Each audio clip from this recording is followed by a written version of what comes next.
Demonic energy blankets the area, leaving nothing but ruin and horrific wails in its wake. A voice echoes, "So, this is how it all ends." Evan stands helplessly, watching the devastation, clutching his head in bitter regret. He apologizes, he is just too weak, and Chris should have been the hero instead of him. Right behind him, Chris sits silently on a rock, watching the hero with deep sorrow. The girl steps forward from behind to comfort Evan, begging him not to speak like that. She casts her eyes down, sadly, noting they did everything they could, but if Chris had only used his insane talent and learned swordsmanship a bit earlier, he could have easily surpassed 9 stars to become a 10-star hero. If only that had happened, they might have stopped the apocalypse together. Chris sits motionless on his rock as those words sink in, reflecting on his past life as the great bystander. Thanks to his absurd talent that let him master everything. In the blink of an eye, he left behind a legendary legacy and earned that very title, the Great Bystander. It all began on the day he turned 20. After running away from his cursed family, he dreamed of making it big while scraping by. In the dark alleys, working grueling manual labor and hauling massive heavy crates day after day, Chris looks away, staring off into the distance. It was the era of destruction, and the magic empire was under siege by the ruthless Demon King. Terrifying demon generals rode in on massive towering beasts, leaving a panicked crowd whispering in front of a bulletin board. Chris spots the flyer posted on the board, absolutely stunned by the words staring back at him, a call to recruit companions to fight alongside the hero. Realizing this is his golden ticket, he can't help but grin, knowing a once-in-a-lifetime opportunity has finally arrived. His sudden excitement makes the heavy crates on his back feel light as a feather. Chris vows to climb to the very top and enjoy a life of absolute luxury once the war ends. Yet in the end, they still failed, and the Empire fell to the devastating might of the Demon King. Back in the present, the girl sighs, wishing she could somehow turn back time, so Chris could have been the chosen hero. Hearing her words, Chris just stares blankly, questioning the very idea of becoming a savior. A hero, he thinks. Even with a second chance, he has absolutely no desire to go through all that misery again. Besides, dreaming is completely pointless now, especially with the world on the brink of total annihilation. The oppressive demonic aura grows heavier by the second. The three of them look up as a terrifying sight reflects in Chris's eyes. He knows this is the end. Resigned to his fate, he silently prays that if a next life truly exists, he will be reborn into a wealthy family. That was his final parting thought. Suddenly, warm sunlight streams through a grand window as a gentle breeze stirs the curtains. Staring down at his smooth, youthful hands, Chris realizes something completely impossible. He has actually regressed, and his journey has restarted. He has taken over the body of a young noble in the Magic Empire. This is the domain of the Dark Demon Clan, featuring a majestic, towering dark castle against a bright blue sky. It is a fittingly ominous home belonging to one of the 12 elite families backing the Empire. Based on his memories, he has traveled 15 years back into the past. In other words, he is back years before the apocalypse even begins. Outside, high-level magic beasts are casually trimming the garden bushes. Looking down from his grand castle window, Chris watches the bizarre scene with crossed arms, completely amused by his new reality. He thought he had seen it all in his past life, but witnessing dangerous monsters doing delicate gardening is a whole new level of wild. Turning away, he narrows his eyes and glares in absolute disgust at the reflection staring back at him in the mirror, because he knows exactly who this useless bastard is. None other than Chris, a notoriously spoiled, arrogant young master. Dressed in flashy, ridiculously expensive clothes, the noble's dapper look is completely ruined by his current miserable expression. Before his regression, Chris had asked the nine-tailed fox about this guy, wondering if his fancy noble title made him part of the main branch. The fox had chuckled, praising his sharp wit, and explained that the Kaza family was a powerful branch of the main house. This branch held a high status in the Dark Demon Clan, prompting Chris to ask if that made them a minor household. The fox quickly set him straight. Despite being a branch, they wield massive influence and have a very solid standing. Not to mention, they are ridiculously wealthy. In fact, almost every demon in the entire empire knows exactly who they are. There were 2 potential heirs to the fortune, but the eldest son, Chris, was a complete and utter train wreck of a noble. He spent all his time partying, causing endless scandals until the count finally washed his hands of him completely. But that was all in the past. Now the fox had added, which immediately piqued Chris's curious nature. Did he turn his life around, he had asked. The fox then dropped a bombshell. The young master was brutally murdered by his own family. Staring at his new reflection, a cold sweat breaks out on his face. He slams his fist against the mirror in absolute fury. Damn it. He only wanted to be reborn as a pampered, wealthy nobody. How on earth did he end up regressing into this doom-flagged disaster? Here, of all places. Why this body? Why this useless bastard bound by a tragic fate? His mind spirals in despair. What should he do now? Think, Chris, think. He remembers the exact moment he woke up in this new body. 3 days ago, he woke up in this vessel sharing his exact name, but in 2 years, Chris is destined to die. Leaning against the mirror with his head bowed, he analyzes the situation. He was exiled by the high and mighty Reborn family. For a family obsessed with honor, discarding him means this guy was truly useless trash. What if he just stays quiet? Keeping a low profile might save him from a brutal death. A new path opens up since waking up in this wealthy family. He could just live comfortably, taking care of himself and enjoying endless luxury. But that thought quickly vanishes as reality kicks in. Slapping his forehead to snap out of it, Chris rejects his naive hope. There is absolutely no way he gets an easy out. He knows the apocalypse is coming. The slaughtered demon king will start a war to sacrifice humanity and trigger Ragnarok. By the time everyone realizes his plan, the Light Realm and the Magic Empire will already face ultimate destruction. His path becomes clear. To survive, Chris must stop the apocalypse. The slaughtered demon king is the main threat, but not the only one. The real nightmare is the countless villains inside the Magic Empire who are secretly loyal to the enemy. To stop them, Chris must grow stronger than the slaughtered demon king himself. There is only one way to achieve that power. He must climb to the absolute top and become the Magic Emperor. He only has 5 years before the destruction begins. It is a massive gamble, but worth a shot. If he succeeds, he will rule the entire Magic Empire. Suddenly, the Count slams his hand on the table, roaring that he specifically ordered Chris to stay locked in his room. Glaring down at the kneeling boy, the Count asks how he dares show his face so soon after that shameful incident. The Count warns him with a deadly glare, make one more mistake and he will personally cut off his head. Chris stays silent, completely overwhelmed by his father's presence. Raiden possesses a truly terrifying, suffocating aura. Raiden is slightly caught off guard when his son speaks up calmly, admitting that he is here to apologize. He begs for forgiveness for all his past failures, but inside, Chris is secretly planning his next move. To make his grand plan work, he first has to completely erase the useless reputation the old Chris left behind. Raiden thinks he is mishearing and demands a repetition. Chris looks him in the eye, promising it won't happen again. Naturally, the Count refuses to believe him, asking how he expects trust just days after his latest disaster. Chris lowers his head, racking his brain to remember exactly what kind of trouble this body caused before he arrived. There are simply too many ridiculous rumors about the old Chris for him to pinpoint just one specific incident. Still kneeling, he tells his father that he understands why there is no trust left between them. He explains that losing his memories 3 days ago forced him to reflect deeply on his past actions. He realized how pathetic his life used to be, and now he wants to make things right. Raiden cuts him off coldly. He has heard these exact excuses countless times before. Chris agrees that words are cheap, which is why he plans to prove his resolve through actions instead. He makes a bold request: lock him away in the Cave of Punishment for 1 full month. The Punishment Cave is a brutal prison designed for high-level demons, a place of absolute isolation. It completely strips away all 5 senses in total darkness. A few days inside can drive anyone completely insane. But for Chris, and trust me, this plan is wild, it is the perfect hiding spot to avoid prying eyes. Raiden looks at him with deep skepticism, questioning if he can actually survive a month in there. He doubts his useless son could last even half a day, but Chris remains completely unbothered. He insists it is the only way to earn back his father's trust, leaving the Count temporarily speechless. After a long silence, the Count asks how many times they have had this exact same conversation. Every single time, Chris did nothing but disappoint him, usually showing up completely wasted. Remembering his past self's actions, Chris stays quiet. Finally, the Count relents, offering one last chance. He gives a harsh warning: if there are no visible changes after 30 days, the consequences will be severe. Being cast out of the family is basically a death sentence, and Chris knows it. Without the clan's protection, a long list of enemies will immediately hunt him down. Yet, Chris does not hesitate. He accepts the terms, but adds one clever condition of his own. He claimed he had changed, asking his father to grant just one request. Raiden could barely tolerate Chris's expression, growing increasingly impatient. The boy sounded so arrogant, acting as if he was absolutely certain he would make it out alive, completely unharmed. Believing Chris was asking for the impossible, the Count agreed anyway, saying if he could prove he had truly changed, he would grant any request. As Raiden turned to leave, he casually added a final warning. He made sure to mention that he doubted it would ever happen. Meanwhile, Chris returned to his room, calmly sitting down to examine his items and wait for the results. CX, the butler of the half-vampire Raiden family, stood before Chris with a troubled look, announcing the punishment cave was ready. Chris slipped the stone back into his pocket and replied that he understood. In the mansion corridor, soft sunlight streamed through the large windows, illuminating the path. Watching Chris carry his things past, the servants openly whispered among themselves, asking if they had heard the latest news about the useless master. He actually volunteered for the punishment cave, a pretty crazy move, making everyone wonder what trick he was pulling. Chris heard every word as they brought up his recent mistake of offending the young lady of the potion magic family. They recalled how the Count himself had to apologize.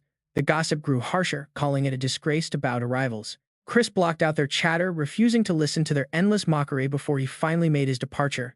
But the servants kept talking, wondering if that good-for-nothing would ever grow up, placing bets that he never would. They questioned how long he would last in that cave, with one servant confidently betting on 2 days at most. Chris merely smirked at their ignorance, unaware that someone else had been closely watching his movements this entire time. Arriving at a massive, mysterious gate, CX announced they had arrived. Chris looked up, carefully evaluating the heavily guarded entrance. Using Death Knights for security was indeed fitting for a magic empire. Chris brushed off the dust and took a step forward, noting that those guards would keep everyone else away from the cave. Right then, a loud voice called out from behind. Hearing someone call him brother, Chris spun around to find a young boy standing right in front of him. Studying the child's features, he quickly recognized a very familiar face, Baron, his actual younger brother and once a model student. But before Baron could even offer a proper greeting, a sharp sword suddenly flew forward, its tip pointing directly at Chris's throat. Confronted with a lethal blade, Chris remained completely calm and unbothered. Baron pointed his sword with absolute determination, but honestly, Chris was secretly quite startled by the aggressive move. Recovering quickly, Chris maintained his cold composure and asked if Baron had a problem, as this clearly was not a farewell. Baron haughtily spoke up, declaring he was sure Chris knew he was the absolute disgrace of this family. His eyes burned with intense hatred as he warned Chris that whatever scheme he was planning, it had to stop. He vowed in an authoritative voice that if Chris disgraced their family name again, he would personally end his life. Delivering a final warning, Baron stood firm. Chris was slightly taken aback, realizing something dark about his brother. He realized Baron might have been the one who killed the original Chris, remembering their private encounter during the Age of Ruin. Back then, Baron was a notorious demon specialized in curse magic, making Chris realize he was actually quite cute as a child. Baron had clearly trained hard, but Chris was not about to let a kid push him around like a weakling. He brushed the sword aside with a serious command to get out of the way, knowing Baron was nothing but a child to him. He had witnessed the absolute worst horrors of the destruction era, making this kid's threats seem like nothing. Seeing his brother resist, Baron asked in disbelief what he just said, only for Chris to calmly tell him to go away. Feeling intensely embarrassed, Baron tried to reiterate his threat, but Chris ignored him entirely and walked straight toward the cave. Left standing completely ignored, Baron stared blankly at the massive gate, feeling incredibly frustrated by his brother's casual attitude. He grumbled in annoyance as Chris walked away, leaving the kid behind to begin his solitary journey into the deep dark. The interior of the cave was filled with a stifling, mysterious darkness. Chris kept his eyes sharp and remained highly alert. He could not see or hear anything, leaving him with only a faint sensation lingering on his very fingertips. Looking at his palm, Chris figured the darkness was designed to force prisoners to closely sense whatever items they brought inside. Otherwise, they would starve. While a normal person would break mentally, and here Chris was a completely different story. He had survived far worse during his past life as a treasure hunter, where shutting off his 5 senses was actually preferred. This sensory deprivation would allow him to focus deep within himself, a necessary step to stabilize his currently shattered body. Though this process would require a massive amount of time and luck, his prior skills gave him a real fighting chance. With the medical expertise of a saintly master and the bone-bending techniques he mastered in the circus, he can now easily synthesize magic stones out of almost any material. Chris stares at the tiny stone in his palm. Holding the gem, he falls deep into thought. Honestly, he never imagined touching real magic stones again.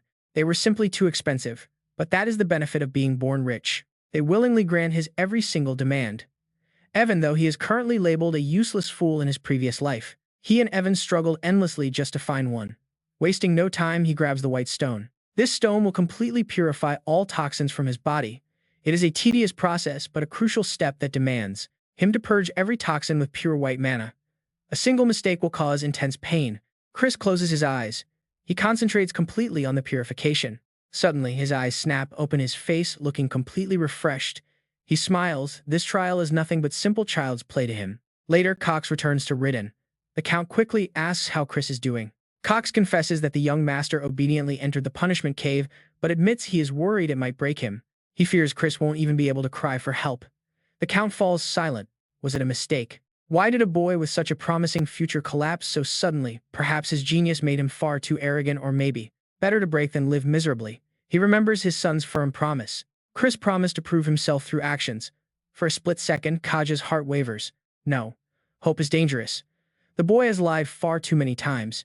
Yet he still asks if anything seemed unusual when Chris went inside. Cox looks visibly troubled, which only makes the Count snap, tell him everything immediately. Cox finally confesses that the young master secretly brought a powerful magic stone with him into the cave, along with a dangerous hallucinating dream stone.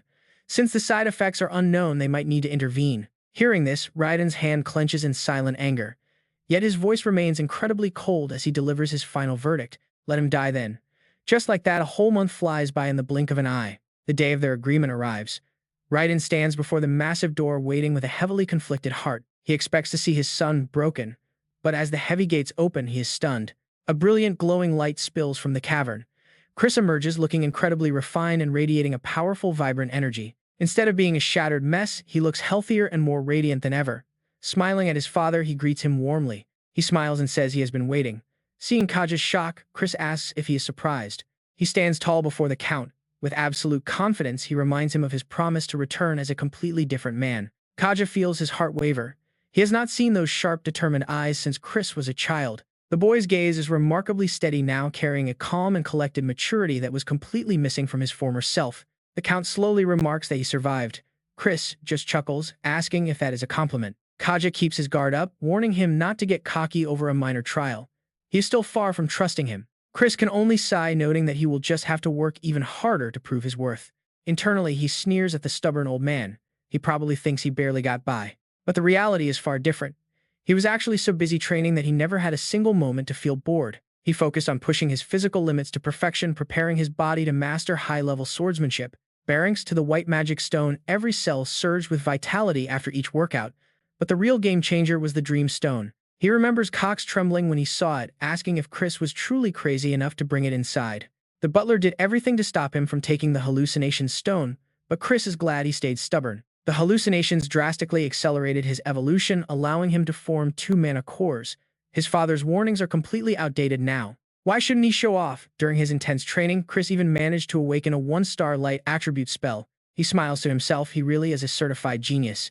To keep things safe, he used his dark core to hide his light core. If his friends found out, they would make a huge fuss. But it is not over. Right in the middle of a focused session, a strange object suddenly flies straight toward him. It is unmistakably another dream stone. Chris smirks, noting the utter chaos of the situation as he catches the rare gem. He realized someone wanted to exploit this to make him lose control and collapse. Fine, bring it on, he would gladly take the challenge. He would use them as a sacrifice for his own breakthrough. After everything, Chris was finally qualified to stand before Count Kaguya. Chris asked to make a request since he had kept his promise. Count Kaguya did not hesitate and told him to speak. Chris pleaded to let him use the training ground of the Black Knights. Hearing this, Count Kaguya's face darkened instantly with disapproval. He did not approve a useless person like Chris had no place there. They were one of the 3 elite knight orders of the Black Magic clan. Only the most elite knights could show off their skills in that place. But Chris still tried his best to convince his father. He argued that he was only asking to use the training grounds, noting that guidance from the Black Knights would benefit his growth. He firmly reassured his father that he had no intention of joining their ranks. Count Kaguya fell silent, pondering his son's words. Eventually, the Count compromised, warning him not to dare embarrass himself in front of those highly elite knights. Understood, Chris replied. But before Count Kaguya could step away, the young man spoke up again, asking for one last favor. Time slowly drifted by like falling leaves in a gentle breeze. Soon as the morning sun rose high over the training grounds, the knights gathered there looked incredibly wary of the newcomer. Chris had changed into a fresh outfit, walking out with absolute confidence. The crowd immediately began to whisper among themselves, wondering why their notoriously foolish young master had suddenly shown up looking like this. Chris drew his sword to test its weight, noting how the crowd suddenly showed a strange respect as if addressing a low-class slave. In this magic empire, strength mattered far more than mere social status. But he had another motive for coming here today. His mind drifted back to Count Kaguya's skeptical reaction when he requested access to the library, wondering if he really deserved it. If he could get a recommendation from Vice Commander Melon, he would get the key to the library, which was his ultimate goal. It housed the sacred dark magic archives of the Marquis Langham family.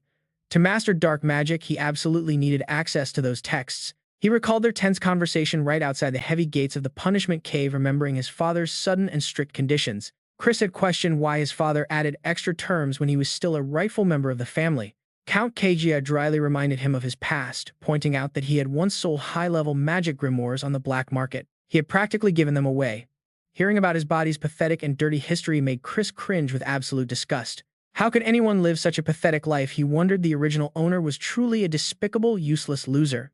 But back to the present. Chris gripped his sword tightly, marching forward with iron resolve.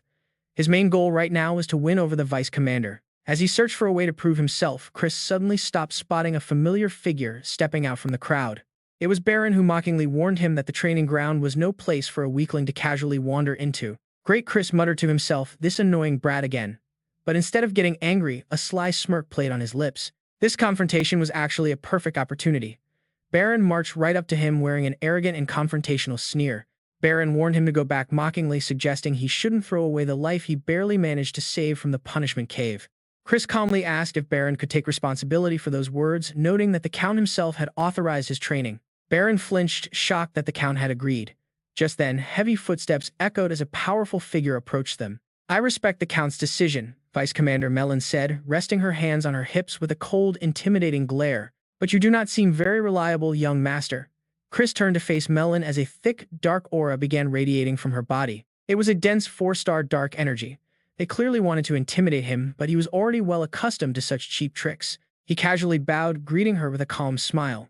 Melon frowned deeply, surprised that the boy withstood her crushing dark aura. If even the vice commander felt the need to test him, Chris realized he had to step up to prove his worth. His voice rang out across the grounds, declaring he would prove he deserved to be there. Melon questioned his bold claim. Pointing towards Baron, Chris asked what would happen if he fought one of the elite fighters here and won the duel. Melon scoffed, telling him his joke had gone too far. But Chris simply smiled back, asserting that he was entirely serious. He crossed his fists and suggested she suppress her dark energy, noting his own reserves were quite low due to his past lifestyle. Because of his previously decadent lifestyle, a pure dark energy battle would be unfair, so he requested a free-form physical duel instead. Melon crossed her arms, realizing that even in a fair match she could not risk letting the family heir get seriously injured. This was troublesome. She openly questioned whether the young master truly believed he could win a physical fight. We will find out soon enough, Chris replied with a confident smirk, scanning the eager crowd to choose his first opponent. He slowly raised his arm and pointed directly at Baron standing right behind him. Baron flinched, his eyes instantly burning with absolute fury. How dare you, Melon said, placing a hand on her hip before calmly suggesting he choose a more suitable opponent. She asked if he knew young Master Baron was a 2-star warrior, while Baron gritted his teeth in anger at his brother's smirk. Stepping forward, Baron gripped his sword as a 2-star rating appeared, a level no ordinary 13-year-old could ever hope to reach. Chris crossed his arms, watching Baron step up the stairs with a satisfied smile. Without any innate talent, he knew that age did not matter. A person could never hope to grasp a swordsman's true power. But Chris was no ordinary person. Shaking his head, he decided that to truly prove himself he had to challenge someone much stronger than his current level. Fighting Baron was his best option. With gleaming eyes, Chris smirked and asked his brother if he was too afraid to fight. Baron frowned with clear annoyance but accepted the challenge. Soon, the two brothers stood facing each other inside the crowded ring. The surrounding crowd cheered loudly, urging young Master Baron to take this perfect opportunity to completely crush his arrogant brother. They joked that if he let Chris off easy, they would all face brutal extra training today. Chris just cracked his knuckles. Looking up, he asked the vice commander how the victor would be decided or if they should just fight until surrender. Annoyed by his pride, Melon wondered how he dared to be so arrogant, clearly not knowing his place in this house.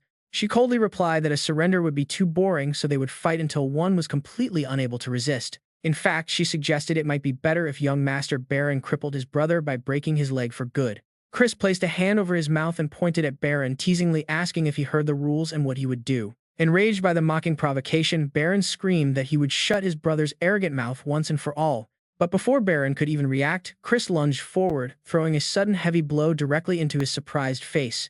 Chris smirked, reminding him the match had already begun. Wiping his bruised cheek, Baron lunged forward in an absolute rage. Throwing a wild punch, Baron yelled to shut up.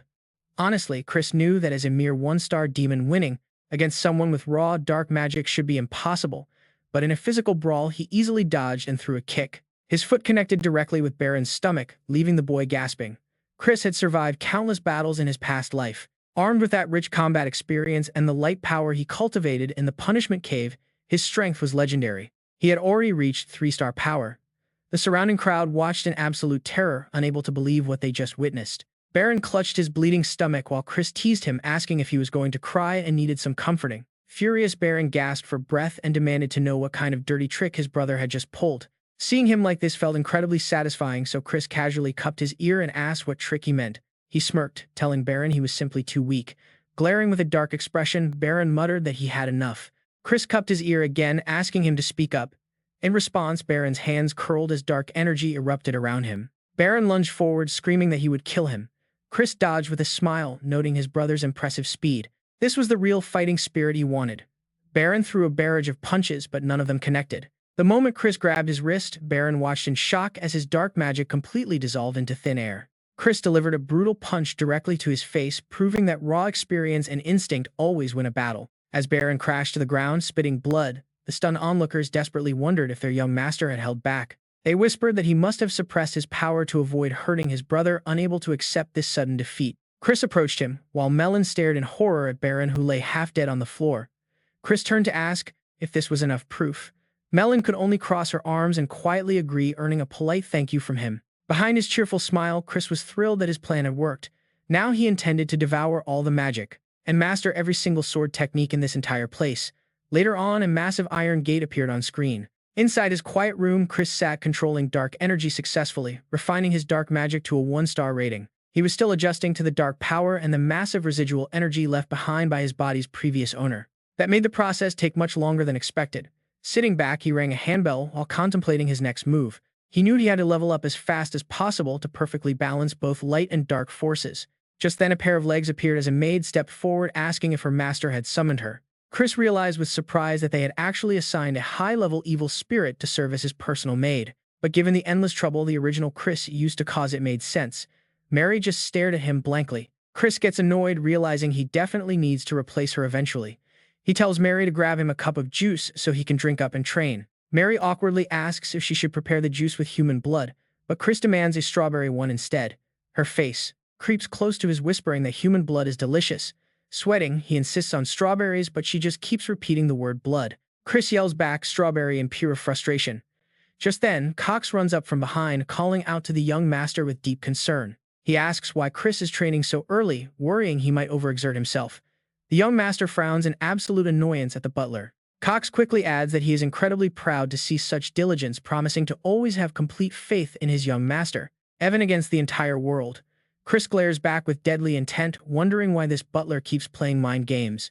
He snaps, telling Cox that he never asked for his trust and questions who he is to judge anyway. Cox flinches and quickly bows. The servant begs for forgiveness, admitting he crossed the line before wishing him a good session and quickly scurrying away.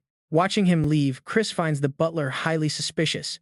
Still, he grabs his sword and bag, heading to the training grounds with a smile. He smiles as he observes the knights. Their eyes seem a lot more docile now. With their guard down, maybe he can start winning them over. Tossing his bag aside, Chris catches the eye of a strange bird-headed man who grabs his sword and marches away. Approaching the tent, the creature peeks inside to find the Vice Commander Melon and immediately delivers the report. He reports that the young master is back at the training grounds. Melon sits silently on her chair, deep in thought. Wondering what Chris is plotting, Melon keeps a serious face. Her mind drifts back to yesterday's intense duel. Chris's movements were incredibly fluid during that fight. Baron couldn't even manage to land a single strike on him. Yet what shocked her most was how Chris effortlessly dissipated Baron's dark energy right at the decisive moment. Did he completely read the entire battle? Dispersing pure dark energy with just a single touch is an absurd feat. If true, his talent might actually surpass Eskid, the genius heir of the main family. But she quickly shakes it off. No.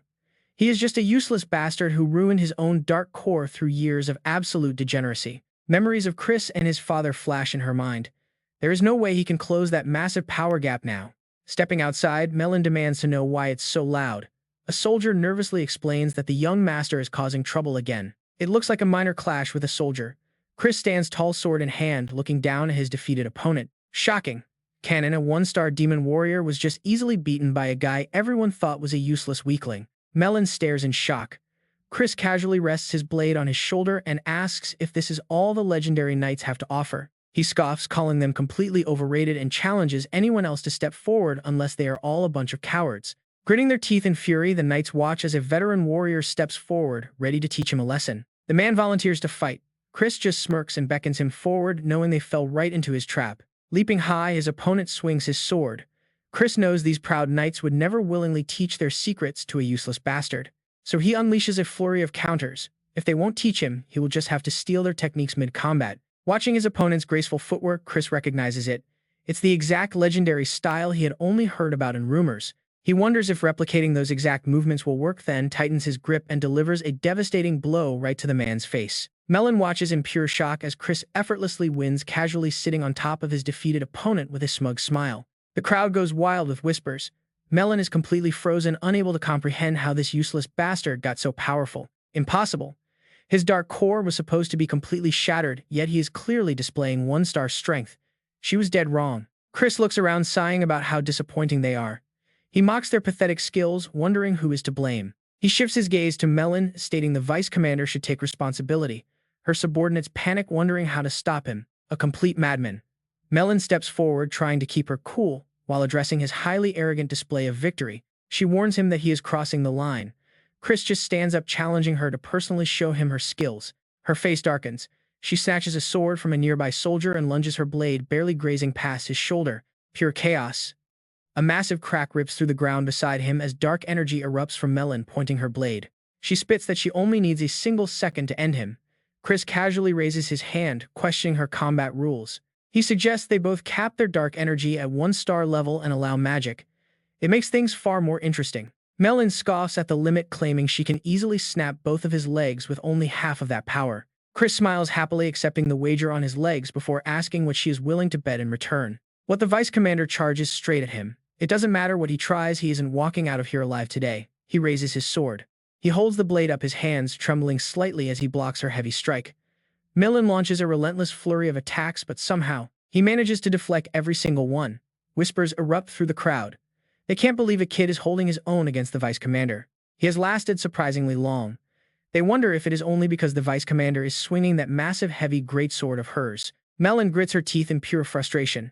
She realizes that for some bizarre reason, none of her strikes can actually reach him. He is supposed to be weak. How is he suddenly fighting on equal terms with her? She thinks back to yesterday's battle. He completely crushed Baron yesterday, and now he is actually holding his own against her best strikes as well. It is the exact same pattern from his previous matches. Sweating lightly, he looks at her with a calm smile. It looks like things aren't going quite according to your plan, he says.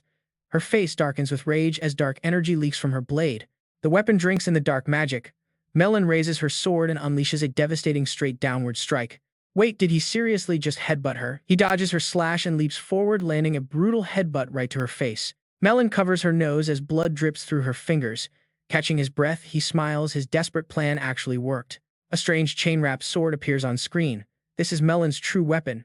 She is a powerful magic sword master. As long as her dark magic is restricted, she cannot unleash her full potential. The second she lets her guard down, she cannot possibly block a swift, sudden counter. If Melon had focused on agility and swift, flexible sword techniques instead, she might have actually won this. She stares down at her blood-stained hands, and then completely out of nowhere, Melon bursts into loud laughter.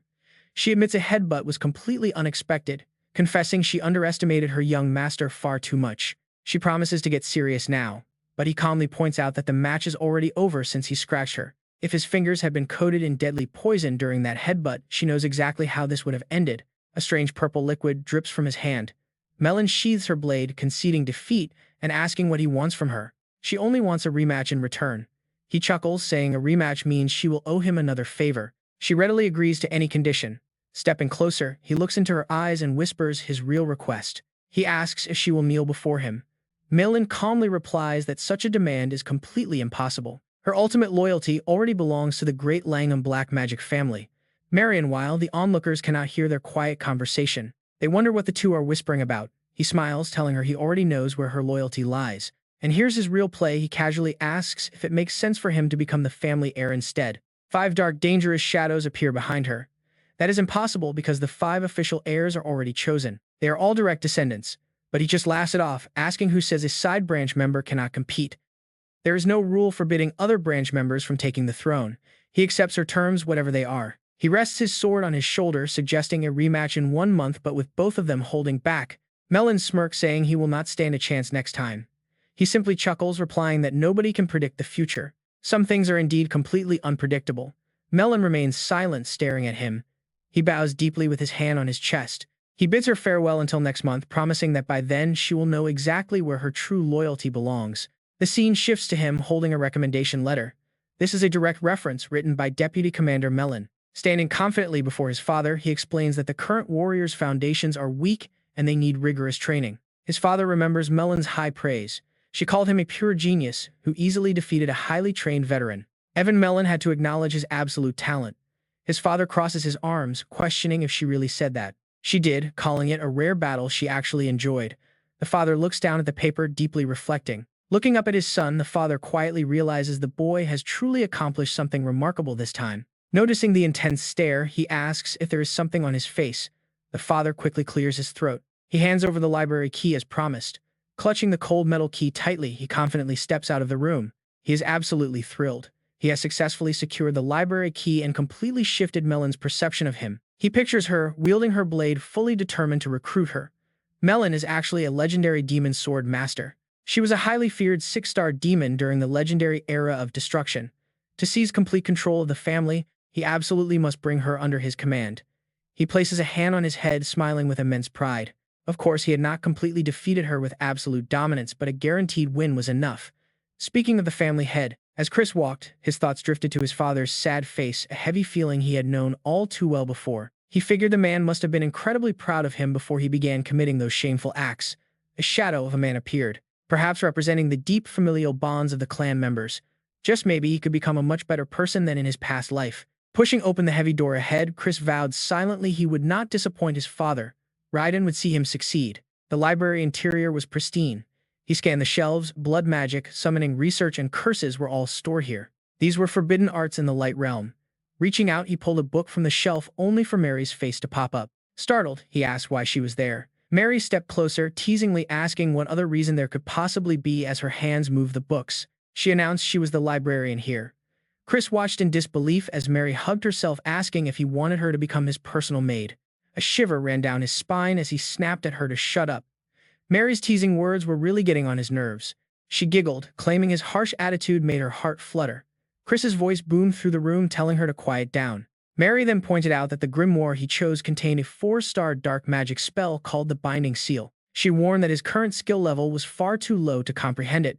Chris slammed the book shut, confidently brushing her off. He boasted that it was no problem for a genius like him.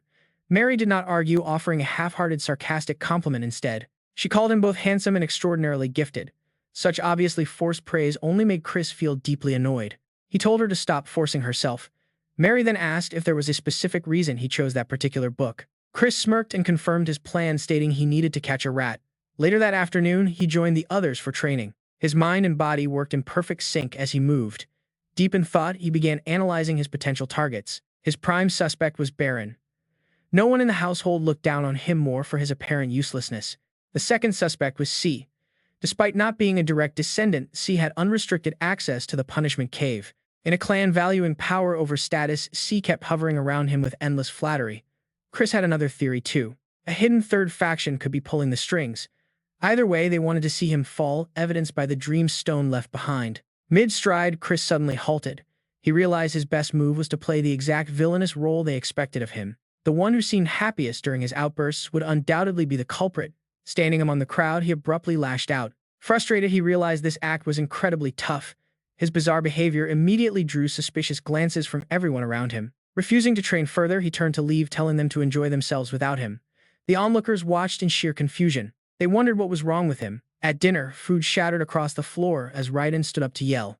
But before his father could speak, Chris quickly redirected his fury toward the servants, complaining about the terrible meal they served. He waved his hand dismissively, ordering them not to just stand there but to prepare his meal all over again. Raiden reached his absolute limit, bitterly admitting he was a fool to ever believe his son had finally matured. With that, he stormed out, leaving Chris alone. As soon as his father departed, a wave of guilt washed over him. He felt bad, but it was necessary for the clan. He silently hoped his father would understand his wicked act. Chris went all out, spreading rumors of his regression into a scoundrel, actively bullying the maids while they cleaned. He threw money around recklessly. As wine was poured into his glass, Chris demanded to know why he was not allowed real alcohol. Mary cheerfully pointed out he was drinking wine right now. Chris refused to accept it, grumbling about her cheap tricks. She had secretly removed the alcohol beforehand, reasoning that the young master was still far too young to drink. Chris felt completely helpless, muttering that it did not even matter since he was just a useless failure anyway. Mary smiled, recalling his sudden decision to play the villain. She assured him she would stay by his side regardless. Her excessive kindness only made him sigh. Suddenly, he conjured a glowing magic circle, reminding her he was hunting a rat. Seeing Chris effortlessly handle the complex spell, Mary gasped in utter disbelief, asking if he had already mastered the Binding Seal. He smugly reminded her of his genius status, explaining he had modified the high-tier spell to work at a lower level. He detailed his intense efforts behind closed doors, proving he had not been slacking off but mastering countless complex spells. Mary listened with growing awe, genuinely wondering if her young master really was a once-in-a-generation genius. As they conversed, the doors suddenly burst open. Seeing Baron enter, Chris immediately prepared to put on his drunken act. Slurring his words to sell the performance, he demanded to know what on earth Baron was doing barging in so suddenly. Seeing him act like the same old lazy playboy, Baron angrily confronts him, asking if this is really all he can do and if he truly hasn't changed. He thought Chris had finally changed for the better, but seeing Baron's genuine frustration only makes Chris smirk with quiet satisfaction. Since his anger is real, Chris crosses Baron off the suspect list. Baron comes the hint. He tells Baron that there is a rat in the house, leaving Baron completely confused as to what he actually means. Chris stands up with his glass, finally revealing his real plan to play along with whoever is trying to ruin him. Baron quickly catches on, realizing it is all just an act. Chris then holds the wine glass up to Baron's nose. He points out that even this wine is fake, which Baron quickly confirms after taking a sniff. With a serious look, Baron asks who the rat is, but Chris simply swirls his glass without giving a name. He says it is hard to tell right now, but they will take the bait soon before shattering the glass on the floor. Hearing the sudden loud crash, the butler quickly rushes into the room to ask if something is wrong. Actively playing his part, Chris demands a different bottle of wine, complaining that this is definitely not the wine he originally ordered. The nervous servant stammers that Cox is busy, prompting Chris to casually lick the spilled wine off his hand. Pretending to be drunk, Chris decides to pay Cox a personal visit while Baron watches the performance in absolute awe. Talk about an Oscar-worthy performance, Baron is absolutely amazed by how realistic the acting is.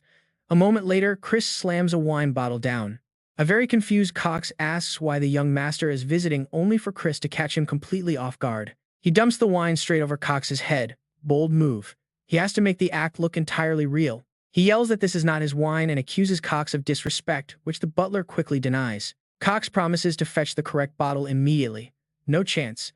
Chris points a finger right in his face. He demands that Cox go fetch it himself, forcing the butler to clench his fists in anger. Chris wipes the wine off Cox's face, dryly pointing out that he needs to change his soaked clothes anyway. Though absolutely furious, the butler yields.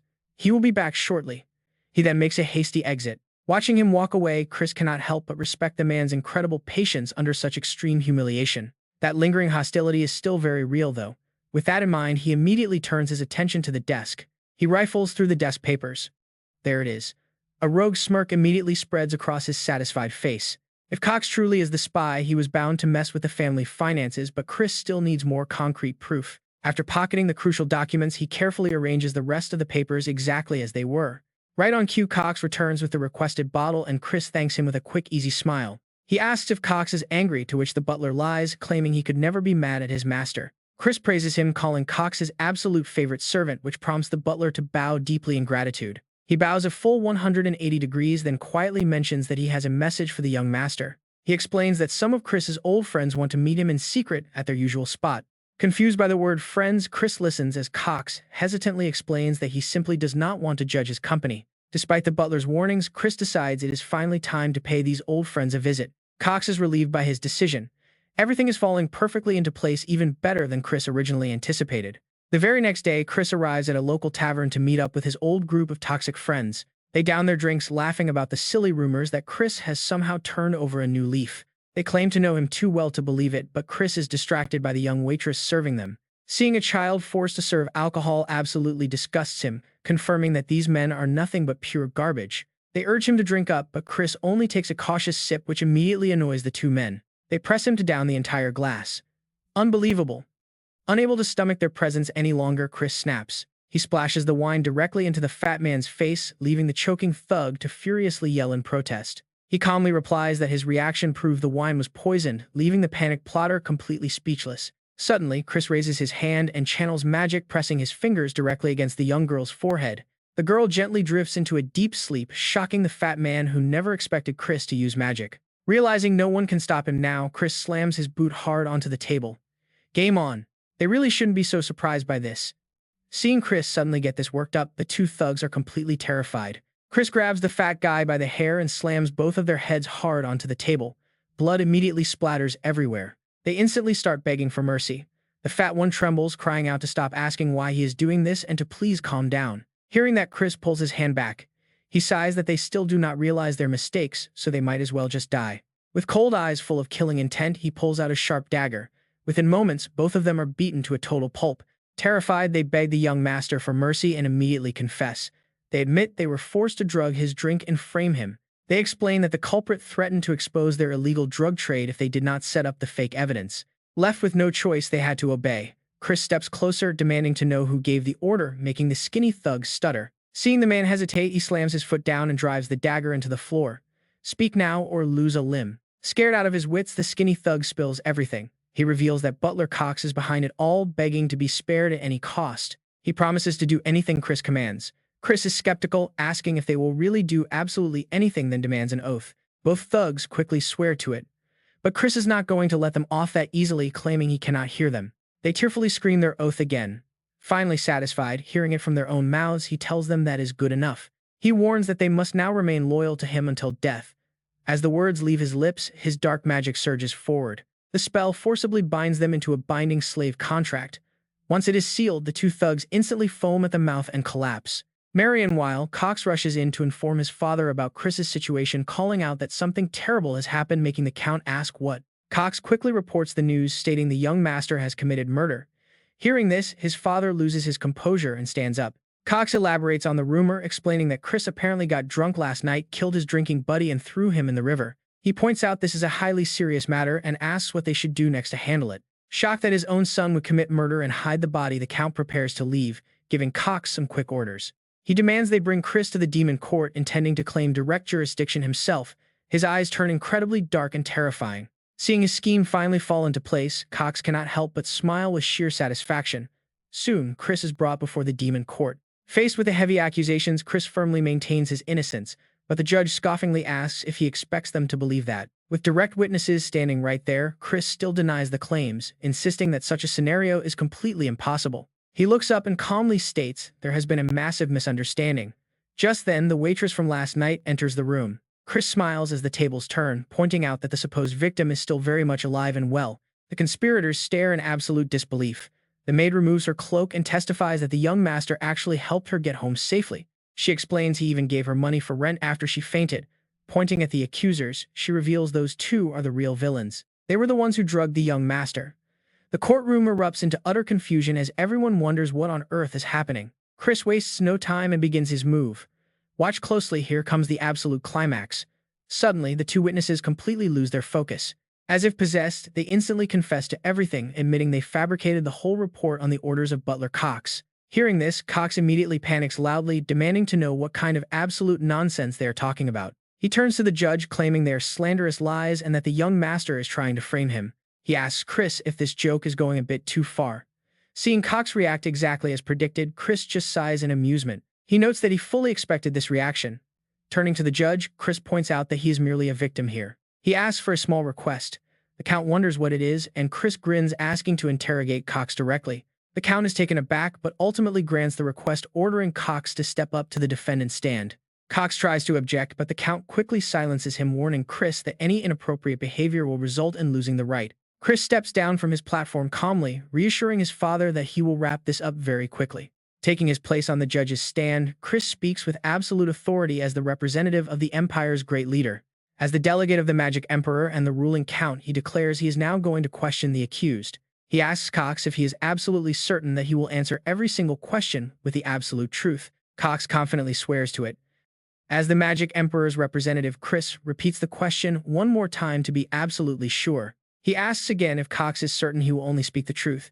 Raising his hand, Cox swears once more. Immediately after, the slave contract binds itself onto Cox, causing him to scream out in sudden pain and complete panic. Everyone in the courtroom is absolutely stunned. Is that a binding seal? How on earth can a guy like him use 4-star dark magic? To explain it simply, this spell was modified so even low-level individuals could easily cast it. However, it comes with a side effect: the target must swear twice. Chris smirks. You walked right into my trap. Under the stand, Cox is absolutely furious but cannot speak.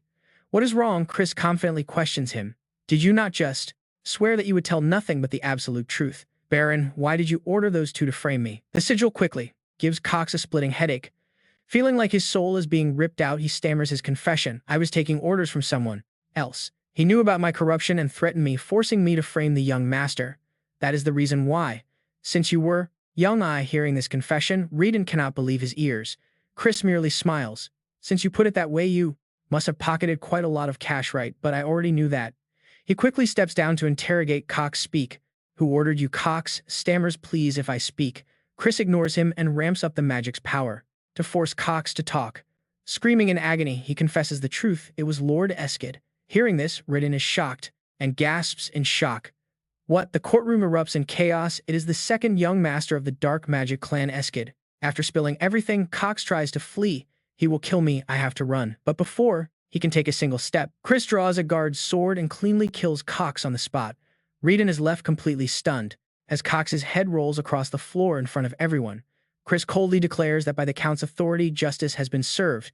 Reedon approaches his son and asks, "Tell me, why did you execute him?" Chris immediately replies, "If we let Cox live, the opposing faction will definitely plot, fabricate evidence, and cover up the truth. We cannot afford to be soft on them. Besides, I plan to make everyone here clearly witness and remember the absolute truth." Talk about an absolute shocker. Everyone is speechless. Chris's gaze is dead serious as he reveals that Eskid tried to sabotage me. Hearing this, Raiden frowns deeply as cold sweat drips down his face. He then summons a warp portal and orders Chris to follow. Stepping through the rift, they arrive at a training field. Chris asks where they are. Raiden replies that it is a secret training field as there were too many prying eyes in the courtroom. He now gets straight to the point, asking if Chris expects Eskid to cause more trouble during the upcoming battle for succession. A family's power and reputation depend entirely on the heir they support. Your decision to execute Cox was right, but I feel you acted too hastily. Still, given the situation, we will have to throw our support behind the eldest daughter. The eldest son is no option. He is a bloodthirsty madman. Chris looks away and replies, "There is another path." He smiles, declaring that he will become the successor. Hearing this, Raiden immediately objects that it makes no sense. Chris calmly argues that a member from a branch family can be recognized as the heir if they have the power. Raiden sighs, calling it a mere formality that is never actually enforced. Chris counters, "If so, why does father think Eskid tried to ruin me?" Raiden explains the harsh reality: you were more talented as a child, but currently, you are falling far behind him. Chris refuses to back down, stating he will quickly catch up. But to do that, he needs his father's help. He asks Raiden to use his authority to nominate him for the Dark Rite in 2 months. Raiden points out that one must reach the 2-star rank to participate. You only just reached 1 star, correct? Chris does not waver, promising he will definitely reach 2-star within the next 2 months. Hearing this leaves his father in total shock. What? Chris flashes a bright grin, asking him to make it happen. Once the trial is settled and they return to the manor, the servants start gossiping. The young master has completely changed. One maid whispers that the Count is personally training him now. A male servant joins the chatter, pointing out that even veteran knights struggle to survive that brutal regimen. He wonders how long Chris can endure. Meanwhile, Chris cleanly slices a monster in half with his eyes focused and incredibly sharp as he notes his combo, binding with mud swordplay and executing with the Shadow Scythe technique, slaying the beast. He turns to his father, asking if he got it right. Raiden is flabbergasted. He only just started teaching him the Shadow Scythe technique today, yet Chris mastered it instantly. Sounding a bit impatient, Chris asks if he really has to keep the techniques separate. His father is totally confused. What? Chris grips his sword and charges forward, declaring he has found a much better way. Suddenly, he flashes beneath another monster's feet and unleashes a single devastating strike that pulverizes the beast. Seeing this shocking display, Raiden is completely floored. Surprisingly, it was basic swordsmanship. "How could you possibly do that?" He sighed and explained that humanoid mushrooms have limbs tough enough to block basic swordsmanship, but he used extreme sword style and coated it in black sickle sword energy. Seeing the sword wrapped in magic left his father, Chris, completely stunned, utterly shocked inside. A mere 1-star fighter should never be able to pull that off. Despite his internal shock, the father maintained a composed exterior. That is a truly formidable power, but using 2 skills at once makes casting curses much harder. Yet Chris laughed. It was easy. The old man was truly speechless. 15 days later, Chris lay exhausted on the training field. Sweating bullets, he thought running is brutal. But stamina is key. It raises power tiers.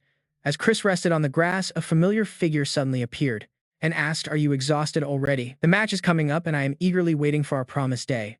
Ah, Melon. Seeing her, he admired her intense aura. She always carried herself with such power. Finally, Chris forced himself back up to train. All right, I am doing my best not to disappoint you." Melon merely showed her usual disdain. "I know you have made incredible progress, but you are still just a 1-star warrior. Young master, if you cannot meet my expectations, do not expect me to ever kneel before you." Yet Chris remained confident. "Well, I am sure about that, but I believe I will still learn a thing or two from our duel, so it won't be useless." Seeing him speak so boldly pleased Melon as she walked away. Still full of spirit, "I see. I hope you break your limits and satisfy me." He watched Melon go, estimating her strength. She is currently a high 4-star. In this world, each tier has 3 sub-levels, namely low, mid, and high. As a high 1-star, he was far behind her. Luckily, he was from a wealthy family, which basically made him a pay-to-win warrior. He tightened his belt, letting out a wicked, confident grin. Finally, the day of the match arrived. Chris went inside and asked Mary if she had packed the luggage for their trip. Mary beamed. Of course, this is our first trip together, so I dressed up specially to impress you. Shocking. Did I ever say you were coming? But Mary was completely delusional. I understand you are worried I will get heatstroke. Do not worry, serving you is my absolute honor, young master. He felt utterly helpless. How could a rank B monster get heatstroke? Earlier, Chris had actually begged his father, "Can I please swap my servant for a human?" His father flatly refused, pointing out their active master-servant contract. A high rank B monster cannot be left unmanaged. Chris angrily asked if there was any way to cancel the bond. Chris smiled and offered a simple solution, explaining that it would require a deep, passionate kiss with Mary. Apparently, Chris had been dead drunk during the signing. Remembering this made him pull his hair in sheer agony. What a useless contract. Back in the present, Chris stood his ground and flatly refused his eager maid. "You cannot come with me. I am going to a very crowded place." Hearing that, Mary looked deeply disappointed. "But I was so excited for this trip." He sweated, explaining that her heavy spiritual energy could easily harm normal people. Mary looked miserable, sobbing that she had been locked in the mansion for decades. Seeing her look so incredibly pitiful, Chris finally gave in. "Fine, you can come, but do not show yourself." Mary immediately cheered up, praising her master as the absolute best. He merely waved his hand and told her to keep quiet and follow. As they set off, Mary leaned in close, curiously asking where they were headed. "To a place where we can make a fortune," he replied. Suddenly, Mary lifted her dress, sending his gold coins flying everywhere. She pointed out that he already had plenty of cash, which instantly made him panic and yell to put it all back. Mary wondered, if not gold, could he be after some rare land deeds? He smiled and shook his head. Still wrong. Finding herself completely out of ideas, Mary watched as Chris offered a simple clue, calling it something he once used before. Out of nowhere, Baron appeared inside the carriage, looking annoyed. As she complained about him being late, Chris froze in pure shock, asking his sister what she was doing there. She bluntly stated she was here to keep an eye on him, making sure he did not act like a complete scoundrel. He quickly assured her there was nothing to worry about. With supreme confidence, Chris explained he was merely on his way to the local casino. Baron gasped in absolute shock. What? Chris climbed aboard casually, sharing some villainous wisdom with his little sister. "We are villains after all, so indulging in drinking and gambling is practically our birthright. The Demon Emperor actually encourages this, and for good reason. It is completely legal." Hearing that, Baron refuses to back down and decides to tag along. "Fine, I will follow you there," he says, surprising his brother. Baron, the shameless kid, climbs into the carriage, looking incredibly proud. "Are you perhaps worried about your beloved big brother?" Caught red-handed, Baron flinches and instantly denies it, asking why he would ever worry about him. "I am only worried you will ruin the family name." The carriage finally starts moving, but the two brothers continue to bicker back and forth. "You know what? For a total bookworm like you, a place like this might be way too much excitement. Do you even know the rules of this place?" Baron asks innocently, wondering if gambling is just playing cards, before confidently making a bold declaration. "I am going to wipe that arrogant smirk off your face." His brother playfully teases him, acting terrified, while Chris quietly feels a thrill rising inside. "My dear golden brother, today you are going to become a complete loser." Before long, the carriage stops and both of them arrive in front of a massive, dazzling casino. Laying eyes on it for the first time, Baron can only marvel at how spectacular a building can look. Experiencing this side of the world for the first time, Mary is also bubbling with excitement, claiming her heart is practically fluttering. Inside, only Chris remains perfectly calm, having frequented this place dozens of times.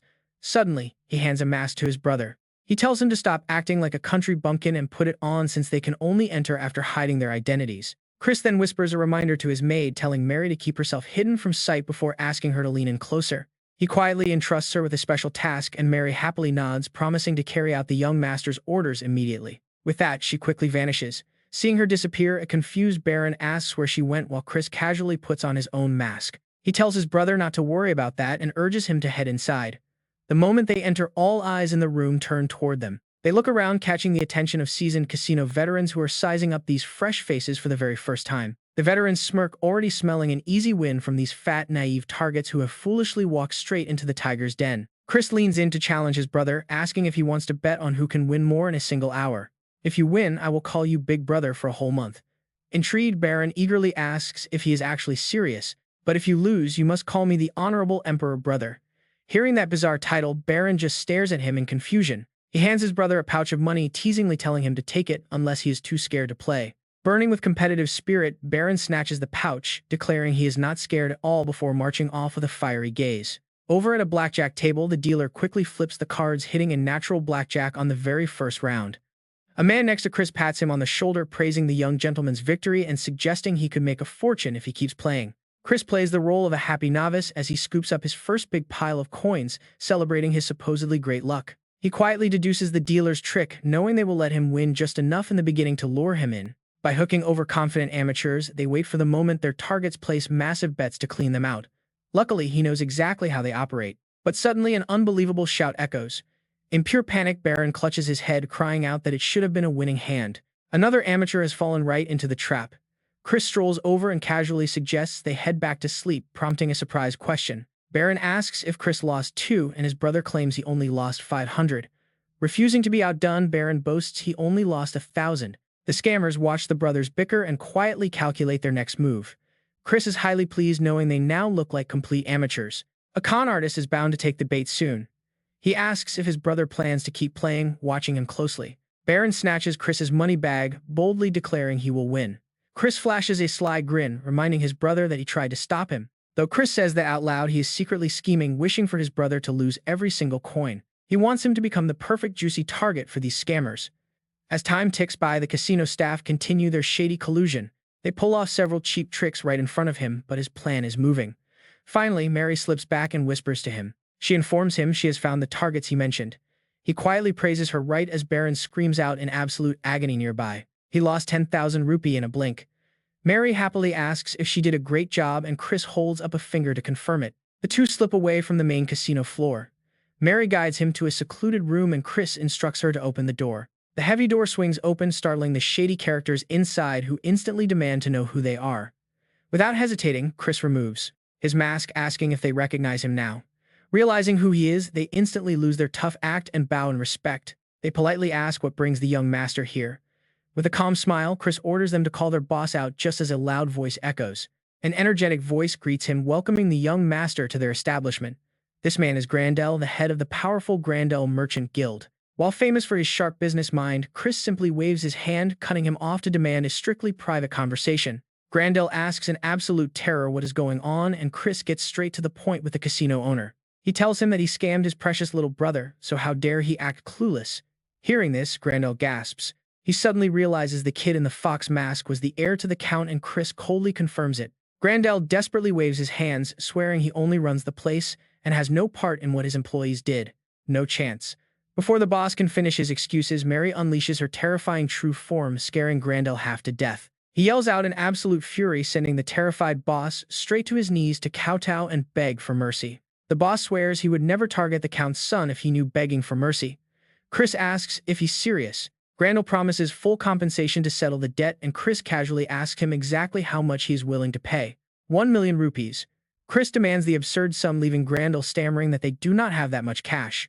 Chris quickly drops the price to 200,000, and a tearful Grandel asks if that will finally be enough. He begs him to accept it even though it is their entire fortune, but Chris glares and demands one more thing, a secret. When Grandel asks what, Chris takes the cash and uses it to buy a massive stash of weapons. Mary is deeply impressed that he used the 200,000 rupees he extorted to fund their entire combat arsenal. She praises his brilliant strategy, and Chris proudly flips his hair, boasting that his plans are always a step ahead. Mary notices the sword at his waist and curiously asks if the weapon they handed him is actually the runet. She wonders if it is the legendary holy blade that heroes of old obtained by sacrificing their very own souls. Rumor says fallen heroes used it, making it coveted by demons, but now the blade is completely covered in rust. No worries. Chris calmly assures her it is all part of his plan, then hands her a small package. He tells her to take the gift, since she was staring at it earlier, placing a stunning necklace in her hands. The piece is absolutely beautiful, leaving Mary deeply touched by his gesture as he casually downplays his own kindness. He claims he only gave it to her so she would stop obsessing over it, telling her not to get any ideas. No misunderstandings. Mary softly replies that this is the first gift she has ever received in her entire life. She expresses her heartfelt gratitude, causing a flustered Chris to quickly turn away and tell her it is time to go home. Mary smiles warmly, promising to treasure it, and vows to prepare even more delicious blood for him from now on. No way. Chris quickly objects, reminding her that he does not drink blood, and accuses her of pure malice. A confused Mary points out that she has been secretly mixing it into his favorite strawberry juice this entire time. Shuddering, he begs her to stop making such terrifying jokes, though a strange feeling suddenly hits him that he is forgetting something. He tries to recall it but gives up, confident that whatever he forgot will eventually come back to him later. Fast forward. A shivering Baron is left with absolutely nothing, and by morning he is screaming in pure rage. The young boy storms in, ripping the blanket off a sleeping Chris and demanding to know why he was abandoned. He complains about almost being sold into slavery. Chris just yawns, offering a very lazy and half-hearted apology. Chris knew the boss would bail the kid out, but he quickly shifts the focus to their previous bet. A bet is a bet. He demands his little brother finally address him as his highly respected elder brother. Baron turns pale, sweating bullets as he tightly grips the blanket in pure frustration before finally swallowing his pride. Say it louder. Chris just picks his nose and tells him to speak up, driving Baron absolutely wild. He rips the blanket in half and screams the title, prompting Chris to flick a booger and smile in approval. Perfect. He tells him to always show that respect, leaving his brother spitting mad as he storms out. Someday. The kid vows to get his revenge while Chris watches him leave, resting his chin on his hand. Chris thinks about Edith, the son of Lang and future head of the Dark Demon tribe known as their strongest. Since he wasn't the real Chris, he felt nothing but claiming the clan leadership meant they would eventually clash. Just wait. He clenches his fist, resolving to help the original owner of this body get his revenge. To pull this off, he first needs to win over Melon, and his eyes wander toward his piles of luggage. He spots the sword resting on his luggage, and after changing his clothes, he walks over to pick it up. The legendary sword Runet was once deemed a mere decoration, as countless warriors before him failed to even lift it. Let's see. Curious, Chris grips the hilt to test his strength, and the instant he touches it, it glows. A sudden surge of opposing power makes his hand ache fiercely, confirming his suspicion. Just as he thought, it completely rejects dark energy. It makes sense, since it is a holy creation utilizing light energy. He pulls out some repair tools from his box. Since it is just a sword, he decides to force modify its annoying dark energy rejection. Chris grips a heavy hammer and strikes down hard, each swinging blow packed with massive amounts of raw energy. He strikes the sword with brutal force, but his own hammer shatters instead. He looks back at his remaining tools, asking the sword if that hurt, then telling it to get ready. Chris grabs a hammer in each hand with a devious grin, eyeing the blade with a threatening glare, warning it that he will do this all night, making the sword tremble in fear. A few days later, at the secret training ground, Raiden asks if Chris is ready, and his son immediately answers yes, but asks who the visiting woman is, feeling like they have met before. As she turns around, he quickly recognizes her. He politely greets the commander of the Dark Knight Order, and she greets her nephew back after a long time. This formidable woman is Marion, commander of the Dark Knights, daughter of a clan elder and sister to Chris's father Radan. She protects the elders, handles top-secret missions, and acts as the supreme overseer of all major clan activities. As the absolute elite of their family, Chris cannot help but wonder why on earth she has shown up today. His father clears up his confusion, explaining that Marion is here to deal with matters regarding that guy Cox. Marion chuckles, calling that kid's actions pretty arrogant. Chris wonders if the elder actually intends to protect Cox. That would be troublesome. He smiles, asking if the elder is so bored that he is paying attention to such trivial matters. Marion quickly replies, calling him shameless, explaining the elder does not care about their petty squabbles, but rather about Chris himself. Chris is caught off guard, but quickly becomes determined to seize this perfect opportunity and win the elder's favor. Marion warns him that she cannot tell if he is brave or just stupid, challenging someone before even reaching 2 stars. Why not postpone the duel for a while? Chris tightly grips his sword, confidently dismissing her concern with a cocky smile. He thanks her for worrying, but says he has a plan. However, looking closely at his weapon, she immediately recognizes it as Grunet. She scolds him, asking if he has lost his mind. She knows he is a troublemaker, but this goes too far. She demands answers. From Raiden, pointing out he claimed Chris had changed. Raiden quickly steps in to defend his son, insisting it is true. Marion refuses to believe that changing means wielding a holy sword in a duel. Chris questions her logic, wondering if he is banned from using it. All that matters is winning. Marion sighs, saying even the clan leader failed to tame Grunet, warning him that the weapon will burn him to ashes. Hearing this, Chris gets highly competitive. He smirks, asking if that is really so. Marion warns him it is dangerous, but he confidently grips the holy blade anyway. Nothing happens to him at all. Surprised by the peaceful response, Marion wonders out loud if the legendary sword is just a fake. Since she is skeptical, he tosses the weapon over, inviting her to test it herself. But the moment she catches it, the blade violently rejects her. She immediately throws the sword back down to the ground without a moment of hesitation. Shocked, she asks how he managed it. He picks up the sword, saying it is a secret deal he cannot share. However, he adds that the main reason he can use the sword when the patriarch could not is simply because he is talented. Hearing this, Radan immediately displays the utterly doting look of a proud father. Suddenly, an unexpected voice rings out, drawing everyone's attention. The speaker remarks that the young master is as amusing as ever, even claiming to tame a holy sword. The intruder is Melon, stepping out of a spatial portal. She ignores his claims and weapon, treating them as totally insignificant. She boldly warns him that he will not live to see tomorrow's sunrise, speaking with a confidence that leaves him speechless. Without delay, Melon charges forward. Chris instantly blocks the strike with his sword. Just as he expected, there are no limitations. Her current power and speed are incomparable to before. He realizes he cannot easily bridge this immense gap between them. Their clashing blades produce a horrifying screech. Suddenly, divine holy light flares up from Chris's legendary sword, warping Melon's own weapon. Watching from the sidelines, Raiden and Marion are absolutely stunned by the holy sword's raw power. It easily counters her dark energy. At this young age, has he already surpassed where Raiden stood in his youth? Marion points out that this is only the beginning, urging him to look closely at how the boy is moving. She points toward the battlefield where the holy blade loaded with divine power is suddenly covered by Chris's own dark magic. With one sweeping strike, he blows Melon backward. Witnessing this incredible display of strength, Raiden cannot help but marvel, noting that the boy's dark energy seems to be fluctuating. However, Marion confidently asserts that this is completely normal. Not at all, the boy is controlling his dark energy for a moment to avoid the rejection reaction of the holy sword. Melon quickly leaps back to keep a safe distance as Chris arrogantly asks how she liked that battle. Hearing this, Melon admits she has been wondering about something for a while and asks if he is predicting her movements. Chris cheerfully replies that he just happens to have pretty sharp eyes, since every sword strike has a tell she must raise her arm before swinging down. And to do that, she has to move her shoulder muscles and her upper body, which is a habit shared by beginners and experts alike. Melon lets out a very long sigh, then suddenly unleashes her magic, asking how he will handle this sudden, relentless onslaught that pushes Chris onto the defensive. Believing she has the upper hand, Melon happily declares that dark sword knights are magic swordsmen, and she almost ran into trouble right as a blinding light erupts. Chris cheerfully remarks that it was close, but luckily he is fine, leaving Melon staring helplessly at his necklace, a rare purification artifact. Chris happily tells his father that he survived thanks to him, though Raiden is highly confused.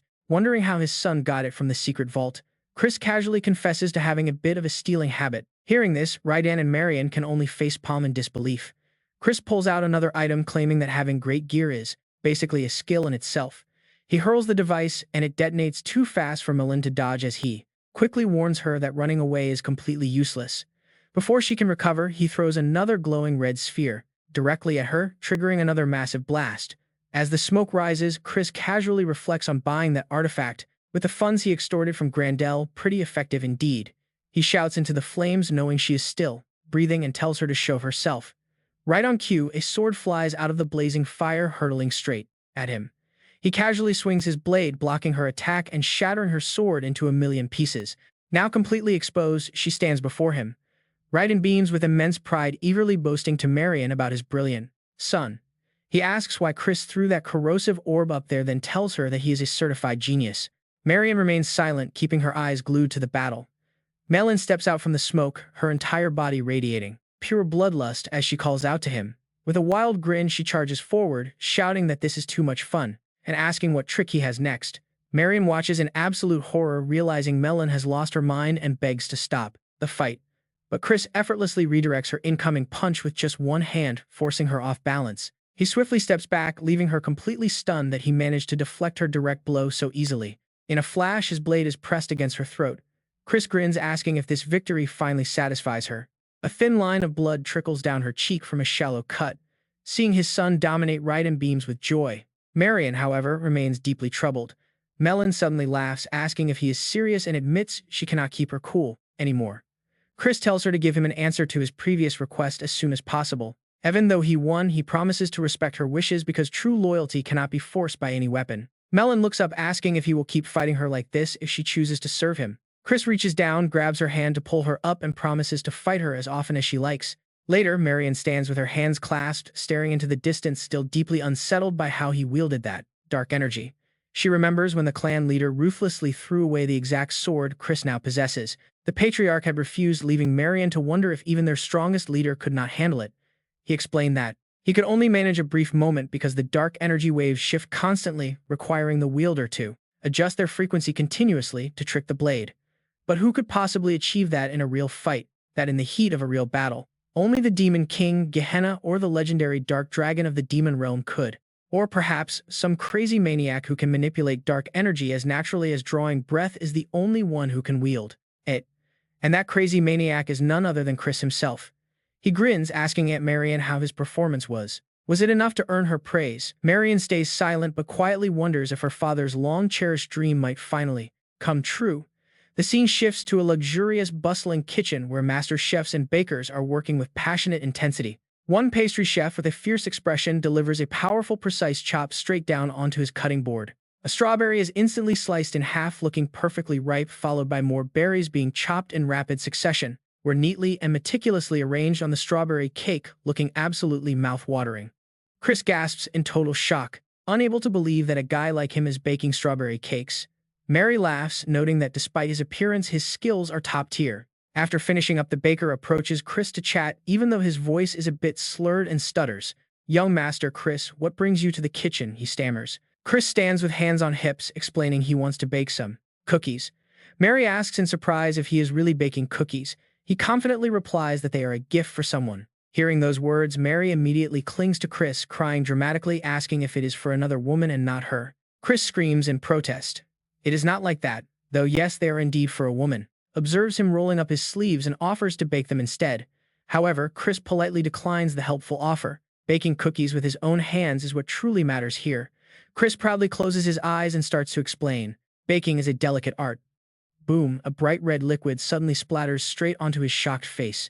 The red fluid actually came from the mortar nearby, where two terrifying bakers are aggressively crushing some strawberries with giant pestles, relentlessly inside the stone bowl.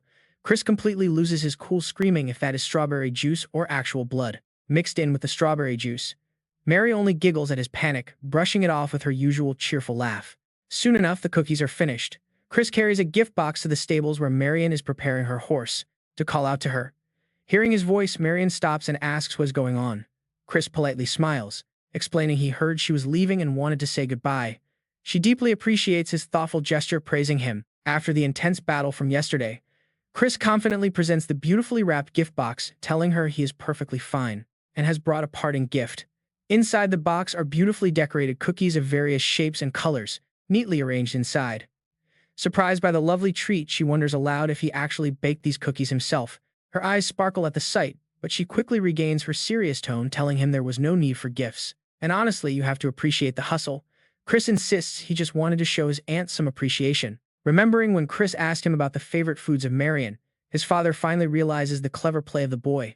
It is highly impressive how well Chris knows how to win people over.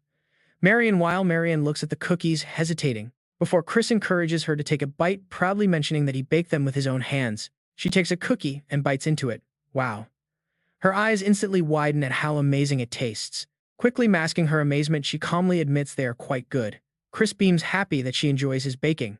She offers to give him something in return for such a wonderful treat, asking if he has a wish. The eyes of Chris instantly sharpen. He immediately uses this golden opportunity to make his real desire crystal clear, asking her to become his real aunt. She turns serious, pointing out they already share the exact same blood. Knowing there is a hidden motive, after all, Radin already told her about Chris practicing the dark rite. Chris simply smiles and nods. Marion concludes that he wants her crucial support in the upcoming succession battle. Shaking her head, she sighs and admits that unfortunately, she cannot grant this wish. She explains the clan rules, stating that elders of the main branch must remain completely neutral toward all heirs to keep things fair. Chris quickly clarifies that this is just a heartfelt request to simply build a genuine closer bond with her. Skeptical Marion asks if he truly has no hidden agenda. Chris calmly smiles, assuring her there is none. Though she wants to secretly support him, he clasps his hands with shining eyes, joking he would not refuse. He continues to look at her with adorable, pleading eyes. Marion takes another bite, admitting she appreciates his honesty, since her talented nephew bakes such delicious cookies just for her. She promises to at least cheer him on. Hearing this, Chris asks for nothing more. He simply smiles warmly, expressing his deepest gratitude. Marion jokingly asks if she can expect more of his delicious baking next time. Chris playfully responds that it all depends on her behavior. Neither of them notices the servant standing nearby, secretly wiping away tears of pure emotion. Chris jokingly sends her a finger heart, teasing that if she makes him sad, he might get sulky and stop baking. His playful antics coax a rare chuckle out of Marion, though her tone suddenly shifts as she asks him about joining the Dark Shadow Order. Chris hesitates, but Marion points out his brilliant performance against Melon, convincing him that he could surpass the elders, though warning him that his future rivals will not be easy. He won't fail. Marion worries his talent will wither before it can even bloom. But Chris has his own firm response to her warning. If he fails to walk his own path, he would rather die. With that cold determination, Chris flashes a confident grin. He looks Marion right in the eyes. He gets her worry, but losing is simply not an option. She stares at him. It is complete baseless arrogance. Yet somehow, looking at this boy, she actually believes he might pull it off. Fine, she says. He is a demon after all, and she has no right to stop him from walking this path of blood. She mounts her horse, turning back with one final warning. She hammers home every single word. He must stay far away from the highborn young ladies. Chris's father frowns, wondering if she means Juvelian. Or is it Eskid, who is supposedly the most elegant of them all? Marion just tightens her grip on the reins, telling him he will understand soon enough. Chris smiles, thanking her and promising to keep it in mind. Marion rides off, leaving him with a faint knowing grin. She wishes her nephew luck before vanishing. Chris walks back inside, collapsing onto his bed in complete silence. He stares at the ceiling as the quiet room closes in. His mind drifts to his father and his aunt. Both are powerhouse, six-star warriors, yet their names never came up during his memories of the Great War. The Magic Empire has plenty of hidden monsters, more than enough to crush the Kingdom of Light. In his past life, he watched that very Kingdom of Light burn down to ashes, helpless to stop the tragedy. He refuses to let that history repeat itself. The mere thought makes his hands clench into tight fists. A fierce determination burns hot in his chest. He needs real power, and he has to get it fast. 1 month flies by, and his father summons him. Chris asks what is wrong, watching his father pinch the bridge of his nose. His father starts to speak, but the words die in his throat. His eyes lock onto his son in absolute shock. Chris stands before him, carrying an entirely different, incredibly sharp aura. He asks if Chris has actually done it. Did he hit 2 stars already? Chris keeps his face neutral, but inside he knows how crazy a 1-month breakthrough is. He shrugs it off, asking why his father is so shocked. After all, a promise is a promise. But his father is actually dealing with deep frustration. Chris asks why he was summoned alone so late. His father slides a sealed letter across the desk, explaining that word just arrived from the main family. He submitted names for the Dark Holy Rite, but they rejected Chris. Only his younger brother was accepted. His father sighs heavily, his face darkening. The official reason for the rejection hits Chris like a physical blow. A history of reckless spending, constant flirting, drunkenly trashing property, and outright theft, and the worst part, it is all true. Chris is completely speechless, his soul practically leaving his body right then and there. His father looks at him, fuming. How dare they look down on his son like that? Chris, however, is already checked out internally, dying of embarrassment. Shaking off the shame, Chris sits up and asks if Viscount Langham made this decision.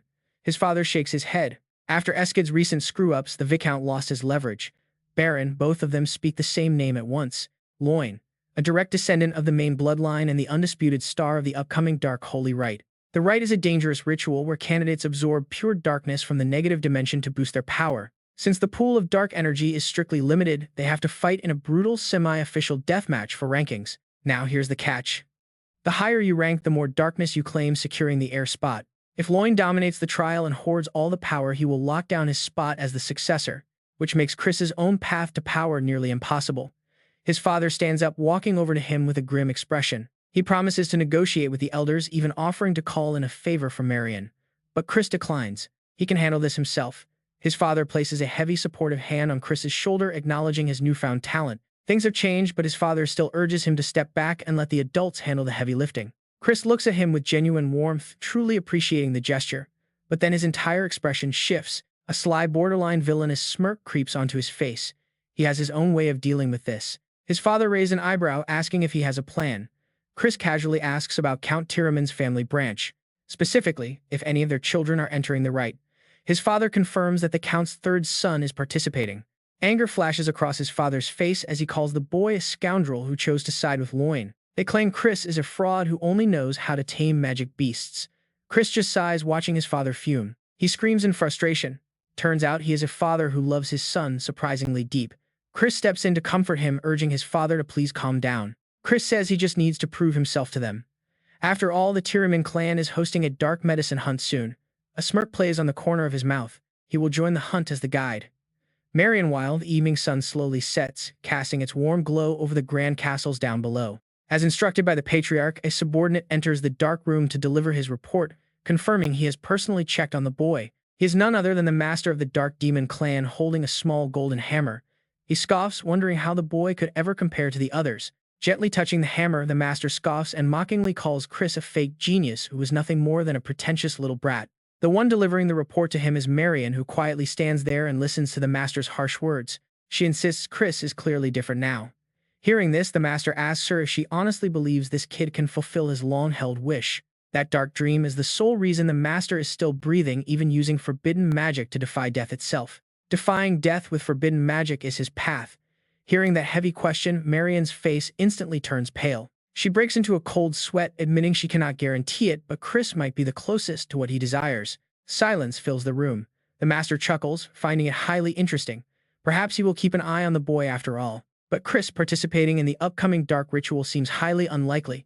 Since it's the clan's general consensus, she wonders if her father will interfere. He refuses to interfere in such minor matters. How can anyone call themselves a fierce beast if they can't even pass a simple test? Hearing this, Marion flinches. She knows that even if Chris is a fierce beast, he is still just a young child. She strongly believes he deserves a chance to embrace the darkness and fully awaken his deep hidden potential. At her words, the master's face darkens and he glares at Marion with an incredibly sharp and piercing look. Feeling the heavy pressure of his gaze, she quickly bows her head. The master is always harshest on those he expects the most from. Since she is willing to go this far, she must really care for him. Suddenly, the master summons the blood drinker. Emerging from a thick cloud of black smoke, the assassin appears. This is Simon, the loyal chief butler of the Dark Demon clan. Simon asks if his master summoned him. With a dark, somber face, the master asks if he heard everything they just discussed. Simon nods, understanding he only needs to observe young Master Chris. The master orders him to report everything the boy does before the ceremony. Simon bows, deeply accepting the command. He promises to obey, but then playfully asks his master if he can have some fun. Marion's expression tightens upon hearing Simon's request. The master allows it, but issues a cold, quiet warning to not go too far. Just don't overdo it, the master warns. Receiving permission, Simon flashes a wicked, creepy grin, revealing his sharp fangs. He promises to do exactly as his master wishes and then completely vanishes back into the dark mist. Marion closes her eyes, trying to block out the dread. She quietly hopes the young boy will make it through this safely. Dust settles over the peaceful village below. Bearings to his incredible talent, Chris has quickly achieved the rank of 2 stars. But despite grueling training, his physical strength and dark energy are still lacking, making it impossible to reach 3 stars just yet. He desperately needs a dark elixir to accumulate a massive amount of dark energy within a very short period of time. Luckily, the Tyramin clan who are hosting the dark elixir hunt have already made an enemy of him. Talk about perfect timing. The real catch is that defeating the beast Karajab doesn't guarantee getting the elixir. The road ahead remains pretty long and unpredictable. Instead, he must fulfill a highly specific condition first. Suddenly, Grandel runs out from the crowd excitedly, greeting his young master. Grandel asks what brings him here today. Stepping down from the carriage with a maid, Chris casually asks how he has been doing. Chris asks if he came empty-handed, and Grandel proudly raises a bag. But in a split second, Chris snatches it away. Grandel claims he would never welcome his master without a gift, but Chris casually dumps the bag, spilling gold coins everywhere. The coins clink on the ground as Chris speaks with pure contempt, asking if he expects him to be pleased with such trash. Chris grabs Grandel's fat, chubby cheek, mentioning he heard rumors about him getting involved in some highly illegal businesses lately. Suddenly, someone runs up, shouting, asking if evading taxes on his illegal casinos has been highly profitable for him. He asks about the items stolen from the merchant guild. Terrified, Grandel asks what his master wants, while thugs nearby hold an avian woman. They quickly let her go when she starts screaming. Chris decides to let it slide this time, but warns them to stop crossing the line. Chris wraps his arm around Grandel's shoulder, telling him he needs a tiny favor. He wants him to find a rare Choden pill. Grandel trembles in fear, sweating profusely. A Choden pill. Their prices have skyrocketed on the black market recently, but Chris just nods. Chris turns to the maid beside him, asking if she is ready. Mary giggles, suddenly transforming into a terrifying and grotesque monster. Boasting sharp, menacing fangs, Mary proudly claims her torture skills are top tier. Seeing her horrifying form, Grandel freezes in absolute terror. Terrified of Mary, the man jumps in panic. He quickly kneels down, promising to get it immediately, as cooperating makes everything much easier. Chris winks and adds a quick request: fetch him a knife sharp enough to slice right through heavy armor. The man stares back in utter confusion, clueless about what the young master plans. Soon Chris wraps things up and prepares to leave. Saying his goodbyes, Chris quickly departs. Behind him, Grandel is left swearing through tears, crying in frustration at that absolute bastard. Sitting right next to him, Mary asks if they are heading back home. Chris shakes his head. There is one more stop to make. Suddenly, something in the distance catches his eye. He tells the carriage driver to pull over here, and the brakes screech to a halt. Chris quickly steps inside his shop and gets a warm welcome. He scans the menu, finally picking a specific item on display. A small pink potion bottle is placed on the counter. Mary asks why he wants this, and he replies he has a special purpose. Leaning in, Mary whispers directly into his ear, asking if he actually needs to use an aphrodisiac. Talk about awkward. That intense look makes Chris break out in a cold sweat, his face turning pale from sheer embarrassment. He snaps, giving her an annoyed glare. Mary just giggles playfully, teasingly asking her master if he is up to no good again. She keeps laughing and says she totally gets it. Chris firmly denies it, but Mary's face suddenly darkens with concern. He explains the potion is for someone else, nodding softly. Mary gasps, wondering if it is for the Count. The shopkeeper stands shocked. The clerk cannot believe his ears. Chris casually mentions he needs to look out for his father's health. Suddenly, Mary points right at him. She warns the clerk to keep his mouth shut for the Count's honor. Terrified, the shopkeeper frantically promises to be extremely careful. The scene shifts as Chris travels with his father to meet his brother Chris. The father slaps his back, making him flinch. Remembering his brother's prestigious title, Chris warns Chris that hunting black herbs is dangerous, so he must avoid getting hurt. Chris winks and playfully teases him, asking if his little brother is actually worried about him. Chris quickly fires back, claiming he only wants a fair duel. Their father steps in, telling them to break it up. He urges the siblings to stop bickering and humble those arrogant Tyraman bastards instead. Chris smiles, promising to bring back great news. The father asks what that emperor talk was about. Chris just pats his blushing younger brother on the shoulder. Telling him it is his secret, Chris laughs. Soon they arrive at Count Tyraman's beautiful estate, a place surrounded by breathtaking views. Leaves rustle under the bright blue sky. A servant steps out to block the door, laughing deviously inside the grand estate. I will say it again, the servant sneers, you cannot enter the Count's villa. Everyone is instantly furious. How dare you make us wait, a companion snaps. Do you know who this is? Chris just listens in silence. The guard is incredibly blunt. He states that young Master Allure ordered it, having absolutely no room for a bastard rogue. Suddenly, Chris's pure anger explodes outward, filling the air. He calmly asks, are you telling me to find my own place? Feeling that overwhelming murderous intent, the butler starts sweating bullets. He can only nod and stammer out a yes. A teammate offers to bring the butler's head on a platter, but Chris quickly steps in to stop him. Chris gets right in the butler's face. Hey, can we just send the bill straight to Count Tyraman? Hearing that, Chris smirks. Outside, the bright sun glints beautifully off the glistening water of a grand fountain. Glistening water droplets catch the light, making the majestic hotel look just like a giant polished mirror. Chris and his group confidently head inside. The servant looks around in absolute awe of the magnificent place. He asks about the price, and Chris casually replies at least 100,000 rupees. Why not enjoy spending others' cash? With their massive luggage piled up in the lobby, Chris tells his tired crew to take a quick break. Take an hour to unpack, he says. But suddenly, a strange blue light starts glowing brightly from inside his bag. Out of nowhere, Mary pops out of the bag like a goddess, and trust me, you are not ready for her hilarious entry. She completely ignores her surroundings, calling it perfect to serve him. Chris demands to know how she got here. Mary happily dances around.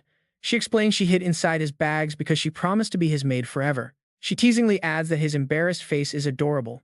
Chris stands there completely helpless as she happily rambles on. Elsewhere, Alor, the third son of Count Tyraman, holds the massive bill, shaking with pure rage. What is this bill? Alor screams. Chris just responds with a contemptuous smirk, mocking his immediate lack of composure. Well, if it isn't the star of our hunt, Chris drawls. You told me to find a room, so I did. Did I do something wrong? After all, an important figure like me cannot stay in some cheap rundown motel. Usually one would just buy a resold villa. Surely you are not getting this worked up just for money. Alor gritted his teeth, enduring the insults. Chris called him a pathetic host who deserved to pay this price, to learn some proper manners. Absolutely furious, Alor squeezed that piece of paper tightly in his fist as he glared. He summoned a massive black panther to threaten him, asking if he wanted to die. Chris was totally unfazed. In his mind, Chris recognized Count Tyraman's technique. Unlike normal taming, this dark magic binds beasts using terror. By mixing in secret formulas to paralyze reasoning, the user easily induces terrifying hallucinations, fear, and wild excitement. However, it was more complex than expected. Learning all of it in a short time would be impossible. He decided to beat Alor to a pulp first. Standing calmly, he asked Mary for a proper weapon to deal with that scary cat. With a single quick thought, a powerful sword materialized directly inside his open palm. Chris smirked, telling him to charge like a real demon. Alor could not tolerate that kind of mockery. He ordered his Black Panther to attack, screaming at the bastard to shut up and stop ordering him around. The beast lunged forward with sharp fangs and saliva flying everywhere. Chris calmly prepared to block the deadly strike. He blocked with his long sword, but the creature's massive jaw pressure cracked the blade, forcing Chris to react. Blown backward into a cloud of dust, he emerged with a light chuckle. That was not half bad, he muttered. But his 2 against 1 not cheating Evan while being pushed back, Chris kept provoking Allor with a bet. A grand job like that would easily pay the bills, he added casually, calling his furious opponent a pretty cheap friend. Blinded by pure rage, Allor jumped onto his panther and charged ahead. His eyes glowed bright red with absolute hatred. He swore to make Chris crawl. Meanwhile, the panther locked its sharp gaze onto him, unsheathing its claws. Allor rode forward like some legendary hero, but as his beast lunged, they realized Chris had completely disappeared. The noble sat on his panther in total shock. He had no idea Chris was already standing right behind him. With a single swift strike, Chris slammed his weapon into Allor's neck. A brutal, relentless beating immediately followed. Allor shrieked in absolute agony until Chris finally stopped. He laughed, teasing the crying noble to stay strong. With bloodshot eyes, Allor glared in pure hatred as Chris warned him that crying would not earn him any mercy. Allor roared at him to shut up, but his fierce panther began to waver, suddenly trembling in absolute terror. The beast whimpered and knelt down, making Allor scream in disbelief at what Chris had done to Karajob. Chris smiled playfully, explaining he only used a basic 2-star illusion spell to break the beast's weak mind. His taming technique was simply no match. Panicked and furious, Allor quickly conjured a massive magic circle instead. Screaming like a complete madman, he summoned a towering black stallion, desperately trying to turn the tide of this battle. Chris merely smirked, asking if Allor knew the defining trait of pure garbage before unleashing a devastating strike. The powerful blast grazed Allor's head, completely destroying the area behind him and knocking the noble down instantly. Allor collapsed onto the ground, completely knocked out cold. Chris sighed, complaining that they had no time to wait. The stallion shook its head frantically, terrified of getting hit as loud screams echoed through the quiet space. Leaving the chaos behind, Chris quickly headed straight into a bustling casino, eager to place some bets and relax. His companion nervously asked if this was a good idea, suggesting they should take a proper rest while they had time. But Chris dismissed the concern, muttering that an untalented guy doing useless things was actually pretty normal for him. He turned to Mary with a cheerful smile, asking her if she agreed that everything would turn out fine. Mary agreed, bringing him a steaming cup of delicious ginger tea as long as her young master stayed away from alcohol. Staring at the non-alcoholic drink, Chris almost burst into tears under the watchful eyes of the 2 Tiraman guards. He reluctantly sipped the tea, crying inside because he desperately wanted some real liquor instead of ginger water. The Duke's servants whispered among themselves, wondering why young Master Allor wanted them to watch such a pathetic guy. Overhearing them, Chris playfully invited them to join the game, teasing them about their beaten master's current state. He assured them Allor would not wake up until tomorrow after that beating, promising to keep their game a secret. The guards growled in anger, telling him to mind his own business and coldly rejecting his tempting offer. Chris just shrugged, telling them to watch all they wanted as the evening sun slowly began to set. He continued playing cards in the casino, telling the dealer to hand out the cards and drink his share of wine. The game went on late into the dark night while the 2 guards kept staring at him with pure irritation.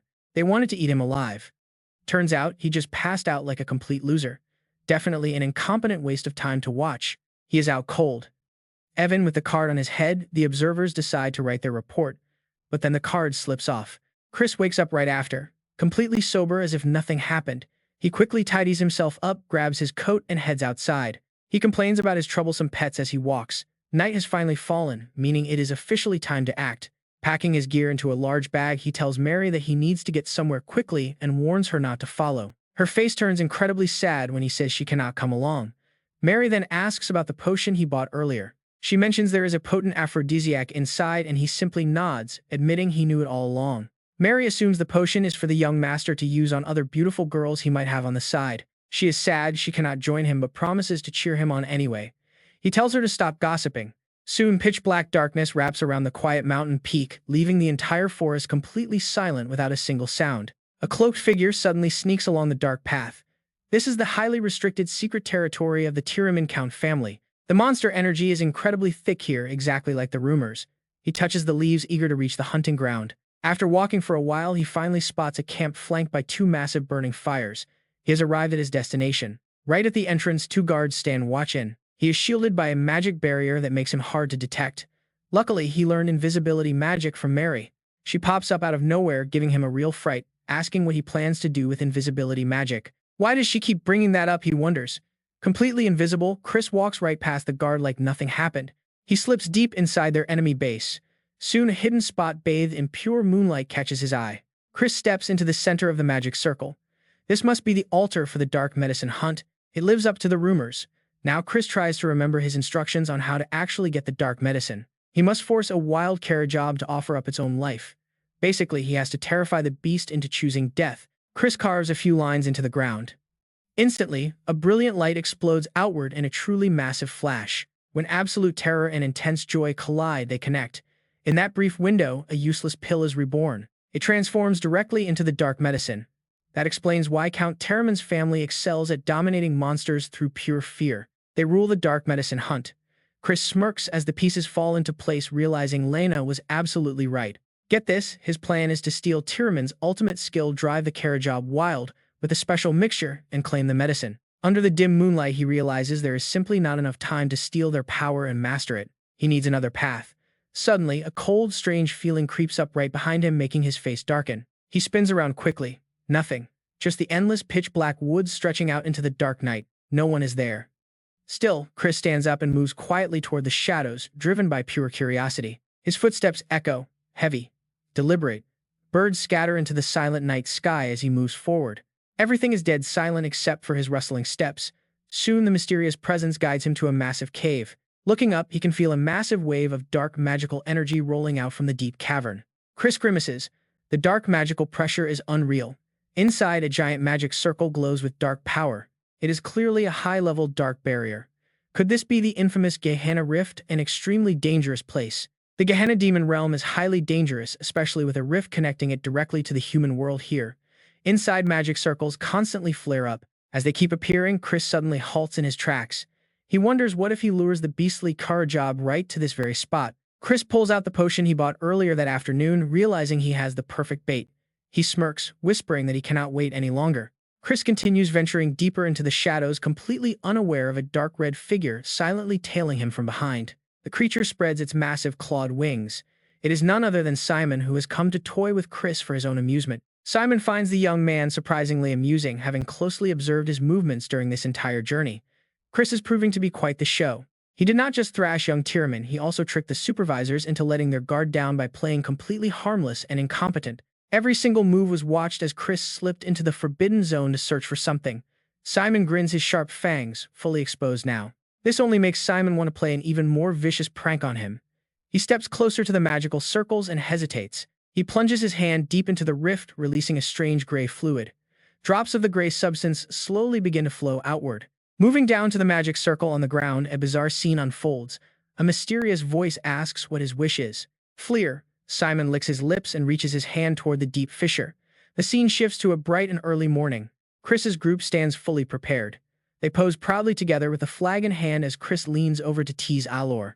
Don't you think you're trying too hard to look cool for someone who just got spanked by me? Angered, Alor snaps back. He tells him to shut up, then glares at Chris's sword. He calls him a show-off, asking why he even brought that along. Since Chris can't even use it anymore, he playfully provokes him back, saying it's better than a mace, and asks if he wants a kiss.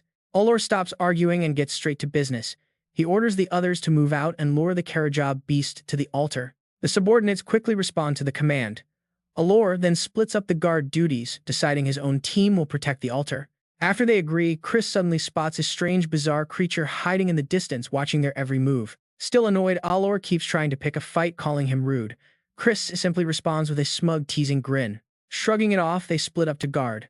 A guard rudely commands him to go over there so he does not block their path. Chris laughs, saying he won't slack off, but warns them not to come crying to him later when they wet their pants. The guard gets angry, but Alor steps in to stop the bickering, telling them not to waste any energy before the big hunt. He turns to Chris, telling the useless guy to go stand watch by the flagpole, which Chris calmly and casually accepts. He promises to protect the pole with all his might, then sits down under a cool tree to relax and think. He wants to see how they perform, knowing they will fall into a trap soon. Luckily, he brought Grandel's special dagger and medicine. He can almost hear the echoing, desperate cries of Grandel calling him an absolute monster. Meanwhile, Alor and his men notice a sudden change in the air. Chris quietly whispers to himself that it is finally here. It is the Karajob, a level 4 magic beast. But its adorable face leaves Chris completely speechless, wondering why it looks so silly. The beast tilts its head in confusion. The subordinate turns to ask young Master Alor if he is ready to start the suppression spell. With a nod, Alor rushes forward, opening up the magic circle to unleash his suppression spell directly onto the beast. His subordinates quickly move into backup positions to provide support while Alor cautiously and slowly edges closer to the magic beast. Suddenly, its eyes glow a fierce red, releasing a terrifying bloodlust. The cute beast completely transforms into a bloodthirsty monster. Its innocent look vanishes, instantly replaced by a wild, murderous urge. Seeing this terrifying change, Alor is completely stunned. With a sudden strike, the beast delivers a heavy blow straight to his face, throwing Alor back as his men rush to help. They ask if he is alright as a purple poison gas spreads. Panicked, an elf mage jumps in to form a shield. Chris watches them struggle behind the protective shield, knowing their defensive spell is not going to work. The beast is furious because of stimulants. Meanwhile, a struggling Alor wonders why this is happening since they took the antidote. Despite taking the antidote beforehand, they are in serious trouble. The remaining fighters try to calm their panicked allies down. They urge everyone to hold the line, but the beast grows wilder, charging at them and preparing to strike Alor again. Ready to deliver a crushing blow to Alor, the beast lunges. Cornered, Alor can only raise his arms to block the impact. When no impact comes, Alor opens his eyes to find Chris effortlessly blocking the giant beak with his sturdy sword. Chris mocks him, teasing that Count Tiraman's family seems pretty weak if the flag-bearer is forced to fight. He offers to save him on one condition: Alor must call him Big Brother. Alor hesitates, calling him crazy. Chris cuts him off, reminding him that time is running out. Looking around, all of his allies are completely down. The poison has neutralized the entire squad. Gritting his teeth in frustration, Alor realizes survival is more important than pride. Swallowing his massive ego, he begs Chris to save them. Chris happily accepts, telling him to remember this promise. With a single swift swing, Chris delivers a painful blow to the Karajab, then reaches his hand out to cast. Thorny light chains erupt from Chris's magic circle, wrapping tightly around the beast. Alor watches the scene in absolute shock. He wonders how Chris can even cast a suppression spell. Chris mocks his ignorance, calling him a narrow-minded fool. For Chris, a common mid-tier spell like suppression is incredibly easy to perform as long as it is not a secret art. He easily takes control of the glowing suppression chains, gripping the sharp, thorny ropes tight without showing any sign of pain. With a quick leap, Chris lands on the beast like an expert rider, driving it to rear up and run wild. Chris charges forward on the beast. Panicking, Alor shouts out to stop him, warning him of the danger ahead. Chris merely flashes a knowing smile. Without a hint of fear, he rides the beast straight into the dark fissure. As the bone-chilling bloodlust intensifies, Chris talks to the beast, asking if this is its first time witnessing Gina's pure malice. Pretty terrifying, right? Suddenly, the Karajab raises its head high and successfully breaks free from Chris's suppression. Seeing this, he immediately reaches for the short sword on his back. Chris decisively plunges the dagger into the Karajab. Soon, Alor's group finally catches up. Panting heavily, Alor asks if the bastard is okay. He warns that this cave is incredibly dangerous and they need to leave, right now. Chris just sits calmly next to the beast, telling them not to be such cowards. But what can they actually do? Next, he pulls out a gem, and Alor's crew quickly realizes this is actual healing medicine, not the toxic black medicine. Alor bites his lip in frustration while his subordinate angrily rants about what he plans to do and how he ruined everything. Before the man can even finish, Alor cuts him off, telling him to drop it. Turning to Chris, Alor suddenly gets a bit shy. He scratches his head, thanking him for saving his man and keeping everyone from getting seriously hurt. Hearing this, Chris is actually quite surprised. The mastermind behind this whole mess is actually feeling a bit guilty now, realizing his scheme makes him look like a total villain. Swapping the medicine weighs on him, but he still had to do it. Shaking off the guilt, Chris decides to tease Alor. He demands that Alor call him Big Boss since he promised. Dumbfounded, Alor gasps out a confused "Wait, what?" Chris just smirks, asking if he is breaking his word. Alor protests, claiming he never agreed and is 2 years older anyway. Suddenly, a massive tremor shakes the entire cave. The intense pressure crushes the subordinates, forcing them to their knees as they cry out for their young master. Confused, Alor wonders what is happening while Chris prays this is not what he thinks it is. Barren, glowing eyes emerge from the shadows. Staring at this massive, mysterious threat, even Chris realizes that things are about to get incredibly complicated. A towering demon steps out, growling about how long it has been since it found such fun toys. Chris instantly recognizes this beast. It is a Gehenna demon. Drawing his sword, Alor shields Chris and urges him to run. But Chris just eyes a strange bat nearby. He pulls a dagger and throws it. The blood-red bat gets pinned and immediately disintegrates. This was actually Simon's tracking magic used to spy on Chris's every move. Watching from afar, Simon clicks his tongue, wondering how the kid noticed. He planned to let the demon play before stepping in. But now, his teleportation anchor is gone. Simon calculates it will take him at least 5 minutes to reach them on foot. Even if he burns through all his blood magic, they might all be dead before he arrives. He quickly vanishes into red mist. Meanwhile, the demon eyes Chris's fallen dagger, finding it highly amusing and asking what exactly he is trying to pull. Chris just flashes a smug grin, saying he simply hates peeping toms. The demon laughs, mocking him for having so many useless worries.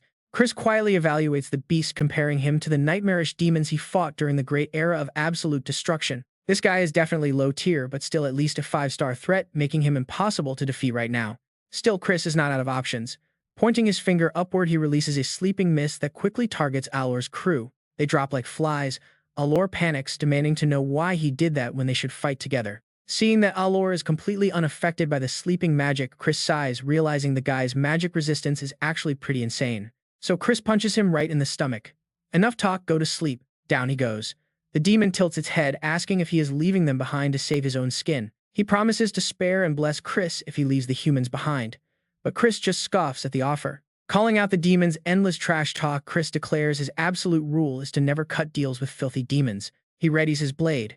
The demon chuckles, praising his spirit but mocking him for wielding a holy sword he cannot even activate. Without the light, it is just a useless chunk of metal.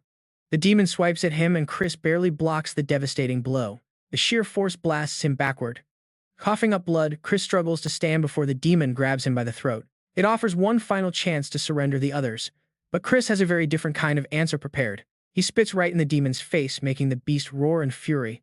Grinning, Chris asks who said he could not use it. Slipping from the giant grip, he flips gracefully through the air and lands perfectly back on his feet. Channeling his magic, a blinding light erupts around him, reforming the shattered blade with pure energy. The demon is absolutely stunned, demanding to know how a mere brat can command the holy light. Chris just smiles, asking if it finally feels the threat. Enraged, the demon lunges forward, roaring that he will rip him apart. Heavy dark energy begins to gather in the cave. As the demon's overwhelming pressure rains down, Chris takes a few steps forward, gathering every ounce of his radiant energy. Activating his light-breaking abyssal slash, he unleashes a devastating strike that tears the earth apart and rips straight toward the demon. He is completely shocked by Chris's sudden action. It is impossible. A desperate scream echoes as the final blow connects. Chris watches the monster's armor shatter. Panting heavily, he realizes he pushed his body past its limits. He collapses vision, fading into a deep sleep. In his dreams, he remembers Evan standing before him, asking, "What did you just say? Did you actually copy my Dead Sea light-splitting technique just by watching?" Chris simply nodded, asking if this was correct. Evan shook his head. Sighing, Evan called him an absolute monster. The technique literally means a flash of light splitting a Dead Sea. But, ironically, despite mastering this blade, Evan sadly admitted he could never become the guiding light for the Mayer family. "But you, Chris, will surely shine brightly everywhere." Suddenly, amidst brilliant swirling colors, slender fingers touch the shimmering water. As Chris slowly wakes up completely disoriented, a dark and mysterious voice echoes from the shadows with quiet amusement. The voice calls itself Mephistopheles. Right then the rescue team shouts nearby, "We found them, start healing them immediately." Mephistopheles adds that as the Lord of Gehenna's seventh realm, he highly anticipates Chris's actions in the future. Chris slips back into a deep slumber. Later, inside Count Tiramin's grand castle, he wakes up groaning in exhaustion. Sitting dazed on his soft bed, Chris mutters that sleeping here for 2 whole days was a massive waste of time. Checking himself over, his body seems perfectly fine. Barren, his eyes spot the dark elixir resting on the table. Overjoyed that it is still there, Chris looks at the black orb inside his bag and sighs. After all, it was Mephistopheles. He definitely drew some unwanted attention there. Sometimes lesser demons blessed by demon gods can experience explosive growth. But why should he care? That is only for wicked spirits anyway. And a 7th realm demon is hardly high tier. Suddenly, a noise outside the door catches Chris's attention.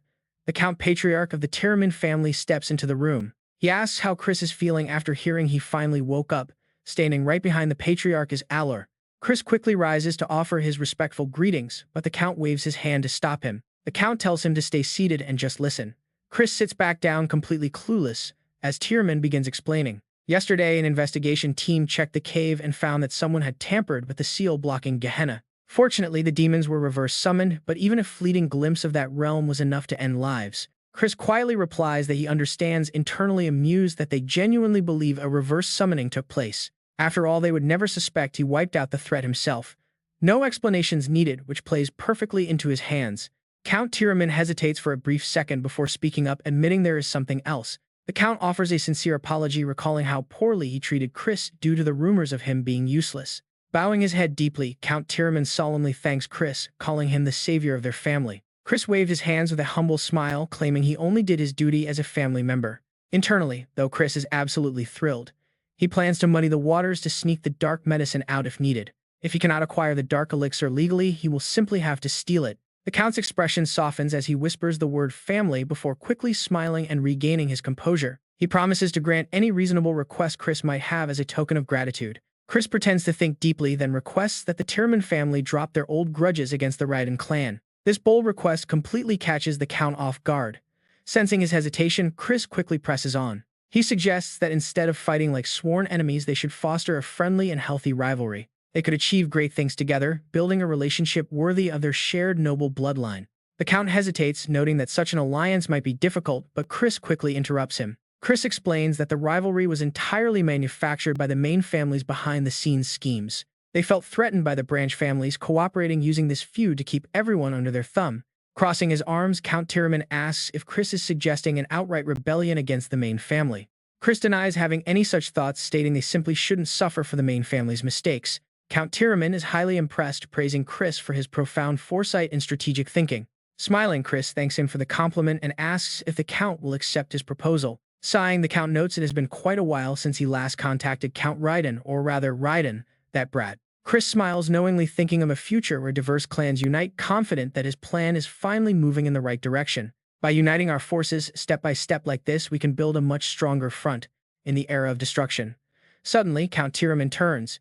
He pats Alor on the shoulder, asking why his son is just standing there. "Didn't you say you had something to say too?" Startled, Alor shyly hands over a gray spherical object. "Take this," Alor says. Chris grins happily. Alor thinks back and explains that when he entered the cave, it was just lying on the ground.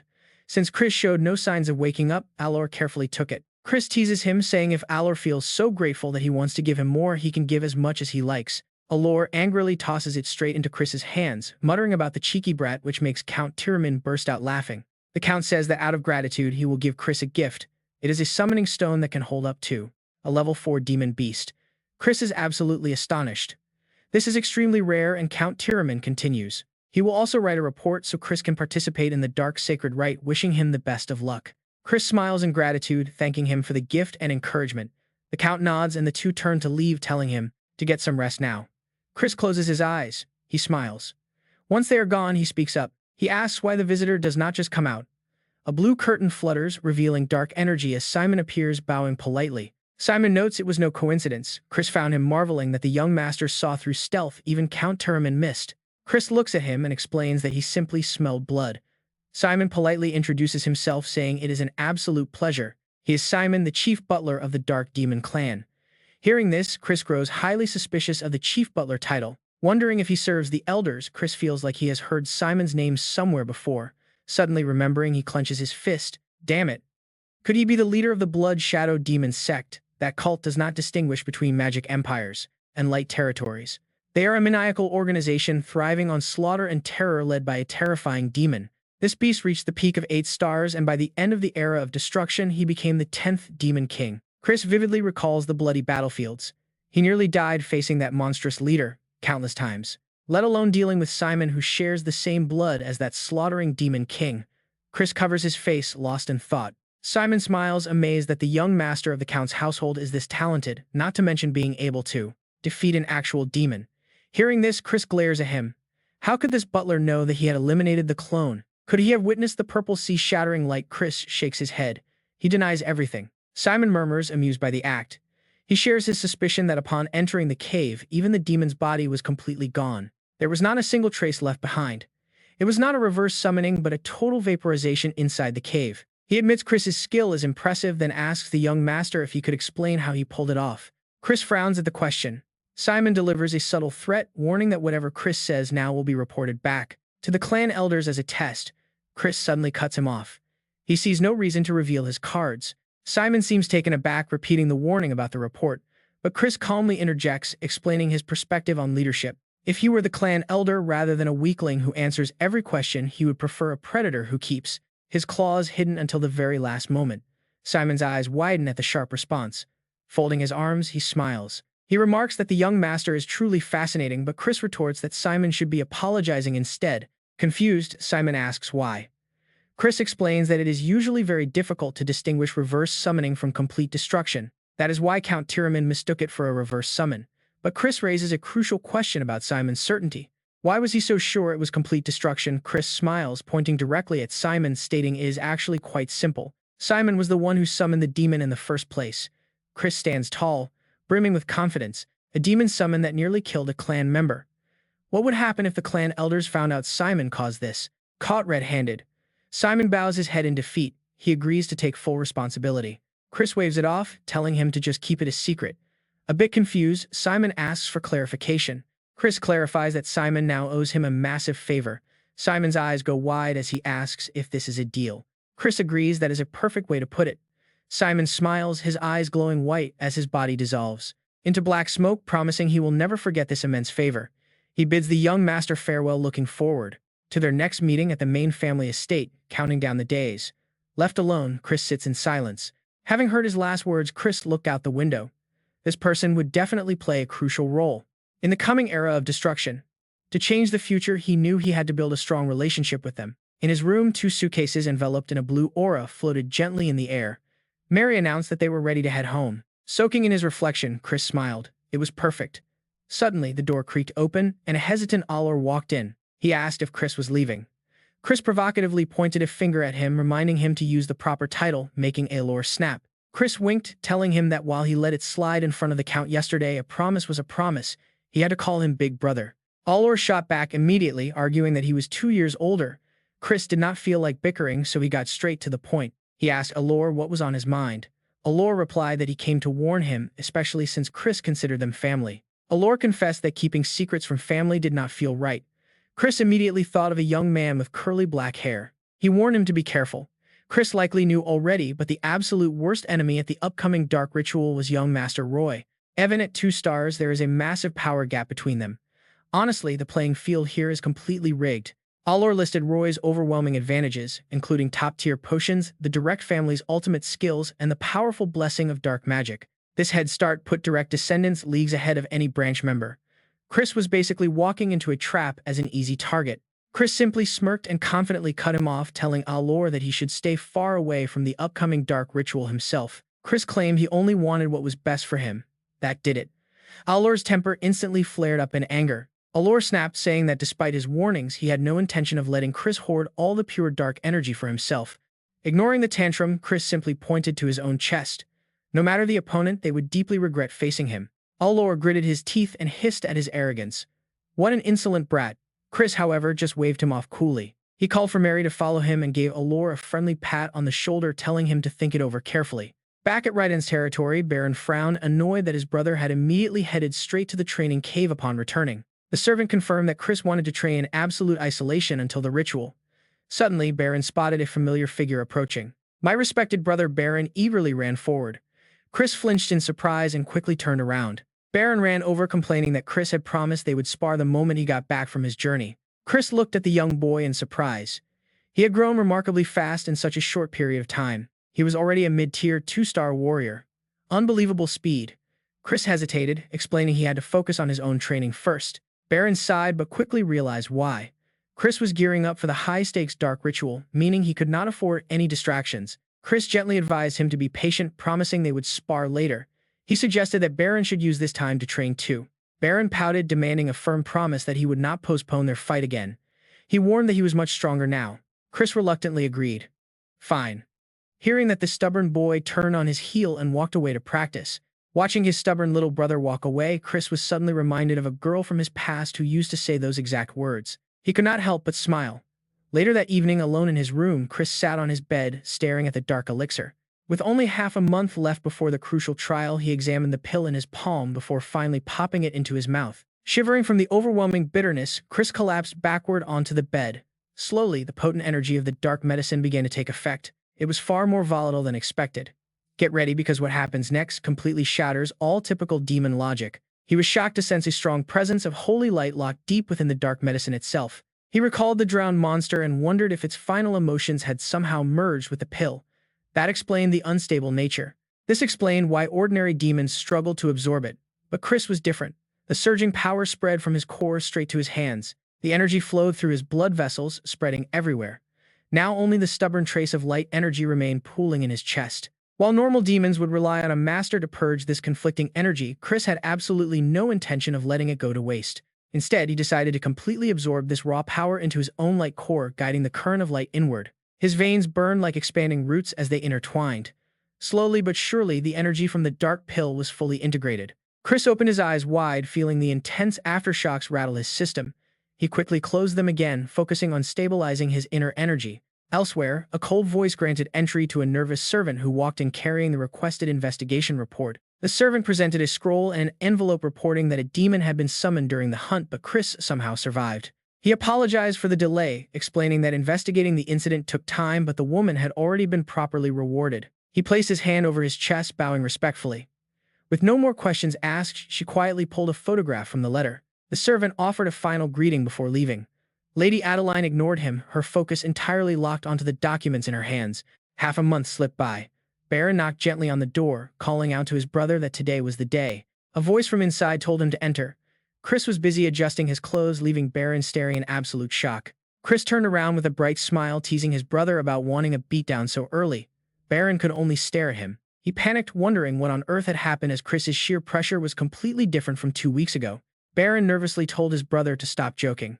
Chris calmly replied that if he wanted to test his fists, he would gladly oblige. But if Chris won, Baron had to drop out of the dark rite. Those words left the younger brother completely frozen. He stuttered, asking what his brother meant. Chris coolly explained that the dark rite was no place for weak, fragile people. Hearing that, Baron frowned in irritation. He swung his weapon up and furiously yelled at his brother to shut up. He demanded his brother draw his sword. Chris slowly picked up his blade, sighing at how useless his brotherly affection was. Chris decided he had to beat some sense into him. Right on cue, Baron let out a loud roar and charged straight toward him. The duel ended with Baron lying miserably in bed with puffed cheeks, his heavily bandaged arm hanging in a sling. Right inside and scolded Chris for going too far. The doctor added that the boy needed half a month of rest. The Count looked at his youngest son, stating that the boy had no choice but to wait for the next dark rite. The boy protested in frustration. Right then, Chris spoke up, asking his father for a brief moment alone with him. Ragan agreed without any hesitation, leaving them alone so the two brothers could finally have a private talk. Chris did not waste any time teasing his younger brother, asking why he was making such a miserable, pouting face. He warned Baron not to whine like a baby, reminding him that he was the one who had demanded the fight in the first place. Baron pouted, asking if his brother hated seeing him grow, accusing Chris of always mocking his achievements and looking down on him. He claimed Chris had intentionally injured him to block his entry into the dark rite. Chris sighed, fearing the kid would burst into tears. Trying to save the situation, Chris comforted him, suggesting they were getting off track and that his actions were for his own good. He explained that if Baron clashed with him in the dark rite, he would lose his shot at pure dark energy. Chris had to be tough because his brother was incredibly stubborn, asking if he finally understood the lesson. More importantly, Chris pointed out that pure dark energy simply did not suit him, leaving Baron utterly confused. He advised him that gray dark energy was his true match, explaining that darkness has many different categories and forms. Pure dark energy is the absolute peak, but right below it is gray dark energy, which perfectly aligns with curse magic. Chris gently asked if he didn't find mastering curse magic far easier than trying to learn swordsmanship. Baron hesitated, asking how his brother could possibly know that.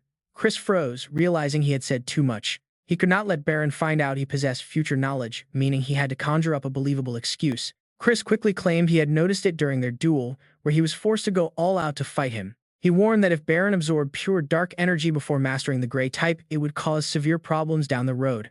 It was not completely impossible since pure dark energy was superior, but its stubborn traits would severely hinder his overall growth. It would cause a painful stagnation, and Chris knew his brother wanted to grow stronger as quickly as possible. He solemnly advised his brother to reconsider his path before the dark rite, speaking purely out of concern and care. Hearing this heartfelt advice, Baron was deeply moved on the inside, though he stubbornly refused to let it show. Chris then reached out and handed his brother a glowing medicine pearl, presenting it as a special gift. Baron's eyes sparkled with absolute excitement, asking why his brother would give him such a rare and precious medicine. Chris casually waved his hand, asking if he really needed any other reason beyond looking out for his own brother. Internally, Chris smirked because he had already consumed something much better. Tears began to well up in Baron's eyes. Clutching the medicine tightly, he asked why Chris had always behaved like a fool, even when their mother lay sick in bed. He asked if his brother knew how much pain their mother had suffered because of him. Chris stared with a complex gaze. He sat down right beside him, admitting he had been too immature back then. The next morning, Chris arrived at the sanctuary. Sporting heavy dark circles under his eyes, he stepped out of his carriage, complaining that the long trip had left him sore. He grumbled about why they could not just open a teleportation portal, deeply annoyed by how incredibly stingy they were being. Just wait until he becomes the family head, but right then Mary flies in out of nowhere to tease him for standing there daydreaming. He was imagining a sweet date that made his heart flutter, but then Chris snaps back to reality and looks around. With the main family only allowing him one companion, Mary is the absolute only one who can tag along. After all, she is bound to him by contract. Meanwhile, their carriage driver calls back, urging the young master to show them his best. He tells Chris to teach the main family a lesson, just as a whispering crowd nearby catches the young master's attention. Mary giggles and whispers that he is already famous right before someone loudly welcomes the young master to the venue. Everyone around is completely shocked to see Simon, the chief butler himself, stepping forward to personally welcome Chris.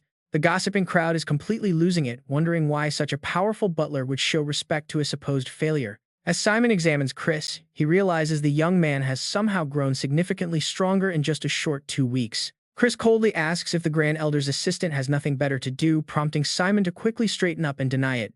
Simon explains he is only here on official orders because the Grand Elder requested a private meeting with the young master. Chris merely raises an eyebrow, making Simon lean in close with a sly wink to ask if he already expected this. Angrily looking away, Chris insists he is actually quite surprised, though the butler clearly does not believe his acting. With sunlight streaming through the windows, Simon leads Chris deep inside the manor to announce their arrival to the Lord. He announces Chris has arrived, and a raspy voice responds with approval.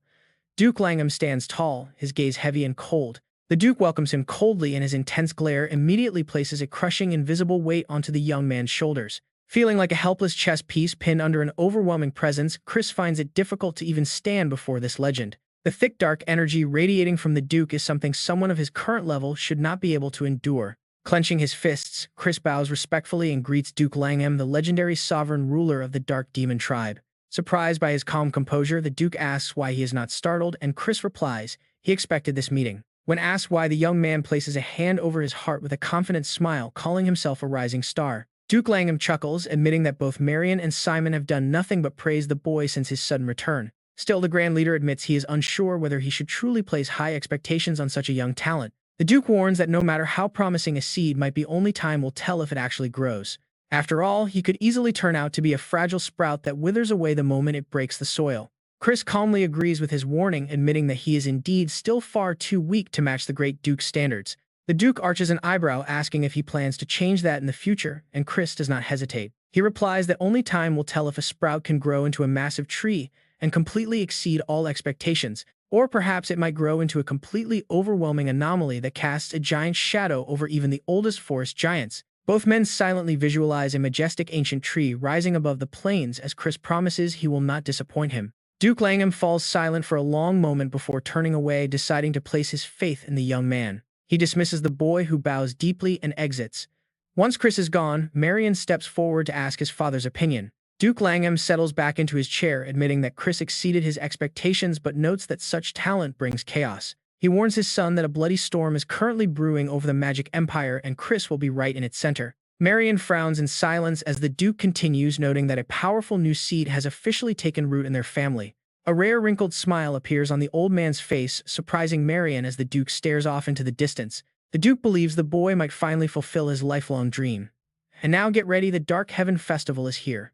Servants loudly announce the arrival of Raiden's eldest son, Chris Van Baron Kaz, who then steps into the grand hall. The gathered guests immediately begin whispering, wondering why the Grand Elder would waste time meeting a known fool.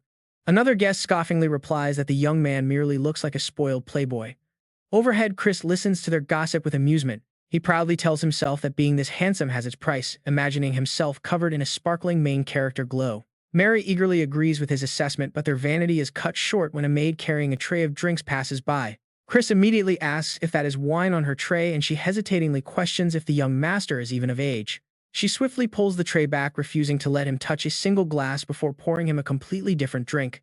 She tells him to drink some warm ginger tea instead, giggling with Mary as Chris is left standing empty-handed in the hall. Chris screams inside, cursing these pathetic devils since he definitely does not want ginger tea.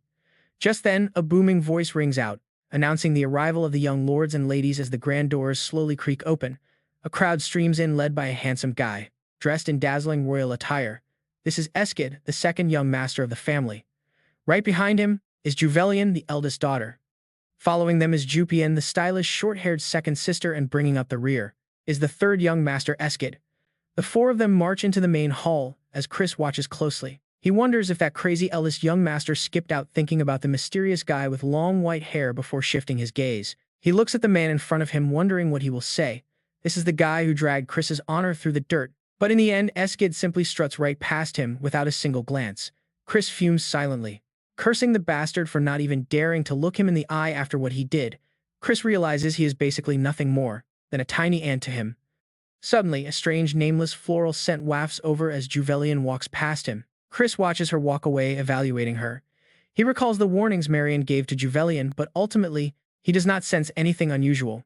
Shrugging it off, he turns around, deciding he will dig into that mystery later on. That is plenty of scouting for one day. He needs to head back and prepare for the ritual. But suddenly, a strange man blocks his path, greeting him formally as young Master Chris. The man introduces himself as Fair, a summoner working directly for young Master Loin. Chris narrows his eyes in disgust. Fair smirks, offering an explanation that is meant to sound quiet, yet loud enough for the entire crowd to hear. He mentions hearing that some highly unreliable person will be joining the Dark Sacred Rite tomorrow. Fair feigns worry about unqualified trash bringing shame to the Dark Demon clan. Chris growls, asking if the summoner is calling him unqualified. Fair raises his chin proudly, saying that Chris simply needs to prove he has what it takes. If Chris hates being doubted, he should stand up and show his power. Behind him, Loin is watching the drama unfold from the balcony with a smug grin. Chris bites his lip, knowing this is an obvious provocation. This party is going to be a real headache. Setting his ginger tea down, he agrees to prove himself. He challenges Fair to show him whatever pathetic tricks he has up his sleeve. Fair looks dumbfounded, wondering if they are doing this right here without any weapons.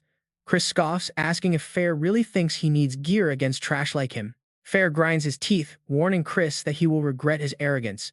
Chris simply shrugs with complete ease, telling him he is the one who is about to regret everything. Across the room, Juvelian and Jupian watch the show with keen interest, Juvelian flashing a subtle smile. Suddenly, the onlookers' faces turn pale as Fair is suddenly jumped and relentlessly beaten by his own summoned evil spirits. Meanwhile, Chris stands there completely relaxed, getting royal treatment from the remaining spirits. The onlookers cannot believe their eyes, wondering what on earth they are witnessing.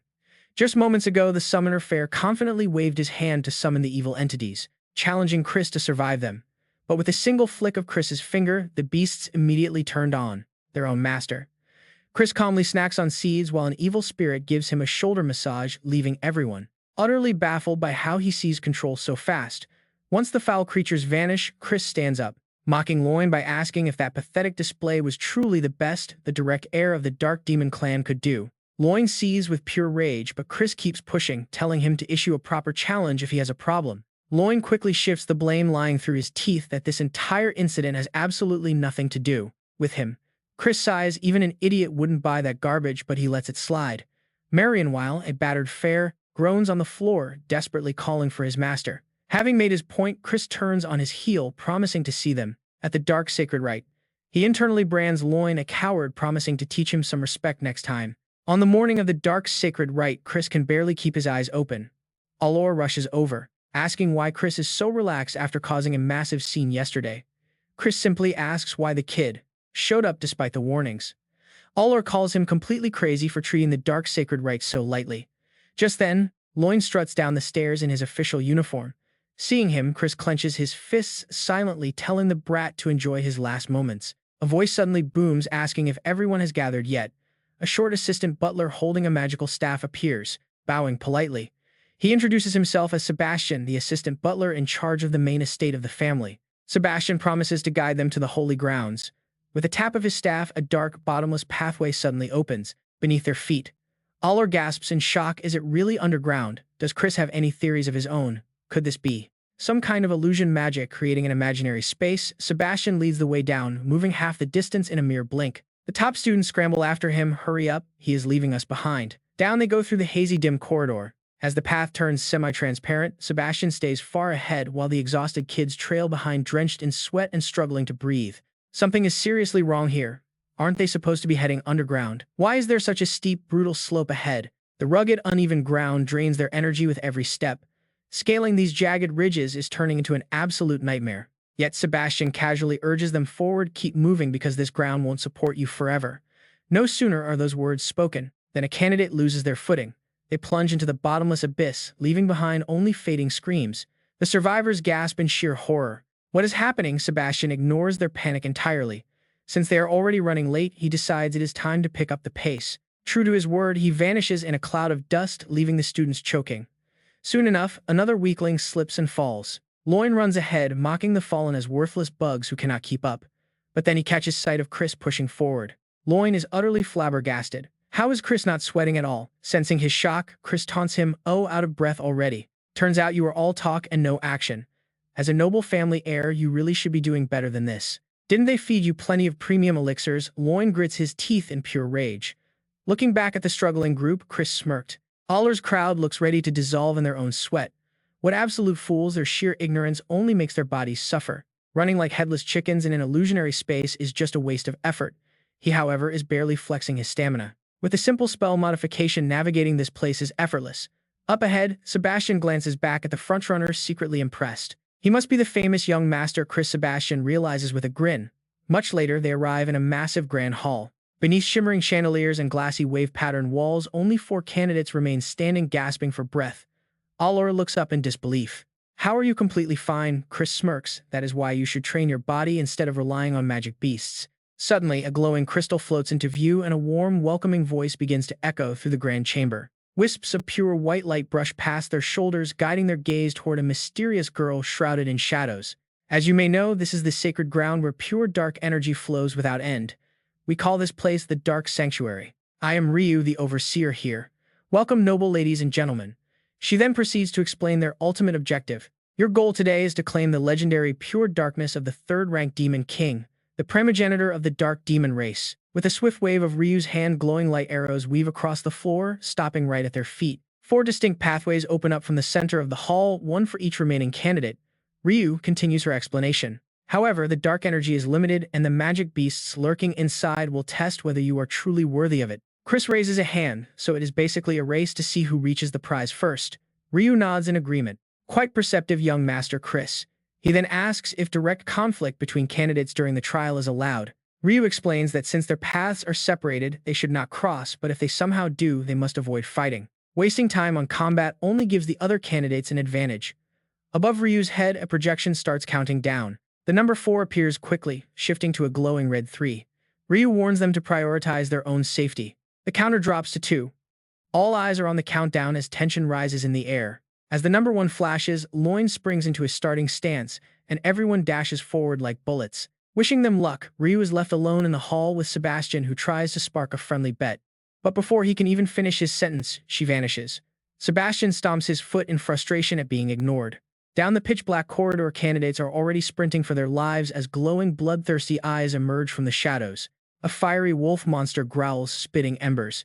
It lunges forward aggressively, but Loin is already prepared to strike. He effortlessly targets their vital spots, taking down the pack with a few swift, brutal strikes. These low-tier level 2 beasts are simple child's play for a 2-star magic user like him. He chuckles, imagining Chris covered in blood and desperately struggling all by himself somewhere else in the dungeon. Normally, every path has the exact same difficulty and layout. However, Loin secretly bribed a corrupt proctor. Chris's route is rigged with far deadlier beasts, ensuring he unexpectedly runs into monsters that are way beyond his level. It is the perfect plan to guarantee a tragic end, as deaths in this sacred dark ritual are always ignored. Loin smirked already, gloating over his victory. Standing right before him now was the massive heavy door leading straight into the sacred ground. He felt pretty smug, absolutely sure he would be the very first to arrive. But right at that moment, a voice suddenly echoed behind him. "What took you so long?" the voice asked as Loin spun around to find Chris casually leaning against the wall with his arms folded. Chris joked that he almost died of boredom waiting around. A completely bewildered Loin demanded to know how on earth he got there so fast. Chris simply scratched his head and said it was actually pretty easy. Loin was utterly shocked, insisting his path should have had much stronger beasts. Realizing he just let a huge secret slip, Loin quickly covered his mouth. Chris smirked. This explained everything. He figured those monsters felt way too strong for a normal test, so it really was Loin doing this.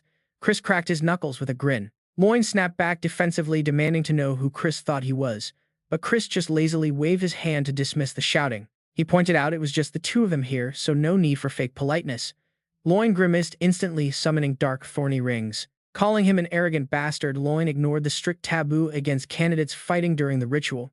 He was ready to crush him right now. With a wild shout, Loin swung. Chris easily slipped to the side, completely dodging the strike, smooth as always. He calmly analyzed his opponent's magical combat style, a brutal technique designed to explode mana at close range and shatter a target's bones. Loin kept firing a barrage of fists covered in dark magic, aiming right for the face of Chris. Yet not a single punch landed. Frustrated, Loin spat out insults, calling him a cowardly little rat while relentlessly pressing forward with his aggressive attacks. Spotting what looked like an unguarded hand, Loin lunged forward, shouting that he was going to snap his bones. But Chris just smiled. "Idiot," he whispered, grabbing the wrist of Loin and twisting it behind his back with a loud crack. Chris smugly warned him not to cry when it started to hurt, sending a wave of absolute agony shooting straight through Loin. A painful scream echoed. Silence followed. A while later, a blonde-haired boy came running up completely out of breath. He panted, asking if he was late, but his eyes went wide when he noticed two unconscious bodies lying right at the feet of Chris. Allure gasped, asking if he did all this. Chris just teased him for being slow, offering him a chance to pass out on his own. "Or should I just beat you up until you black out?" Chris asked. Allure immediately summoned a magic circle, refusing to go down easily. But despite those brave words, the poor guy collapsed anyway. You almost have to laugh at how quickly he folded. In 5 years, the first great war against the Alliance would begin. He needed total control over the Dark Magic clan before that deadline. Dusting off his hands, Chris muttered that he couldn't afford to share even a tiny shred of this dark energy with anyone else. With the area finally cleared out, it was time to claim the prize. He slowly pushed open the massive doors to the sanctuary. This ancient dark energy was the ultimate power, allowing a demon to truly transcend. Evan, the powerful head elder of the clan, who famously absorbed 80% of this energy, was considered one of the strongest living demon lords in existence. The legendary Dark Destroyer had absorbed over 90% of pure darkness to claim his title as the Demon King.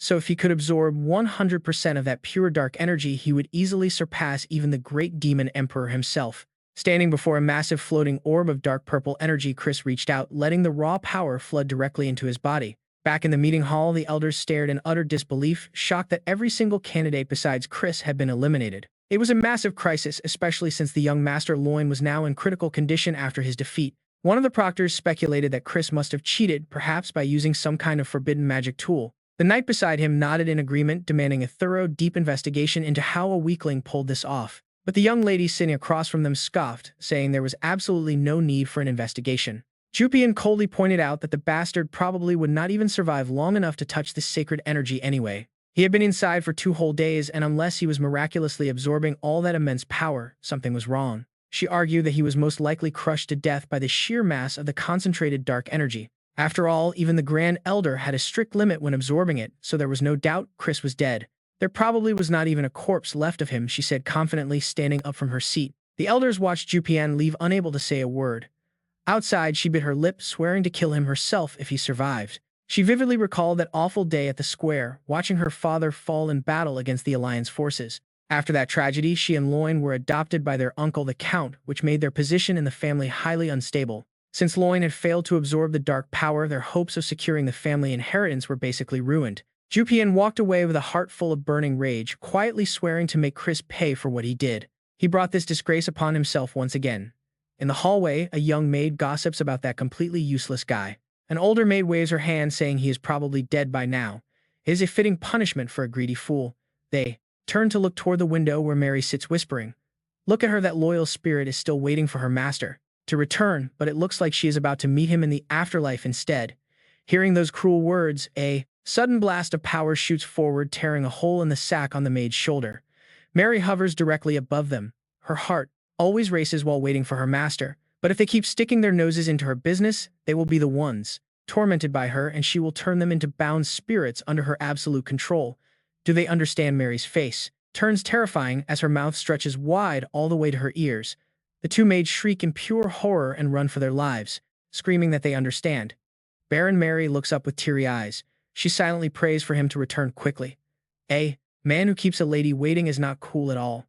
Marion, while Chris struggles with a heavy frown floating in the endless void as an infinite darkness chokes his throat. Is this only 70%? This is harder than expected. Still, he clenches his fist to endure. Somehow, the real trial only begins around 90%.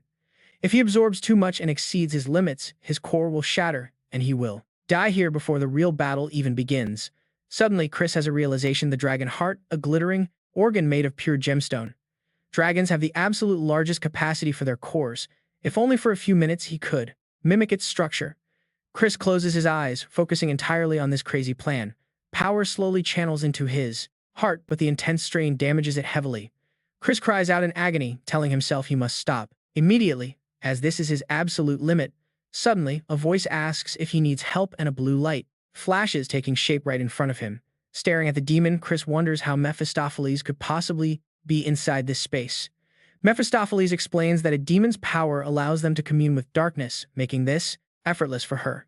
She offers to help him with his absorption with absolutely no catch, leaving Chris highly suspicious of her motives. She merely giggles, saying she just felt like it, telling him to grab her hand and absorb all the dark energy. A week later, out in the vast garden, Duke Langham sets down his teacup, sighs, doubting the kids survive after going silent for so long. And honestly, can you blame him? Marion frowns, wondering how such a smart kid could be so foolishly greedy. Standing across from them, Simon smiles and replies that Viscount Langham agrees, wanting to seal the sanctuary entrance early, asking if the Duke will order it. Langham leans forward, calling him a sly bastard for trying to test him, asking if he truly believes the kid is still alive. Simon hums, admitting the chances are basically zero, but notes that the boy is highly interesting. An amused smile plays on Simon's face. Langham purses his lips, watching him silently before making his decision.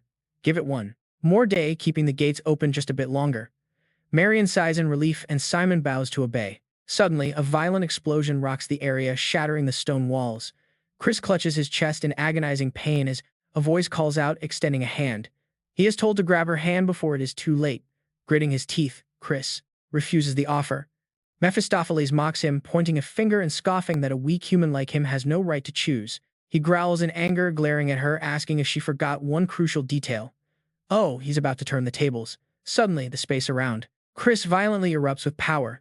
He reminds her that they are currently standing in a conceptual world. Mephistopheles, seeing the raw energy wrapping around his body, she screams in disbelief. This is impossible. Suddenly, Chris begins transforming, starting with his hair and eyes turning blood red while a pair of horns sprout like a demon king. He has become a demon, right before Mephistopheles, leaving her wondering if this is true demonification. To her, this is an ultimate technique only. Mysterious magic clans possess a taboo spell that turns the user into a demon, temporarily granting them an overwhelming surge of power. Anyone wielding it becomes incredibly strong, but the side effects of this magic are massive. In the past, even Lena lost her life after using this taboo spell. However, Mephistopheles quickly realizes that if he avoids amplifying the dark magic, Chris can channel his new demonic strength to form a massive magic circle, allowing him to bypass the world's rules and gain immense power without suffering any backlash or penalties. The magic circle begins pulling everything and proving his plan actually works. With this, he can easily absorb all the sacred darkness for himself. Mephistopheles watches in shock as Chris summons a massive dark scythe, prompting her to speak. To think a tiny insect could actually tear his body apart. In the end, he just laughs arrogantly and asks if they know anything at all. Chris points to the sky, declaring himself a genius. He then opens a portal, glancing over at Mephistopheles, telling her she can stay right here while he takes off. Chris confidently struts away, leaving her far behind. Mephistopheles only smiles, saying, "See you next time." As the portal slowly closes, Chris looks back in utter confusion. With a grunt, he flies off, leaving Mephistopheles standing there in silence. Chris arrogantly flips the bird to Mephistopheles, telling him to beat it, leaving her frozen and completely dazed. Confused and frozen on the spot, Mephistopheles' laughter echoes from a distance. Even though Chris has already closed up his dimensional portal, he angrily shakes his fist, grumbling. Does she think he's crazy? Why would he ever want to meet her again? What a nutcase. Chris looks around and mutters. He wonders just how much time has passed as he strokes his chin, trying to guess. It's probably been a whole week, so everyone must be worried sick. Chris decides to tease them a bit, waving his hand to transform back to his normal self. Marion, while a panicked servant, rushes into the clan meeting room, shouting that the young master has finally returned. Talk about a shocker. Instantly, the room erupts into whispers. How is he still alive? Langham calmly frowns, demanding to know how the boy is doing. As the highest authority of the Dark Demon clan, the servant reports everything to him. The boy survived, but he's barely clinging to life, incredibly weak and unconscious. According to the personal healer, besides the pure dark energy inside his body, everything else is a complete and utter mess. The servant's next words make the brown-haired man freeze. This chaotic state is going to heavily impact his future dark magic. While Chris remains unconscious, the elders continue debating, claiming he brought this greed upon himself. They argue that the kid couldn't handle absorbing over 80% of the dark holy energy, wasting it out of sheer greed. Hearing this, a nobleman stands up with a deep frown, declaring that they must hold him fully responsible for the waste. Langham merely frowns calmly, replying that he understands and dismissing everyone to bring the tense meeting to an end. Once the room empties out, only Langham and Mephistopheles remain behind. Langham taps his fingers on the table and asks if the report is actually true. Mephistopheles looks him straight in the eyes, confirming he personally supervised the treatment. He guarantees that the boy's core is severely damaged. Hearing this, Langham's finger-tapping quickens as if he is plotting something. Mephistopheles watches him anxiously, feeling a bit timid under that cold gaze. Langham just stares into space, lost in deep thought. The suffocating silence drags on, pushing Mephistopheles' anxiety to the absolute limit. Finally, Langham breaks the silence, mentioning Loin. Mephistopheles flinches quickly, responding. Langham declares that Loin must become the young master, acting as a mere sacrificial lamb. He needs him for his grand scheme with the poison magic clan since his planned purge has been delayed. Mephistopheles breaks out, in a cold sweat, realizing that even his father is closely watching Chris. Mephistopheles' eyes widen in absolute disbelief. It feels like watching a fish desperately trying to swim against a deadly current. Suddenly, Langham's finger-tapping abruptly stops. Mephistopheles gulps in panic. Langham raises his voice, ordering him to bring Chris to the dark hall the very next morning. He intends to publicly judge Chris before the entire clan. Honestly, you can feel the tension as Chris finally stands trial. Surrounded like a common criminal, he calmly observes the crowd, knowing they are just desperately trying to get rid of him. The brown-haired elder frowns sternly at Chris, while the rest of the room watches with twisted, excited anticipation. Seeing all the clan's heavy hitters gathered, Langham looks down at Chris, demanding to know if he admits to his crimes, specifically his actions during the Dark Holy Rite. Chris calmly nods, admitting he does, while a strange faint vortex swirls around him. Langham demands he explain his crimes clearly. Chris speaks bluntly, his mind flashing back to the unconscious Loin in his bed. He sneers that his pathetic peers don't deserve to carry dark demon blood, and that he should have thrashed them even harder. He mockingly wonders how they can even crawl around after that. His blatant disrespect completely outrages the brown-haired elder. Langham quickly cuts off the shouting elder, telling everyone to be silent before locking his eyes onto Chris to deliver his judgment. He points out that despite monopolizing the clan's most precious resource, Chris failed to produce a result worthy of that privilege. Despite the heavy accusation, Chris remains completely unbothered, calmly asking what specific standard of measurement they are even referring to. Langham coldly states that his dark energy purity level must reach at least 70%. Chris simply smiles, asking what kind of punishment awaits him if he fails to meet that threshold. Unfazed by the boy's calm demeanor, Langham explains that he will be banned from inheriting any dark magic techniques. On top of that, he will be permanently exiled from the main family estate, completely losing all inheritance rights to the prestigious Reborn household. Chris just scoffs, boldly pointing out that it seems even the patriarch himself cannot accurately judge his true potential, to fully measure it. The tense atmosphere of the trial was suddenly interrupted when Eskid raised his hand. Eskid smiled warmly and asked his dear younger brother how he was doing, trying his best to ease the heavy tension. Although Chris's mana pathways were in complete disarray, a dark energy clash could still measure his raw level of purity. He calmly explained that since he had absorbed 70% of the sacred dark energy, if Chris could defeat him, it would prove the boy had reached an even higher level. Theoretically, this dark magic clash would settle everything. It was a pure duel of strength to test whose dark energy reigned supreme compared to the other person. With equal amounts of mana, the one with the pure dark energy would easily overpower their opponent in an instant. But when two equally pure dark forces clashed, the one with the absolute highest level of refinement would emerge victorious. Yet a sinister trap lay hidden within this duel. It was actually the perfect way to shatter the loser's mana pathways. Chris realized his opponent was far more insidious than expected, but he simply smiled and agreed to the match. He declared to the entire courtroom that if he achieved a great enough result to earn their full recognition, then the patriarch must officially back him and grant him permission to try out for the young master position. Standing up immediately, Eskid chimed in to agree, asking what was wrong with a branch family member aiming for the top. His bold statement sent massive shockwaves through the entire crowd of powerful nobility gathered there. In this magic empire, only the strong ruled supreme. Nearby, a dark-skinned elder silently muttered about the young master's future. Eskid stepped closer to his brother, warning Chris that this was just a friendly precaution before they began. He warned that if Chris failed to control his raw power during the clash, he might cripple his own pathways. So to match your current rank, I will only use a fraction of my power at a beginner 2-star level. As Eskid spoke, he unleashed his magic toward Chris, confident that his superior purity would win out. The two dark spells collided, instantly repelling one another. Chris smirked, telling Eskid he really did not have to hold back. He suggested Eskid worry about his own precious pathways instead. The young master's eyes flared as he went all out. Eskid mocked him, saying those arrogant words only made him eager to see how strong Chris really was. A devastating wave of dark magic surged forward, but Chris casually shattered the entire attack with a single movement. Eskid gasped in utter shock, wondering how the boy was redirecting the energy without even gathering his own mana. He quickly changed tactics and channeled more mana, deciding to unleash his full power as a 2-star master. But no matter how much magic Eskid threw at him, every single one of his strikes was completely neutralized. Chris's eyes turned crimson as the darkness in his hand grew denser. With a tight squeeze, he crushed the spell. He sighed in disappointment, infuriating Eskid, who had put on such a haughty show only to fail so miserably. Chris asked if that was really all his brother had. Consumed by rage, Eskid made his dark magic even more lethal. The energy transformed into a starving wolf, fiercely lunging straight toward Chris with the clear intent to kill him. The dark-skinned elder cried out in fear, recognizing it as a highly dangerous 4-star dark magic spell. Eskid's magic materialized into a vicious beast, charging forward before the old man could even finish his warning. Yet, as the wild beast closed in, Chris's own dark energy erupted, instantly suppressing it and shrinking it to nothing. Eskid stood frozen in absolute disbelief as his attack failed. Chris calmly mocked him, repeating his exact words. He told the young master to be careful, as losing control during a dark magic clash could easily ruin his own pathways. He raised his hand and unleashed a massive shadow fist, mockingly telling his brother to watch out. The dark hand reached out and seized the terrified young master, suddenly snapping and cutting off his magic flow. The backlash hit Eskid hard, causing him to cough up blood. Terrified servants screamed out for their young master. Chris analyzed the scene, clicking his tongue in disappointment that the strike had not completely crushed his brother's pathways. Bright red blood pooled on the carpet. Raising his hand with a weak laugh, Eskid admitted his total defeat. Whispers erupted from the shocked crowd, guessing Chris's dark energy purity was easily at 90% or more.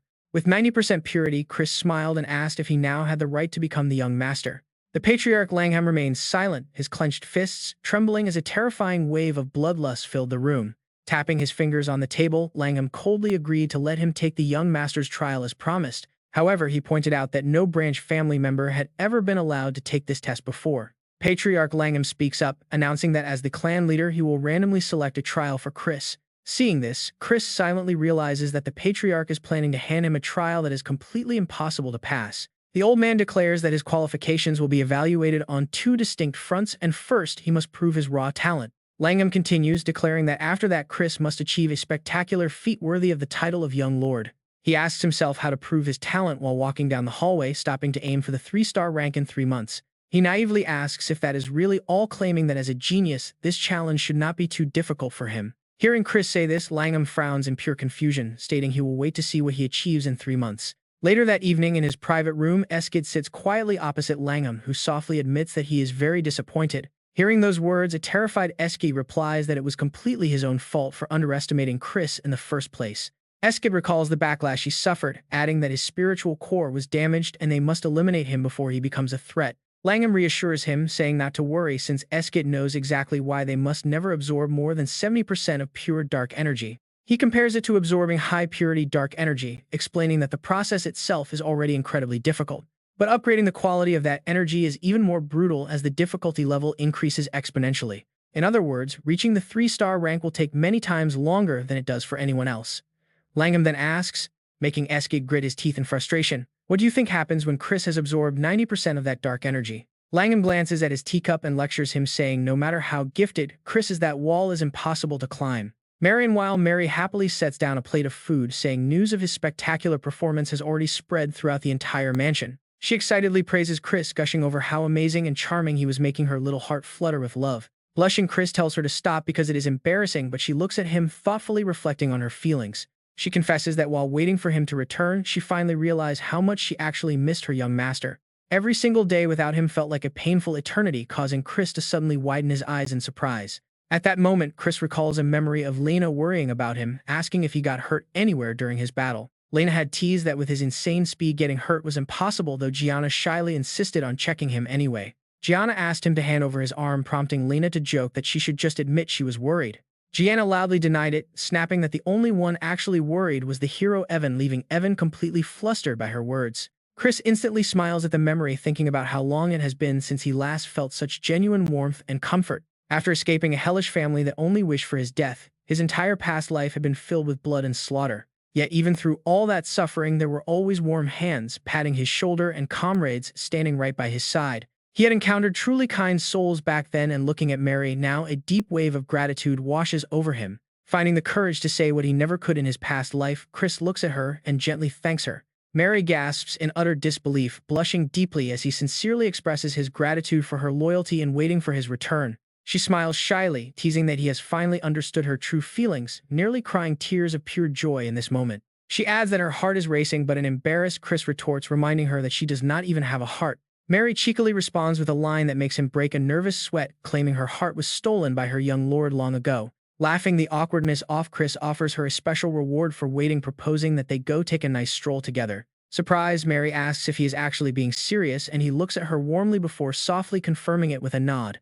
She leans in cute and close to ask again, making him shiver and back away as he stammers out his agreement. The two soon enjoy their quiet walk through the mansion garden, with Mary excitedly admiring the blooming flowers. Her pure joy brings a smile to Chris's face, making him realize that taking a brief break is actually quite nice. However, he still needs to reach the 3-star rank in 3 months, a goal that feels incredibly tight and stressful. Evan, with branch masters guiding him, trying to manage 90% pure dark energy on his own, is a massive struggle. Suddenly, Aunt Marian's voice from behind breaks his train of thought, teasing him about just running around and causing trouble everywhere. Chris immediately bows with deep respect to greet her, but his aunt looks at him skeptically, questioning his casual stroll in the garden. She asks if he has even bothered to find a proper master to support and guide his training yet. Chris awkwardly mutters that maybe he has, but Aunt Marian's blunt rejection leaves him feeling rather disappointed. Richin's hope is instantly crushed when his aunt refutes him, catching him off guard by clarifying it wasn't her. Marian frowns, telling him to follow. Richien immediately turns to Mary, apologizing for the sudden trouble and promising they'll meet again at dinner. She gives him a serious, respectful nod in return. "Understood, young master," she replies.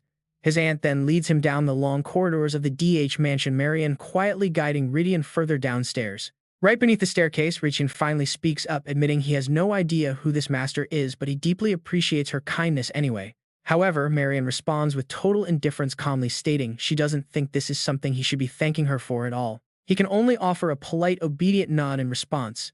Marian then advises him that once he experiences it firsthand, he will truly understand. That master has never been one to hold back during training. Remembering a certain figure from her past, she quietly adds that furthermore, none of her siblings could ever keep up with those harsh lessons. Marian then frowns, warning him that this opportunity won't come twice. She urges him to do his absolute best and not disappoint them. Just as she finishes speaking, both of them suddenly halt in their tracks. Standing in the distance is a small, petite figure waiting for them. Richien lets out a confused hum as he tries to make out the stranger. Staring at Duke Langham, who currently looks like a literal child, he turns to his aunt and whispers that he thinks the kid is lost. Richien even chuckles, bending down to gently pat the boy's head while asking him where his parents are. But Duke Langham's face instantly twists with pure murderous intent. Shivering with goosebumps, Richien quickly pulls his hand back in horror. Marian quickly snaps at him to show some respect and start with a proper greeting, explaining that this child is the clan leader's avatar. Richien stands frozen in shock for a moment before quickly bowing to offer his greetings. Marian, while a dense wave of dark energy pouring out from the young man, catches Duke Langham's attention. The leader internally estimates it's at 90%, no, even higher. The Duke states plainly that Richien has achieved a flat-out miracle, to which the young man happily thanks him for the high praise. But the leader warns him that it was actually a very foolish decision, a fact that Richien readily admits without trying to deny it. Duke Langham goes on, pointing out that as someone who has absorbed 80% of the sacred dark radiance should know the consequences. He explains that even he hit massive walls during his growth, and that not even their great ancestor could surpass those absolute limits. Without the grace of the Demon Emperor himself, the Duke admits he cannot even begin to imagine the obstacles Richien will face ahead. Because of this, the Duke offers to extract and return a portion of Richien's pure dark energy back into the endless void. He believes that with his raw talent, Richien can easily manage 8%, and pushing beyond that is simply pure reckless greed. But Richien boldly cuts in, asking the Duke if he might be allowed to speak frankly and ask a single question. He looks the leader in the eye, asking why he thinks the Dark Demon clan has fallen into such a weakened state lately. Marian watches him in absolute shock, wondering what on earth he is doing. Marian, while Richien calmly continues, stating that although they may not compare to the mystical magic or necromancy clans who sit at the absolute peak of heaven, they are still labeled as the weakest. Hearing him talk about being the weakest of the 12 great clans, Duke Langham suspiciously asks if he believes there's a hidden reason. Richien calmly explains that while their clan has indeed flourished far beyond what past generations achieved under the Duke's grand leadership, there is still a glaring issue. Other magical beasts are still whispering behind their backs, saying the Dark Demon clan is a shadow of its former self. He boldly states there is only one real reason for this mockery, the critical lack of individuals reaching the absolute realm above 8 stars. Hearing this bold declaration, Duke Langham narrows his eyes. He knows that in the dark future, when the Slaughter Demon King attacks their clan then, their strongest warrior, Nolan, will have already met his demise. This means the clan will have absolutely no 8-star powerhouses left. With only a handful of 7-star demons and 10,000 soldiers, they will be forced to wage a hopeless war against the enemy. Ultimately, they are destined to fall and become miserable slaves, proving just how crucial an 8-star powerhouse truly is to their survival. There is simply no way the clan leader is not deeply worried about this. Richian looks at him with genuine understanding eyes. He admits he understands the leader's fear of him being completely crushed under the overwhelming weight of this pure, unbridled dark energy. But then he asks if the Duke isn't even a little curious to see if this power will actually destroy him or elevate him. Will he merely bring prosperity to the clan, or will he rise far above every single trial thrown his way? On the nearby board, as a chess piece is lifted, transforming into a symbol of absolute limitless power. Following a brief, heavy silence between them, Duke Langham's lips curl into an amused, intrigued smile, admitting the brat's silver tongue is quite impressive and hoping he won't regret those words. Before Richian can even process that, the gravity around him suddenly shifts, violently catching him completely off guard. A dark void opens right beneath his feet, dragging his body down as he plummets headfirst through a dense canopy of trees. Wincing in pain, Richian opens his eyes to get his bearings after the rough landing, realizing he has been dropped right into a strange forest. Suddenly, the system interface flashes to life, declaring his first quest to inherit the pure dark energy. Richian can only gasp out a confused what to survive. Feeling a sudden surge of killing intent right behind his neck, Chris looks back with a grin, joking about his deadly situation, about the danger he is in. Through a glowing crystal ball, the scene of Chris facing off against a massive beast plays out clearly. Marion and Duke Langham watch in absolute silence. Marion wonders if this is yet another brutal test, her eyes filled with deep doubt and concern, questioning the clan leader for throwing a 2-star kid into a den of level 4 magic beasts. But Duke Langham just scoffs. Is one not enough? With a single snap of the Duke's fingers, a second monster begins to materialize from the shadows. What on earth is that thing? A stone. Lizard Marion goes pale, not daring to utter another word. She silently apologizes to Chris. Marion, while Duke Langham speaks with a cold, satisfied grin. As the boy fights to survive, he will be forced to confront the raw, unyielding nature of pure dark energy. True understanding comes fastest when you are pushed right to the edge of death. The Duke just hopes the kid does not get broken too badly. By the way, Marion, did you prepare the snacks? She nods and hands them over, and the Duke immediately stuffs a pastry into his mouth. Munching happily, Duke Langham mumbles that for some strange reason, manipulating dark energy always gives him the most intense craving for sweets. Dark mist suddenly floods the room, completely blocking out the light. He chuckles, noting that watching a fight in the dark is always superior. All right, he says, let us see how my nephew handles this hellish training. Down in the pit, Chris is fighting entirely on his own. Facing off against 2 massive bloodthirsty beasts, his mind races to analyze the threat. A 2-headed bear and a giant stone lizard. A single clean hit from either of them will easily shatter his bones. Suddenly, the lizard lunges forward, spitting a stream of highly corrosive acid. Bearing to his sharp reflexes, Chris barely dodges it in time, sweating as he curses under his breath. One small slip up against that venom, and he is history. But he quickly reminds himself that this is supposed to be a training session. Looking around, Chris shouts out, asking if the clan leader is listening. Back in the viewing room, Duke Langham watches without a shred of emotion. Chris keeps yelling, arguing that there is no way the patriarch would throw him into a deadly trial without giving him a solution. Standing by, Marion quietly sighs, knowing there is absolutely no cheat sheet for this. Marion, while Chris keeps talking to the empty air, hoping for a sign. He wonders aloud if he is supposed to uncover some hidden trick to defeat beasts that are clearly leagues above his current level. His aunt silently sighs, knowing the brutal truth. No, the Duke just wants to watch the poor kid get absolutely pulverized for his entertainment. Down in the arena, Chris confidently rolls up his sleeves. All right, he mutters to himself, a challenge like this is basically a piece of cake. The 2-headed bear suddenly lunges, sweeping its massive claws right at his face. But even with death staring him down, Chris remains incredibly calm. He carefully analyzes the beast. Its strength and speed are unreal, but there has to be a clever way to shut it down. The fierce clash plays out across the crystal ball. Duke Langham admits the kid has real talent. His movements are on a different level. Marion frowns, slightly quietly reminding him that despite his skills, Chris is still just a kid. Suddenly, the 2-headed bear is sent flying. The beast crashes heavily to the ground at Chris's feet. Up in the viewing room, both Marion and the Duke stare in absolute shock. The Duke demands to know how he managed to bring down such a beast. Looking down at the corpse, Chris calmly explains his strategy. The creature has massive physical defense, but its agility and magic resistance are incredibly weak. He simply targeted that obvious weak point. In a split second, he managed to pump dark mana directly into its heart. Watching this, Marion stammers in disbelief. She asks if that was the family's signature move. Simon chimes in, calling it the Abyssal Strike, the Duke's personal favorite technique. With the bear dealt with, a massive stone lizard slowly creeps forward. Chris blinks, realizing there is still one more threat to deal with. Before he can even formulate a plan, the beast lunges with its jaw wide open. Using the rocky terrain, Chris slides out of the way. Acid splashes right where he was standing. Chris weaves through the incoming spit attacks gracefully, not even breaking a single drop of sweat. He locks in, recalling that a stone lizard actually has 3 stone hearts. Unless they are all crushed simultaneously, the beast will keep regenerating. Knowing it will just keep reviving, Chris decides to try a different approach. The monster suddenly pauses as a strange energy wraps around it. Sensing itself completely trapped, the beast freezes in confusion. Seizing the golden opportunity, Chris channels his dark magic into tight binding ropes. Yanking hard, the shadowy ropes constrict violently. The immense pressure shatters the monster along with all 3 of its hearts into tiny stone fragments. Simon watches in utter fascination, asking if that was a modified version of the Abyssal Strike.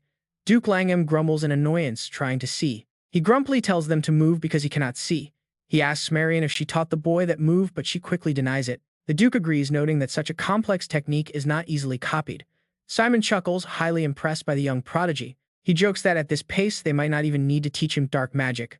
Suddenly, a booming voice declares the trial officially over. Chris is instantly teleported back to the chamber. Duke Langham looks at him, admitting the boy is far better than he expected. Chris smiles warmly. He thanks the Duke for the valuable lesson, proud that he figured out how to control dark mana on his own. The Duke grumpily scolds him. Telling him not to get arrogant, the Duke announces they will now begin formal dark magic training. He then dismisses the other 2 spectators. Marion bows, giving a firm nod of understanding. Yet before the door shuts, her eyes linger with worry. Bear in a powerful voice from Duke Langham echoes out. Before we begin our first dark magic lesson, Chris, what do you think dark magic really is? He answers, frankly, isn't it dominating the opponent through absolute darkness? The Duke continues, asking what that absolute darkness actually means. Chris freezes, caught off guard and deep in thought. Duke Langham calmly tells him to watch closely as he prepares to demonstrate. Releasing the seal, the surrounding space violently trembles, startling Chris.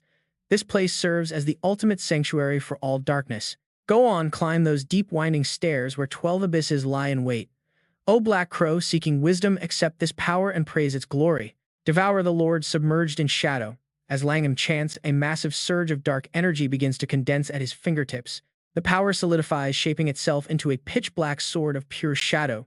Duke Langham raises the weapon, moving with deliberate, slow speed. He swings the blade, flashing it right past Chris's neck in a split second. The boy gasps in absolute paralyzed shock. Behind him, the very space that was sliced seems to shatter like glass. Chris stands frozen, completely unable to process the attack. He desperately clutches his neck in terror, wondering how he is still alive since that sword clearly sliced right through his throat. Duke Langham calmly explains that it is a conceptual blade cutting only what he desires. This is dark energy forged from shadow magic. With a flick of his palm, the dark weapon dissolves into thin air. He demands Chris master this black sword in just 1 month. The Duke coldly walks away, leaving him standing there in a daze. For a long time, Chris cannot even move a single muscle. Once the shock wears off, he realizes the sheer scale of his task.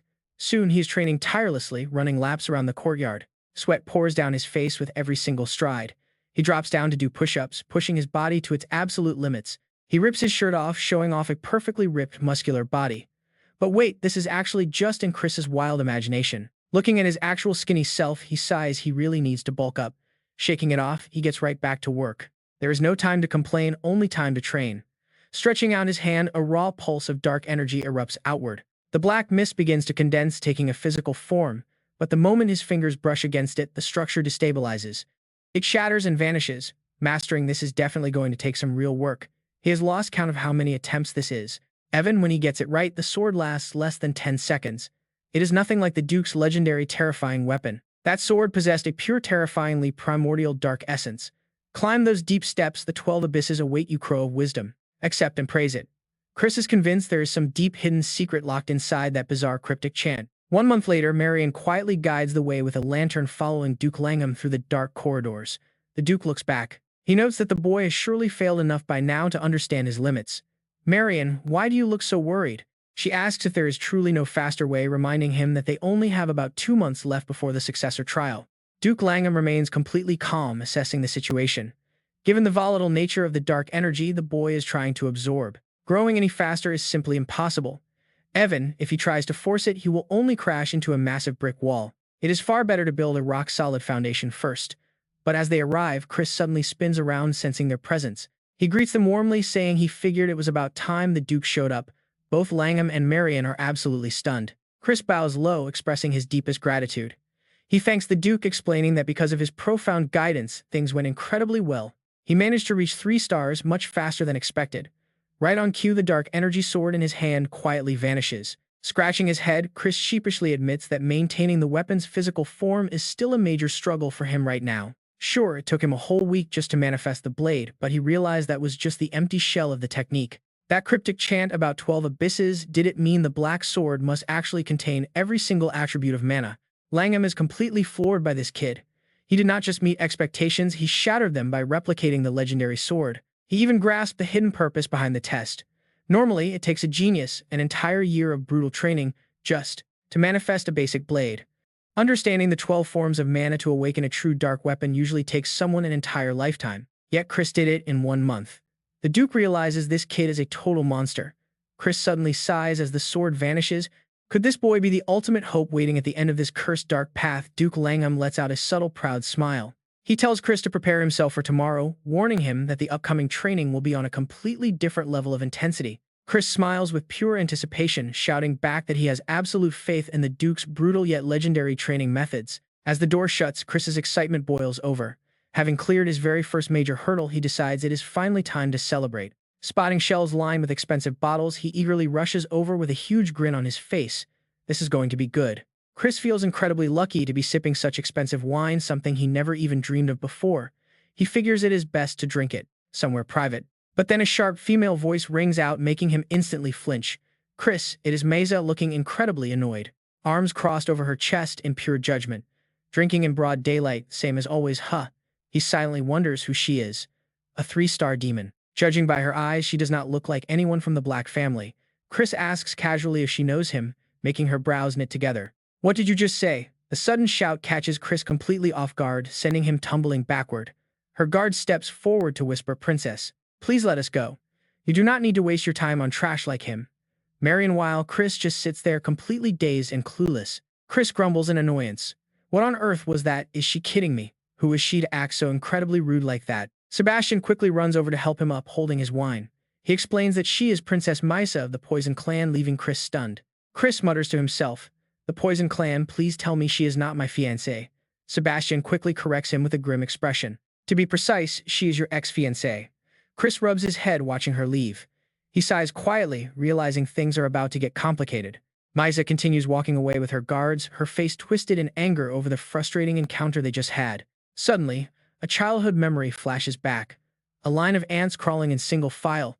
8-year-old Misa watches them closely while clutching a teddy bear. She sighed back then, finding it so boring. Everyone was busy talking, ignoring her completely. Why did her father bring her to the Black family? Meanwhile, the nobles whispered maliciously behind her back, wondering if that child was indeed his illegitimate daughter. They questioned if the Duke had lost his mind. His son was useless, so he probably planned to sell his daughter for a son-in-law. Suddenly, someone approached her. Mesa looked up in surprise as a young Chris spoke to her, asking why she was all alone. Her cheeks flushed red at his unexpected kindness, but she put on a tough act, snapping that she was not a little kid. She proudly announced her name was Mesa. He leaned down with a smile, introducing himself as Chris, the son of the Count. He told her not to care what adults say, but to pay them back in full when she grows up. She stammered her agreement. She vowed to become the strongest demon and crush anyone who looked down on her. Chris smiled, impressed by her massive ambition. That was the true spirit of the Black family. He realized that since she would be the strongest, he should stay on her good side. He playfully asked the future strongest demon if he could have the honor of showing her around the Black family territory. Misa blushed furiously, but reached out to take his hand, agreeing to his offer. But then the memory faded back to reality. Mesa shakes her head to dismiss the nostalgic memory. It is all in the past now. Even if the engagement was for political peace, the future they once dreamed of and kept her awake for nights is gone. That foolish, naive version of herself no longer exists. Composing her thoughts, she steps forward just as the massive double doors slide wide open before her. She is invited in. Marquis Langham welcomes the princess warmly, his eyes never leaving the stack of documents on his desk. She greets him, noting it has been a while. The Marquis cuts straight to the chase, asking what brings her here today. She mentions the sacred relic that recently appeared in the neutral zone between their two territories. Langham asks about her clan's plan. Since they took the last relic, he wonders if they will yield this one. Mesa scoffs, saying that is out of the question. She doubts the Black family would yield if positions were reversed. Langham chuckles, realizing she wants a fair, open competition. She confirms this. Each family will send a single team. Whoever finds the target first keeps the relic, but there is a catch. The teams are restricted to demons of 3-star rank or below. Langham asks if this is to avoid direct conflict. She does not deny it. If both clans suffer heavy losses in a clash, it will only benefit their mutual enemies, especially given the current instability within the territory ruled by the 4 kings. Her fingers tap lightly on the wooden table. He agrees to her terms. Mesa is secretly suspicious, wondering why the Marquis gave in so incredibly easily. It feels highly suspicious. Langham then adds an extra condition: if the Poison clan breaks this agreement, they lose everything. They must surrender this relic and the previous one they took. Mesa is confused, asking what would count as breaking the deal. He calmly explains that dirty tricks to sabotage their team would count. After all, traps and ambushes are their specialty. Mesa firmly reassures him that nothing of the sort will happen. Her clan readily accepts the additional condition. Langham nods. Very well, so will the princess be personally leading her clan's expedition team. She admits that is indeed the plan. He smiles, stating he looks forward to witnessing the famous power of the Poison clan's young master. She bows to take her leave, saying they will await the Black family on departure day. Langham watches her in thoughtful silence. Pushing himself up from his chair, he slowly begins to pace across the room. A half-finished game of chess catches his eye. He reaches down and gently lifts a black chess piece with the white piece remaining right next to it. Push down. Juvelian. Right after a black chess piece is placed firmly onto the board. This is going to be quite the stage. A beautiful stage filled with screaming. 2 months pass, the seasons change, and while Chris pours his entire soul into intense training, other people are slowly choosing new paths. Some hesitate because of past loves, while those who fail to struggle get left far behind. At the exact same time, a jealous enemy quietly sharpens his blade. A dark hood is pulled down low, just enough to cover his face as he prepares to act for the coming future. Morning light shines into the grand room. The sunlight illuminates every corner of the grand room. Marquis Langham speaks up, telling him that now is the time to prove his worth. Without any hesitation, Chris releases his massive energy to gather power.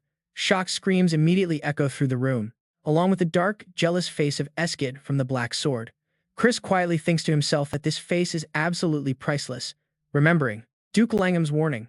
He must not let Langham see the true Black Sword, or else the Marquis will assign an even harsher mission. He held back today as instructed, but he is genuinely looking forward to seeing the shocked look on that face later on. The Marquis calmly continues. He acknowledges him, so he will assign a second test.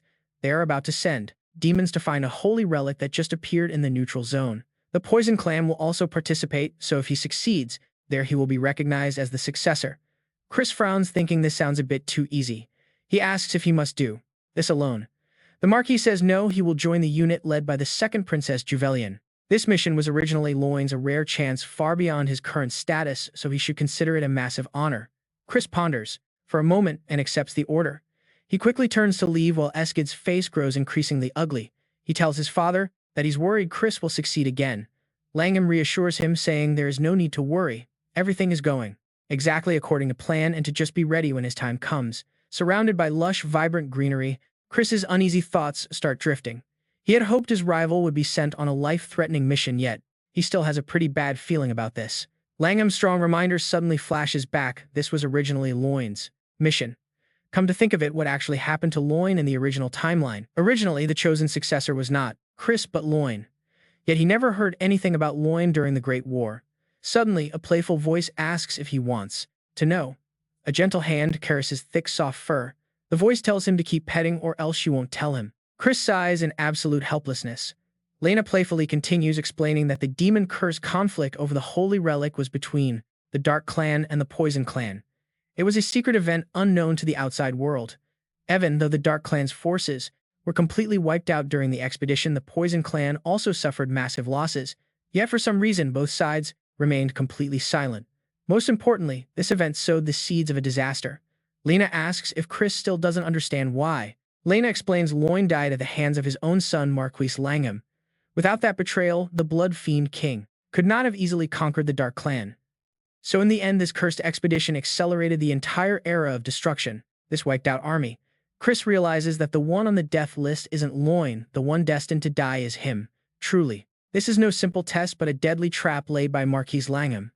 However, without solid proof taking action, now would be way too risky. He's only at 3 stars, unsure if he can do anything. Still, he must prepare and get outside first. Suddenly, a sharp voice interrupts his thoughts. Hold on, Juvelian is standing there with her arms crossed. She demands to know where he thinks he's going. Chris snaps back, asking what business it is of hers. She immediately mentions, hearing he is joining the expedition. She doesn't like it, but since he is replacing Loin, Chris just scoffs back, asking if that means he won't have to do anything. Juvelian grinds her teeth in anger, thinking he's an absolute fool who won't accomplish anything anyway. In the blink of an eye, her hand moves with extreme agility and a sharp dagger is thrown. The blade flies toward Chris at an incredible speed, but he remains completely calm, observing its trajectory. Chris slightly tilts his head. He easily dodges the attack without flinching, leaving Juvelian wide-eyed in absolute shock. Chris glares back, remarking that this welcome was more than enough. Since they clearly dislike each other, it's best they stay out of each other's way until the expedition starts. He bids her farewell, wishing her luck, preparing her gear. Angrily, she pulls her dagger out of the statue. She thinks that bastard was definitely tracking her blade, and didn't even flinch. He knew she intentionally missed. Chris might be far more dangerous than she thought. The scene shifts to a bustling marketplace where Chris is hanging out. He thoroughly enjoys himself drinking beer until the tavern owner stops him. Chris also wanders through street game stalls to show off his power, snacking on a bunch of skewers. With grilled meat in hand, Chris sighs, wondering how long it has been since his last real rest. Lazy days like this feel pretty perfect. Sure, a lazy life sounds nice, but in reality, Chris has a major goal in mind. He is not just out here wandering around. The target shop should be nearby after all. Keeping a calm face, he pretends not to notice the stalker hovering closely behind him. Time to lose these tails. Chris tosses his empty wooden skewer aside, grumbling to himself about how incredibly annoying this whole situation is. They look like Marquis Langham's henchmen. Suddenly, a hand clamps over his mouth, catching Chris completely off guard before he can even react. Catching a glimpse of a young woman, he notices her gesturing for silence. Chris chooses not to fight back since she seems harmless. He wonders who this mysterious girl is. She quickly explains the situation, telling him that while some thugs were indeed tailing him, her people have already taken care of them. Dusting himself off, Chris finds her helper logic pretty weird, grabbing someone and dragging them away. Hardly counts as a peaceful rescue. He asks her identity, and her sudden answer leaves Chris utterly speechless. She claims to lead the 4 overlords. Clad in a heavy cloak, she is clearly hiding her face. She explains she is trying to stop widespread chaos. Rowena extends a direct invitation, suggesting they move to a safer location to talk. Will he come along? After a brief silence, Chris nods. They slip quiet as ghosts through a series of completely empty back alleys, navigating the maze of deserted city streets. Trailing behind her, Chris asks how much further they have to walk. Rowena replies coldly, sharing a dark rumor about their city. Lately, local demons within the territory of the 4 overlords have been vanishing without a single trace. Evan's safe zones are falling. She notes that the entire domain is currently tearing itself apart, caught in a brutal conflict between 3 major ruling families. Fear has ruled this place from the very start. Sadly, the family heads do not care about common demon lives. Wiping out these criminal forces requires the help of multiple families. However, Runa admits she cannot expect support empty-handed. She cannot ask empty-handed. So Rowena offers to share highly sensitive intel that could calm the storm currently threatening the Dark family. This sudden offer catches him off guard.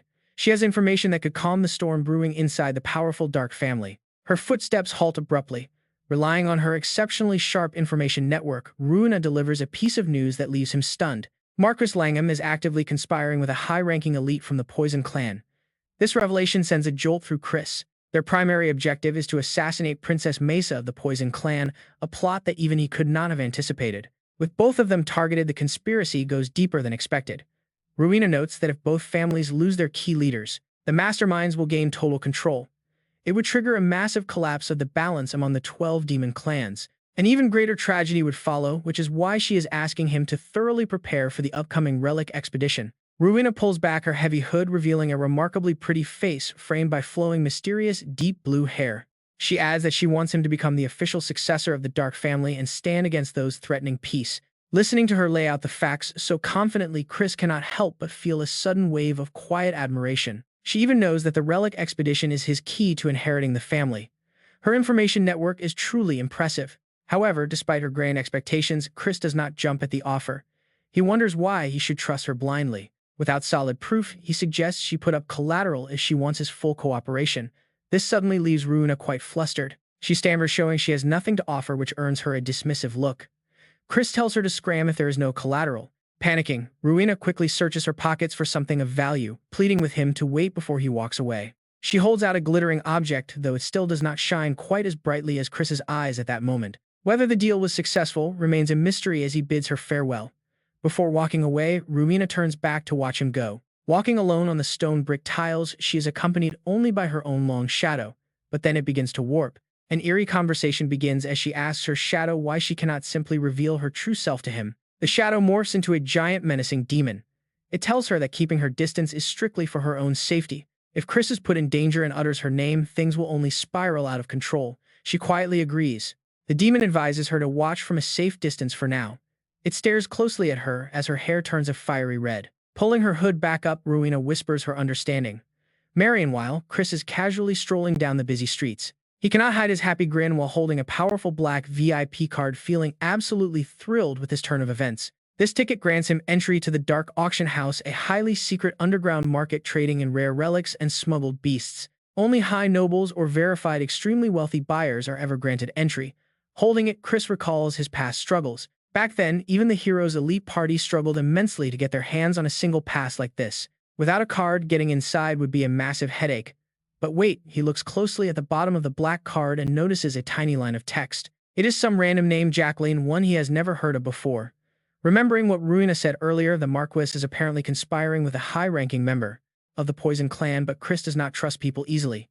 No, he still has no idea who the guy really is, making it far too early to trust him. Chris looks at the messenger's shop standing right in front of him, his expression turning deeply pensive as he plots his next move. He needs to play this carefully, so preparing a bit more is his best option.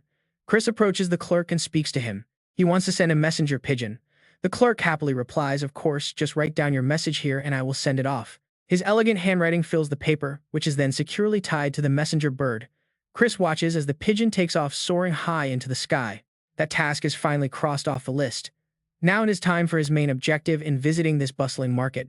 It is time to pay that fellow a visit. Feeling a sudden spark of excitement, Chris steps toward a very luxurious-looking building. Seeing Chris's completely ordinary outfit, a nearby guard immediately marches over to block his path with an arrogant sneer. "Hey kid, this is no place for your kind, so beat it."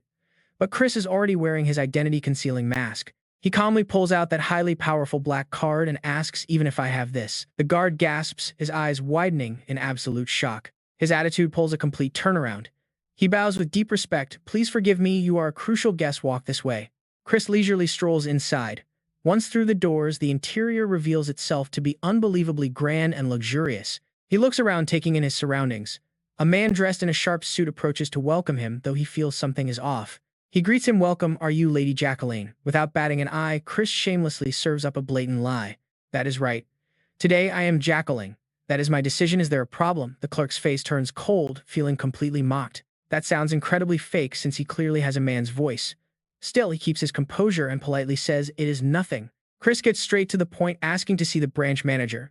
The clerk is visibly taken aback but nods. Chris flashes the powerful black card and barks an order, "Did you not hear me? Take me to the branch manager immediately." That card works like magic, getting him ushered into a glittering waiting room as the clerk rushes to fetch his boss. Left alone, Chris takes the opportunity to look around.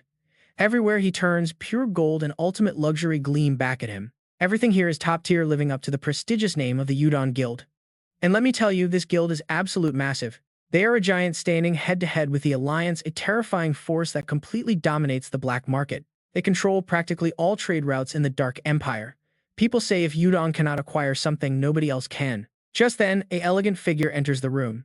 She exudes intelligence, dressed in an incredibly lavish and noble outfit. She thanks him for waiting, introducing herself as Ruina, the branch manager of this auction house and head of the Udon Guild. Sitting down, she asks what he needs. But when Chris gets straight to the point, her entire face suddenly freezes. "Bring me Ruina," he says. Stunned, she plays along and asks who. Chris remains calm, asking if she does not know Ruina. She acts confused, mentioning she only knows Ruina as a local guild leader, and even they cannot summon the Alliance leader at will. Hearing this, a sly smirk plays in Chris's eyes. He chuckles, "Oh come on, that cannot possibly be true." He looks directly at her, pointing out that she is standing right in front of him. Ruina freezes completely, her words catching. She dryly asks what he is talking about, but Chris keeps pushing, guessing her disguise comes from the power of a relic. Her face turns stiff as stone. He exposes her ruthlessly. We are going to be meeting quite often from now on. Why not drop this fake act? Realizing she cannot play dumb anymore, she activates her relic to return to her true form. Removing her mask reveals a stunningly beautiful, sharp-eyed girl.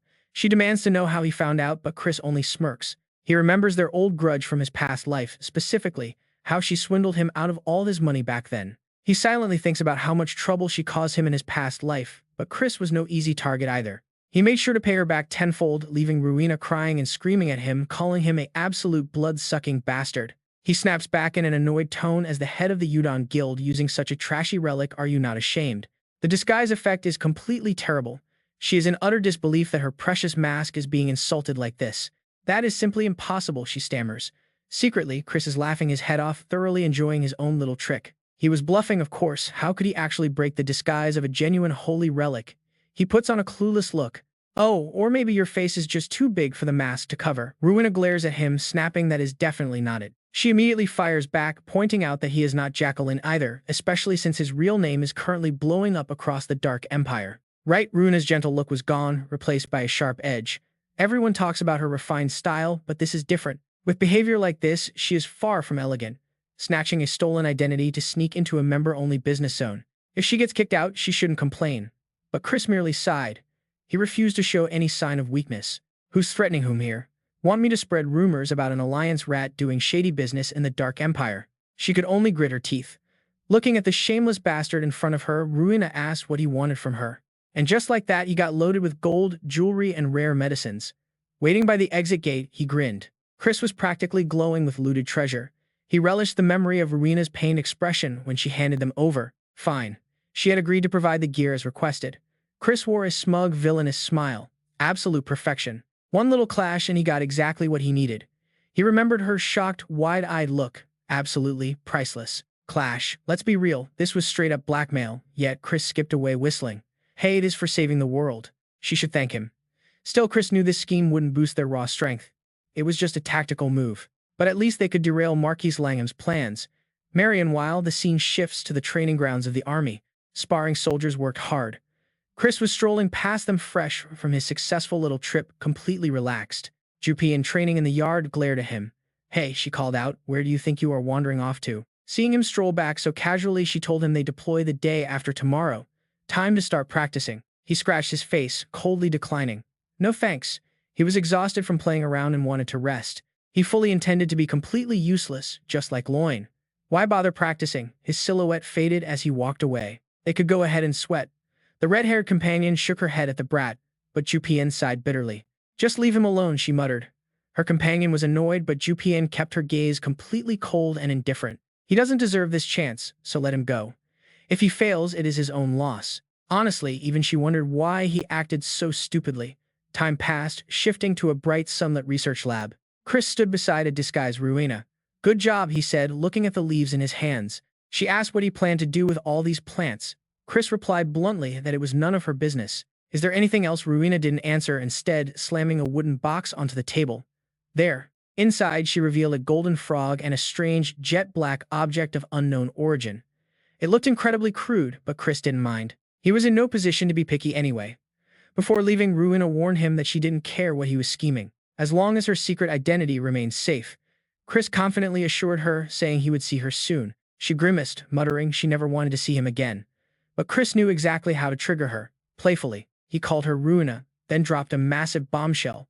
War might break out soon. As a smuggler crossing between the Alliance and the Dark Empire, she surely knew how unstable the continent was. If conflict erupted, all trade routes would lock down completely. This meant she would have to sever ties with one of her buyers, cutting her massive profits in half. She understood that all too well, but war, surely that was too extreme.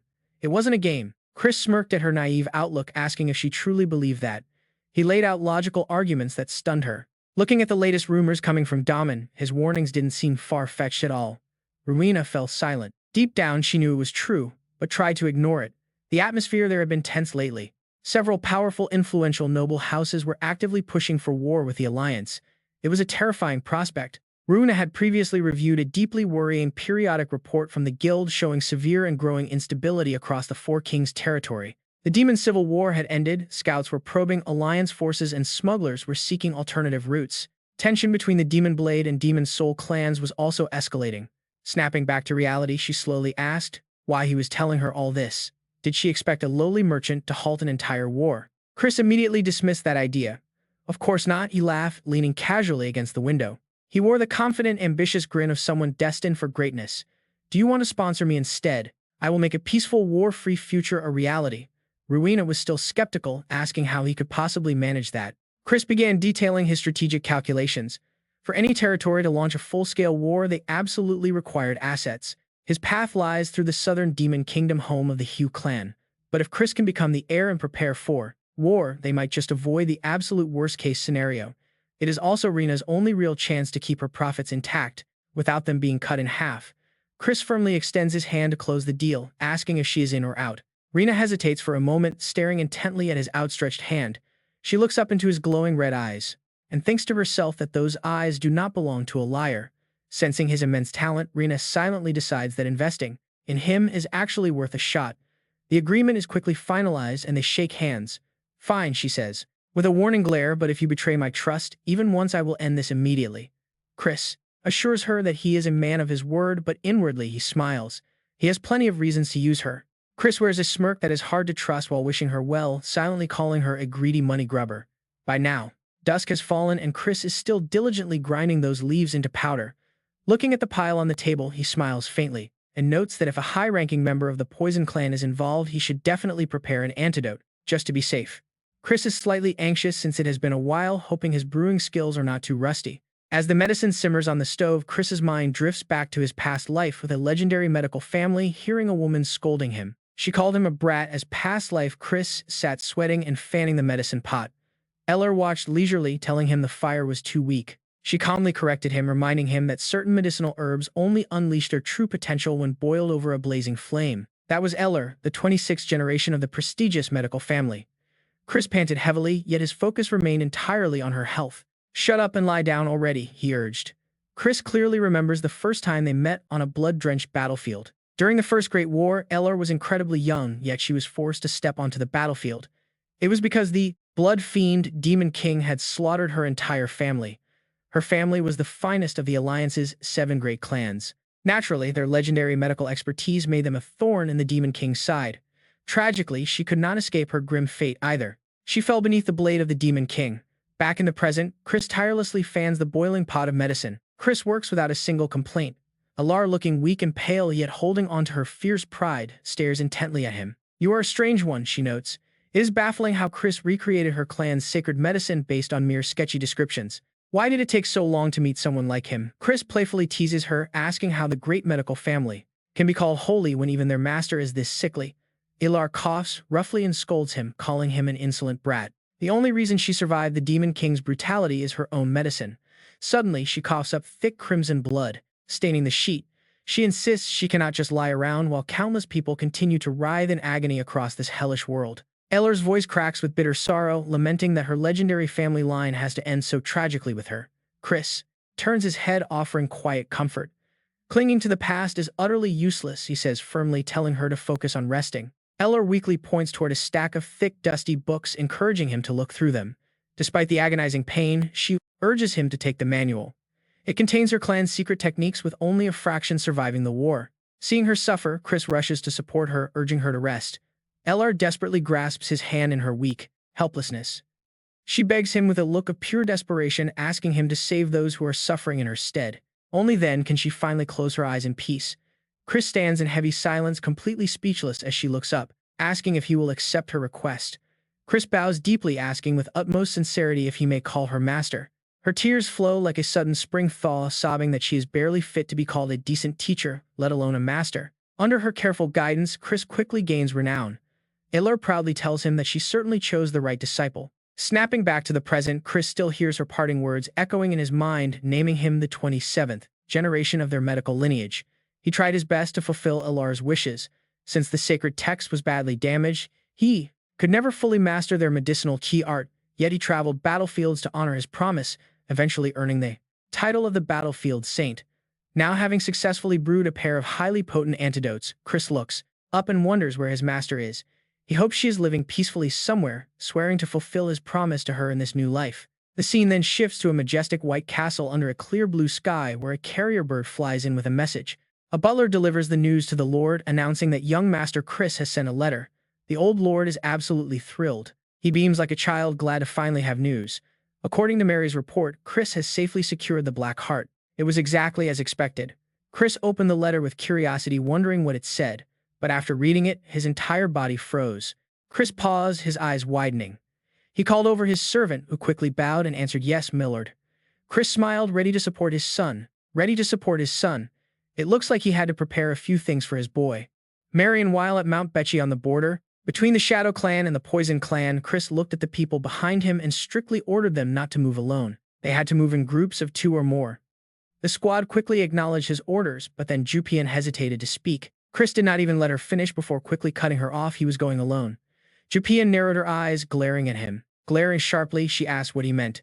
Chris calmly explained that he simply felt much more comfortable moving by himself. He sighed deeply, asking how they ever expected to finish searching this place at their current turtle-like speed. The others chuckled and whispered. The Poison Clan had likely already cleared the area, beating them to the punch once again. Jupian's face darkened as she growled, a warning: this territory had level 4 beasts, so he shouldn't expect any help if he got into trouble. Chris simply shrugged and casually pulled out an item, telling her that it was best if she did not become a burden to him. He handed her a small vial, kindly introducing it as a special antidote created specifically to counter the Poison Clan's toxins. Pouring the pills into his hand, Chris quietly told her that he had already taken his share and did not need any more. This medicine was far better than any cheap stuff, so she should keep it, even if she thought he was just showing off. He quickly swallowed the 2 pills and gave a cheeky smirk. Jupian ground her teeth in pure frustration. Just then Mesa approached. She coldly asked if they were already fighting among themselves. Seeing her arrive, Jupian crossed her arms and scoffed at her slow pace. Mesa did not get angry, keeping her cool as she fired right back. She was on time. Jupian was just being impatient. She mockingly praised Jupian for not cheating by scouting ahead earlier, then calmly asked if she had received the rules. Jupian smirked coldly, replying that they were forbidden from setting traps or ambushing other contestants during the exploration. Hearing this, Mesa raised an eyebrow in amusement, mocking her sharp tone. Jupian did not back down either. She snapped back that they were enemies, so she had no reason to speak politely. This completely set Mesa off. Taking a step forward, Mesa got right in Jupian's face, glaring with pure irritation as she hissed that politeness was not necessary. Chris quickly stepped between them, breaking up the explosive tension and calling for all Shadow Clan members to set off immediately. Mesa regained her composure, turned around to leave, and announced that it was time to begin the hunt. She instructed everyone with communication devices to step forward. Marion, while Chris casually tossed a small device onto the ground. He calmly announced that he was taking off first. Jupian stared at him in absolute disbelief, her eyes wide. Watching Chris walk away, she looked down at the discarded communicator, completely shocked. He had actually thrown away his only lifeline. What on earth was he thinking? Shortly after, deep in the dense forest, Chris was already facing a magic beast. He slashed its neck with a clean strike, calmly remembering his past life where he had roamed the demon lands. He could locate beast territories with his eyes closed. Quickly sheathing his blade, Chris focused on his next target. Finding a level 4 beast required going much deeper. But suddenly a strange thought crossed his mind. Wait. Remembering Jupian's warning about not expecting anyone to rescue him, he couldn't help but wonder. Was she actually worried about him? Chris immediately shook his head to dismiss the thought. There was no way. She seemed like the type who wouldn't even bleed if stabbed. He scanned his surroundings, calculating his next move. Marquis Langham's conspiracy had likely already begun, though no assassins seemed to be lurking nearby just yet. First, he had to locate the sacred relic. But right at that moment, he noticed someone stealthily approaching him. As the figure came into view, Chris was taken aback. It was Mesa. The 2 of them stood frozen. Staring at each other in tense silence, Chris snapped out of it first, realizing he had crossed into her territory. He waved apologetically, explaining that he must have taken a wrong turn and would find another path. Mesa fell quiet for a moment before telling him to stay safe. Chris nodded and quickly turned to go. After walking a few steps, he suddenly paused as a crucial detail flashed in his mind. The conspiracy's true target was Mesa, but who in the Poison Clan possessed enough power to sacrifice their own princess? Confused, Chris spun back around and called out to her, saying he wanted to ask her a quick question. Mesa was startled, turning around to ask what it was, but his next blunt question left her completely stunned. He looked her straight in the eyes and asked if she was actually born out of wedlock. Is your family despised? Mesa bites her lower lip, her eyes filled with humiliation and resentment as she calls him terrible. At this point, he finally realizes how incredibly bizarre his random question was. Remembering his harsh past life, Chris turns pale and blames himself. He never meant to offend her, it just slipped out. In his past life, he was barely treated like a human in his own home. Realizing he made a huge mistake, he quickly holds up his hands to sincerely apologize for those thoughtless, disrespectful words. But Chris goes pale as Misa suddenly fires a massive blast of energy grazing his face and shattering the tree behind him. Her fingertips are still raised in an attacking stance. Though tears well in her eyes, she stubbornly demands a proper apology. Chris freezes instantly upon seeing this, his eyes widening in pure shock. He stands completely still on the spot. His mind races with endless questions.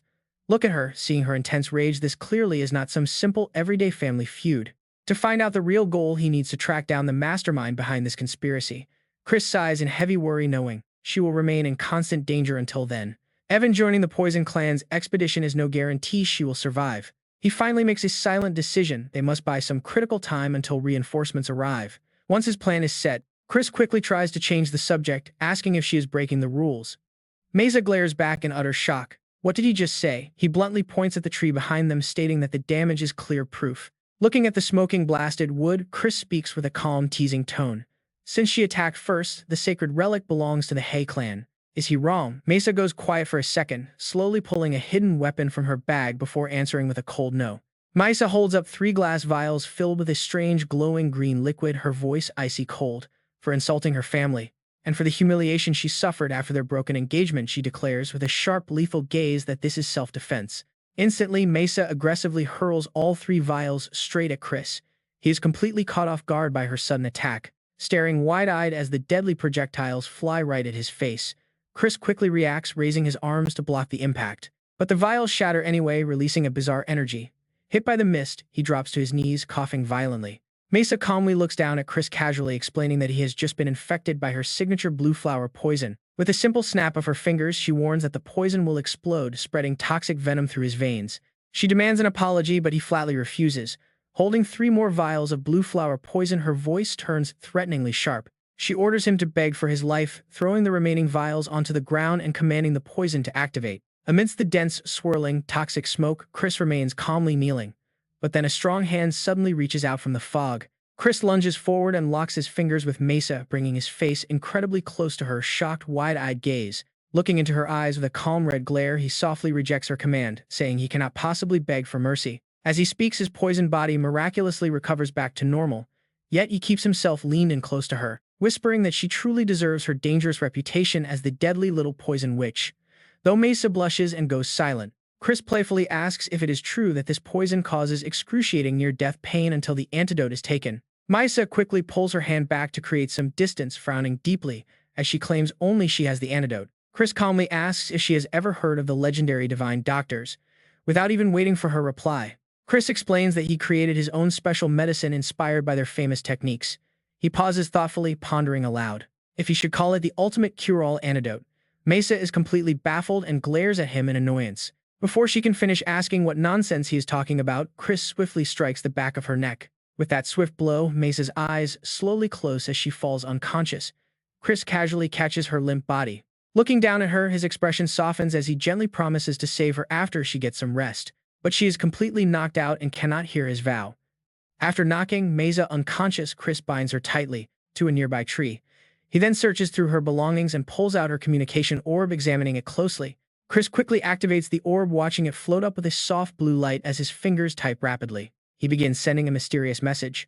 Elsewhere, members of the Poison Clan pull out their own communication devices, shocked to see an incoming text from Lady Mesa. Looking at the magical coordinate circle, they gasp in utter disbelief. The entire Poison Clan freezes like stone. Stunned by the message, they wonder why Mesa wants them to scout the distant cliffs and why she suddenly changed directions. Meanwhile, Chris celebrates having successfully pulled off his trick, cheering because they can finally avoid running into those annoying Poison Clan bastards.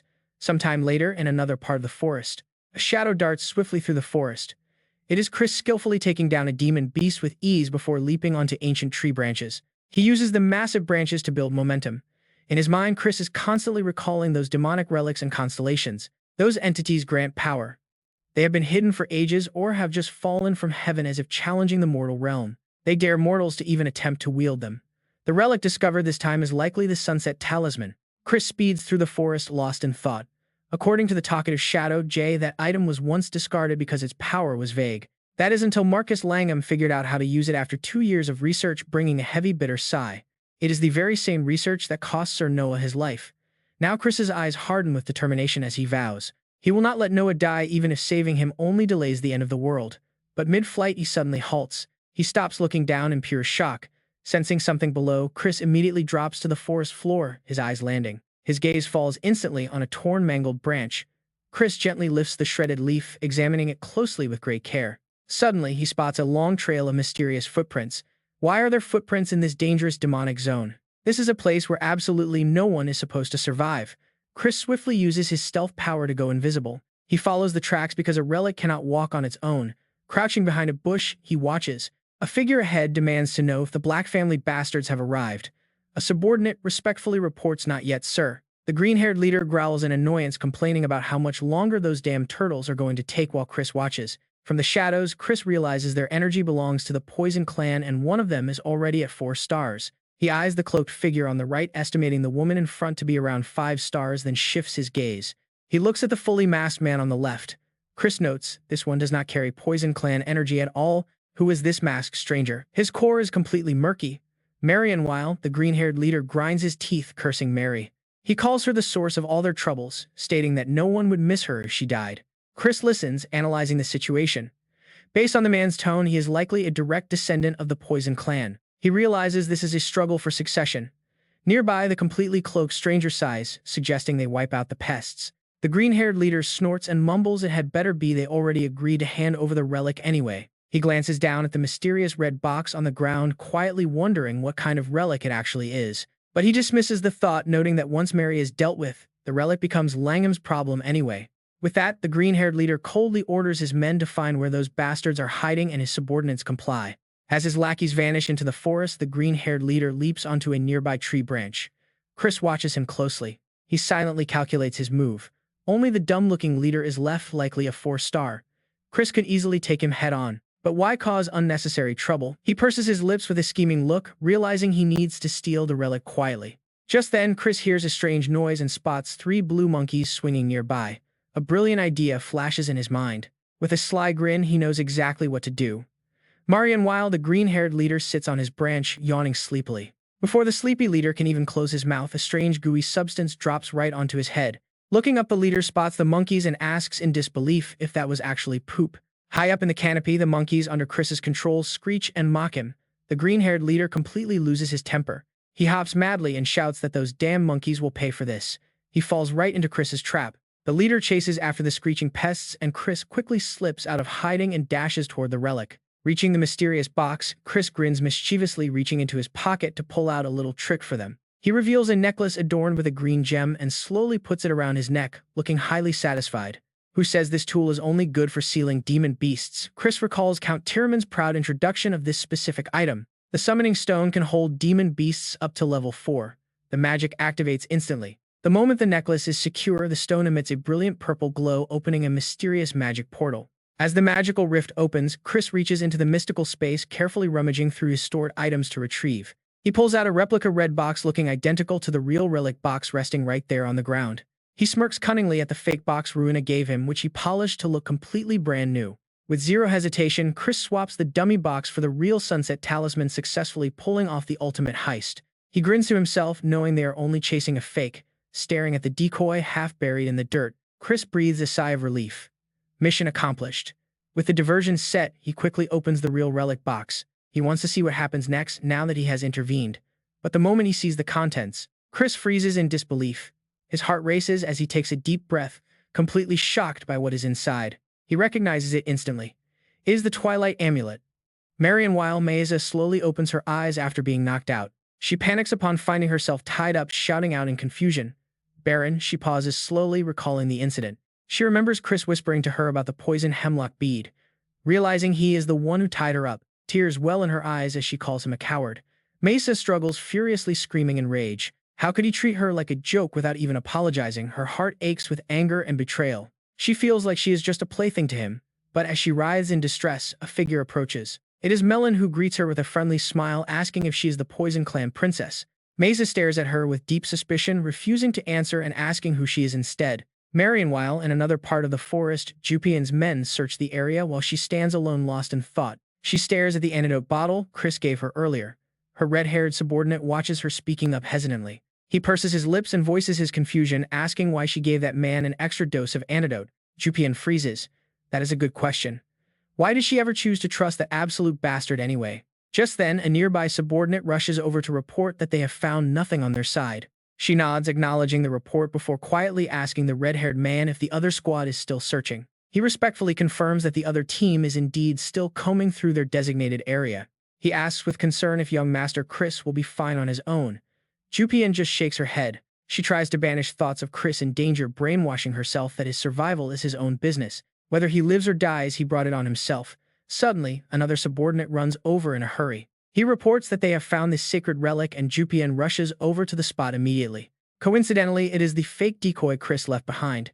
She takes it, letting out a sigh of relief. That took more effort than expected. She notes glad they beat the Poison Clan to it. Gripping the box tightly, she orders everyone to assemble at Lahat Canyon now that the mission is complete. Her subordinate complies while the red-haired commander waves his hand, ordering everyone to pack up and retreat. The squad shouts in unison, and as they head back, the guards celebrate their easy victory. They praise Jupian, thrilled that they secured the relic before the Shadow Clan could get their hands on it. But the guard falls silent as Jupian turns to look at him, her mind suddenly drifting back to Chris. She recalls him bidding her farewell before parting, making her wonder if that reckless idiot is already dead by now. The thought makes her stop dead in her tracks, prompting confused glances from her subordinates. Before they can ask, she turns around and orders squads 1 and 2 to look for Chris. The guards are in disbelief, questioning why they should care about that reckless bastard, but she stands firm. She coldly explains that despite his troublesome nature, Chris is still of noble descent and they cannot abandon him. Even if it is just his corpse, they must bring something back. Her subordinates reluctantly obey the command. With orders given, she tells the rest to follow her, but the words die in her throat.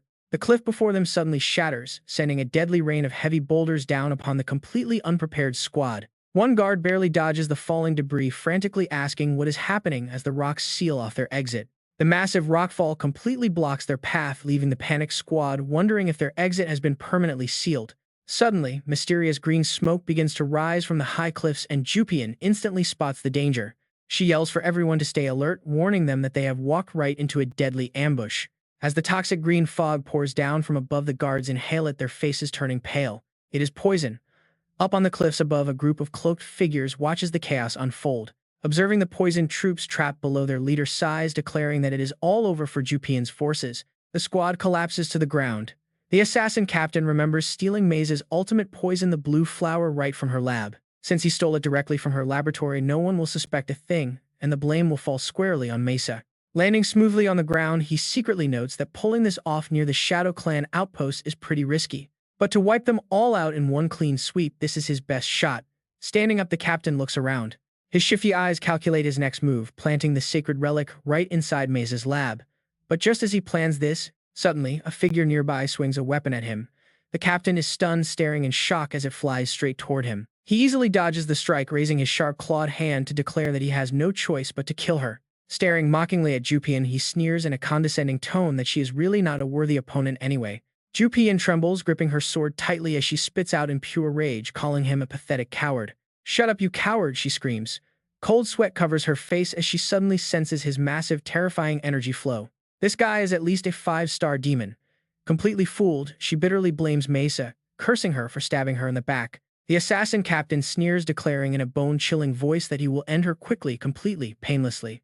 With those words, he lunges forward like a gust of wind, thrusting his sharp claws straight toward Jupian. Right then, a surprise strike rains down from above, slamming directly between them and forcing the captain to leap back. Both he and Jupian look up toward the cliff in absolute shock, wondering where that heavy blow came from. Up on the rocky ledge, Mesa smirks arrogantly.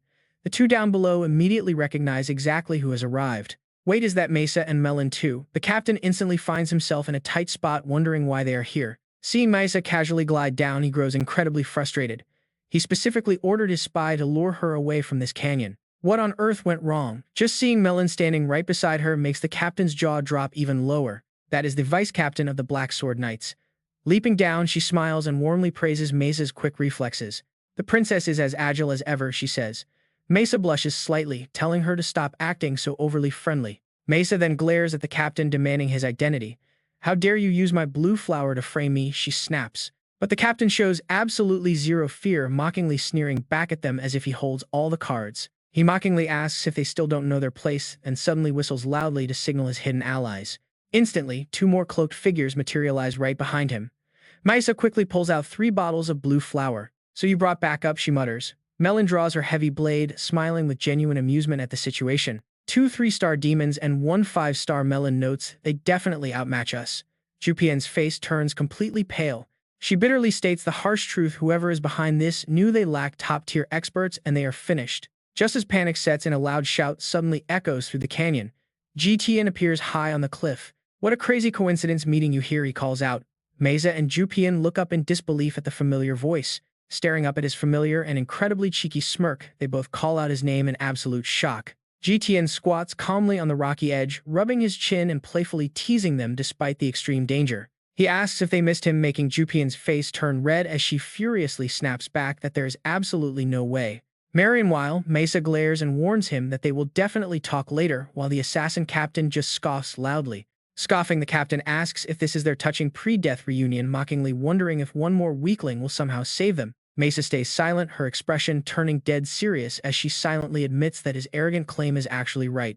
Looking at the captain, she weighs their odds. Once someone reaches 5-star level, their power is on a completely different scale. It is like a total physical rebirth.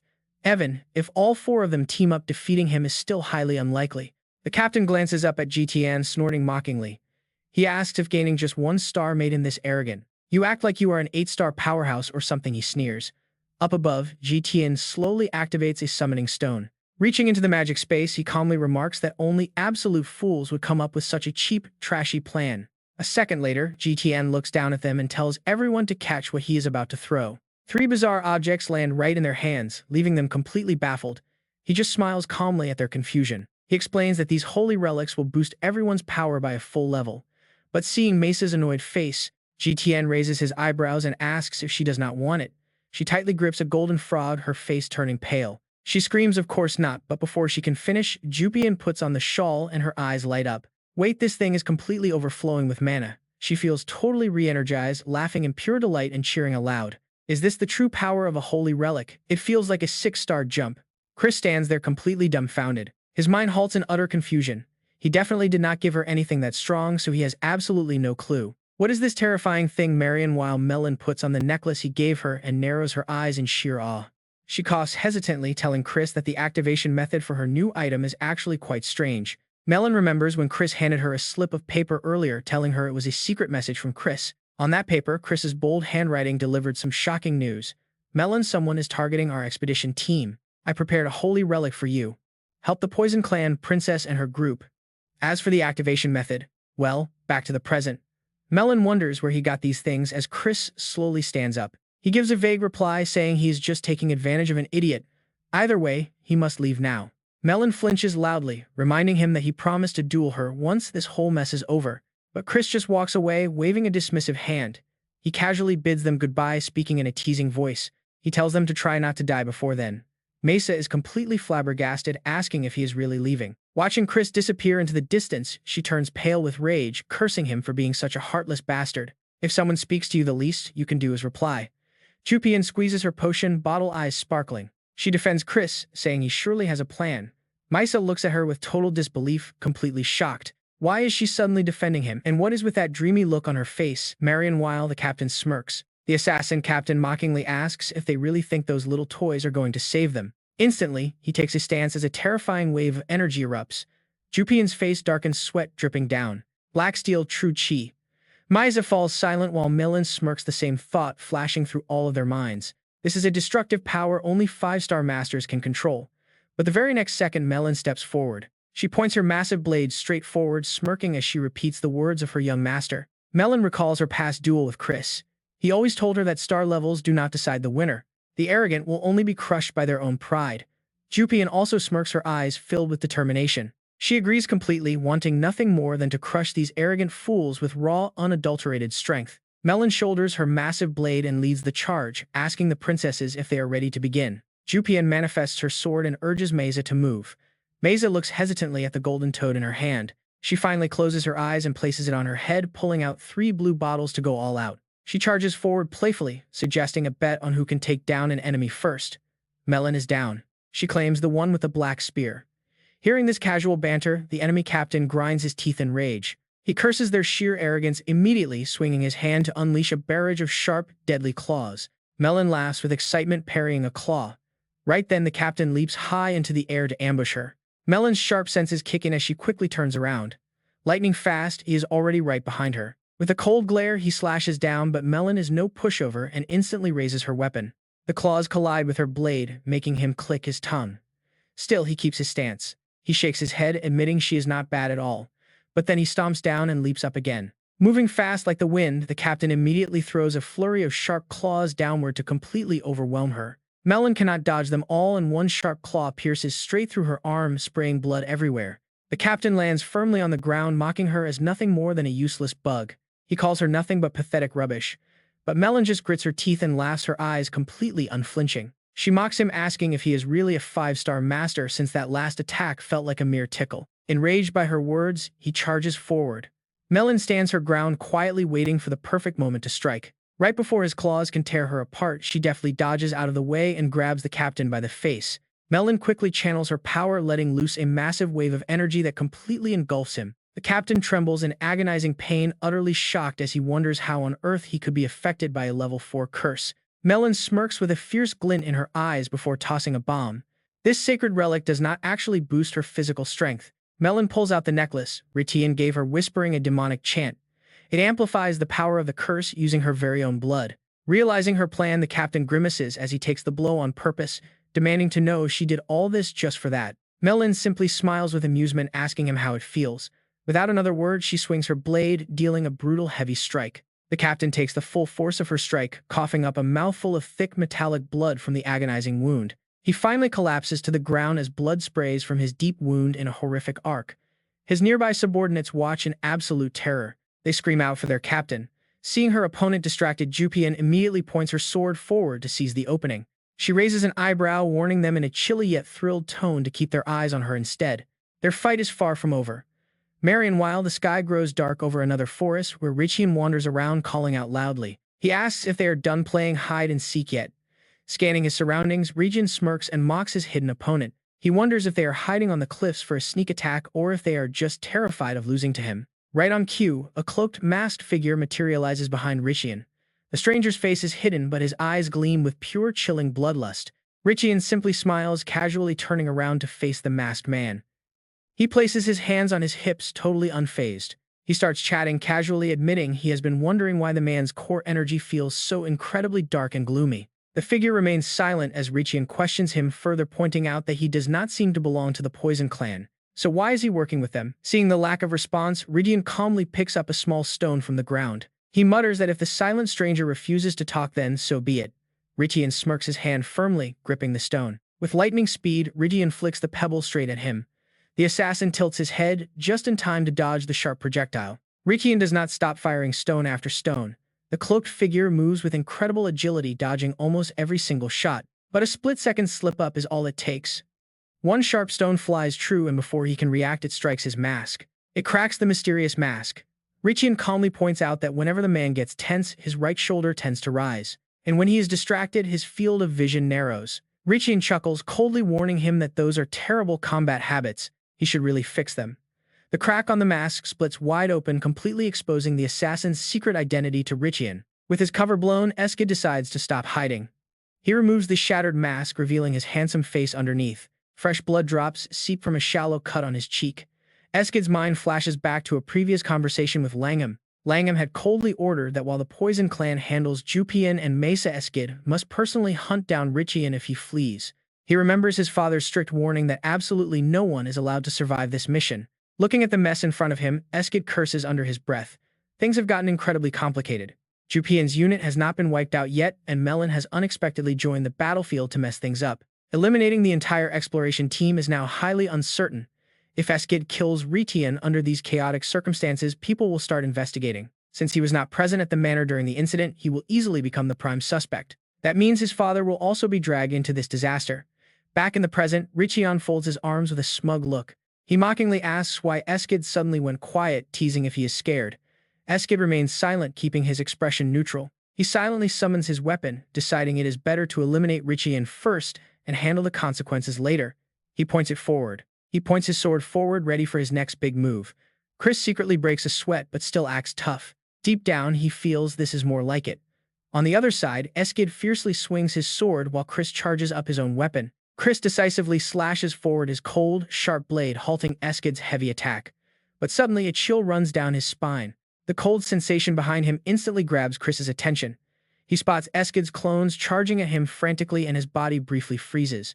Resting his sword on his shoulder, Chris observes the incoming horde and sighs, admitting that using demonic energy to make clones is impressive. It proves Eskid didn't become the young master just by pure luck. Still, Chris doesn't show any fear or back down. He moves fluidly, swinging his sword to deflect the relentless onslaught. With a cold glare, Chris grits his teeth and blocks a heavy blade. Right then, Eskid silently lunges from another angle for a sneak attack. However, Chris has already anticipated this move. Panting, he silently mocks Eskid's reliance on illusions, knowing the guy would inevitably pull a cheap trick like this. Breaking free from the clones, Chris charges straight at Eskid and delivers a powerful slash, but the vision shifts. The shadow clone does not resist at all. He freezes, watching in shock as the figure dissolves into thin air. Chris turns pale, staring in utter disbelief and wondering if this was just another illusion. Right then, the real Eskid sneaks up from behind, screaming for Chris to die as he swings his sword. Eskid unleashes a devastating slash with enough force to shake the very ground, dust clouds billowing everywhere as he lands. He looks down at the massive crack in the earth and the vanished figure of Chris, muttering in pure contempt. Talk about overconfidence, he calls him nothing but a useless bug. But as those words are spoken, a familiar voice echoes from behind, asking who exactly he is talking about. Eskid freezes, eyes wide with terror, cold sweat dripping down his neck. It is impossible. Right in front of him, his own illusion clones are slowly dissolving into thin air. Suddenly, Chris's hand gripping his sword bursts straight out from beneath the rubble. Eskid gnashes his teeth, staring in shock. Chris leaps into the air, his glowing blade radiating terrifying energy as he sneers and yells out about his true dark sword. Before Eskid can even react, Chris swings his blade, launching a direct slash right at him. The panicked brother hastily raises his arm to conjure a shield to block the strike, but the incoming power is so violent that his barrier instantly cracks. Unable to withstand the force, Eskid is blasted away, tumbling through the lingering embers. Chris stands tall, watching Eskid grovel on the ground. The defeated brother grits his teeth, his eyes burning with furious resentment. As he clenches his fists, his voice trembles with bitter rage as he wonders how he could be humiliated by some weakling from a mere branch family. Walking over slowly, Chris flashes a calm smile and offers a compromise, telling him to surrender and accept defeat. If he complies, Chris promises to keep this entire incident quiet.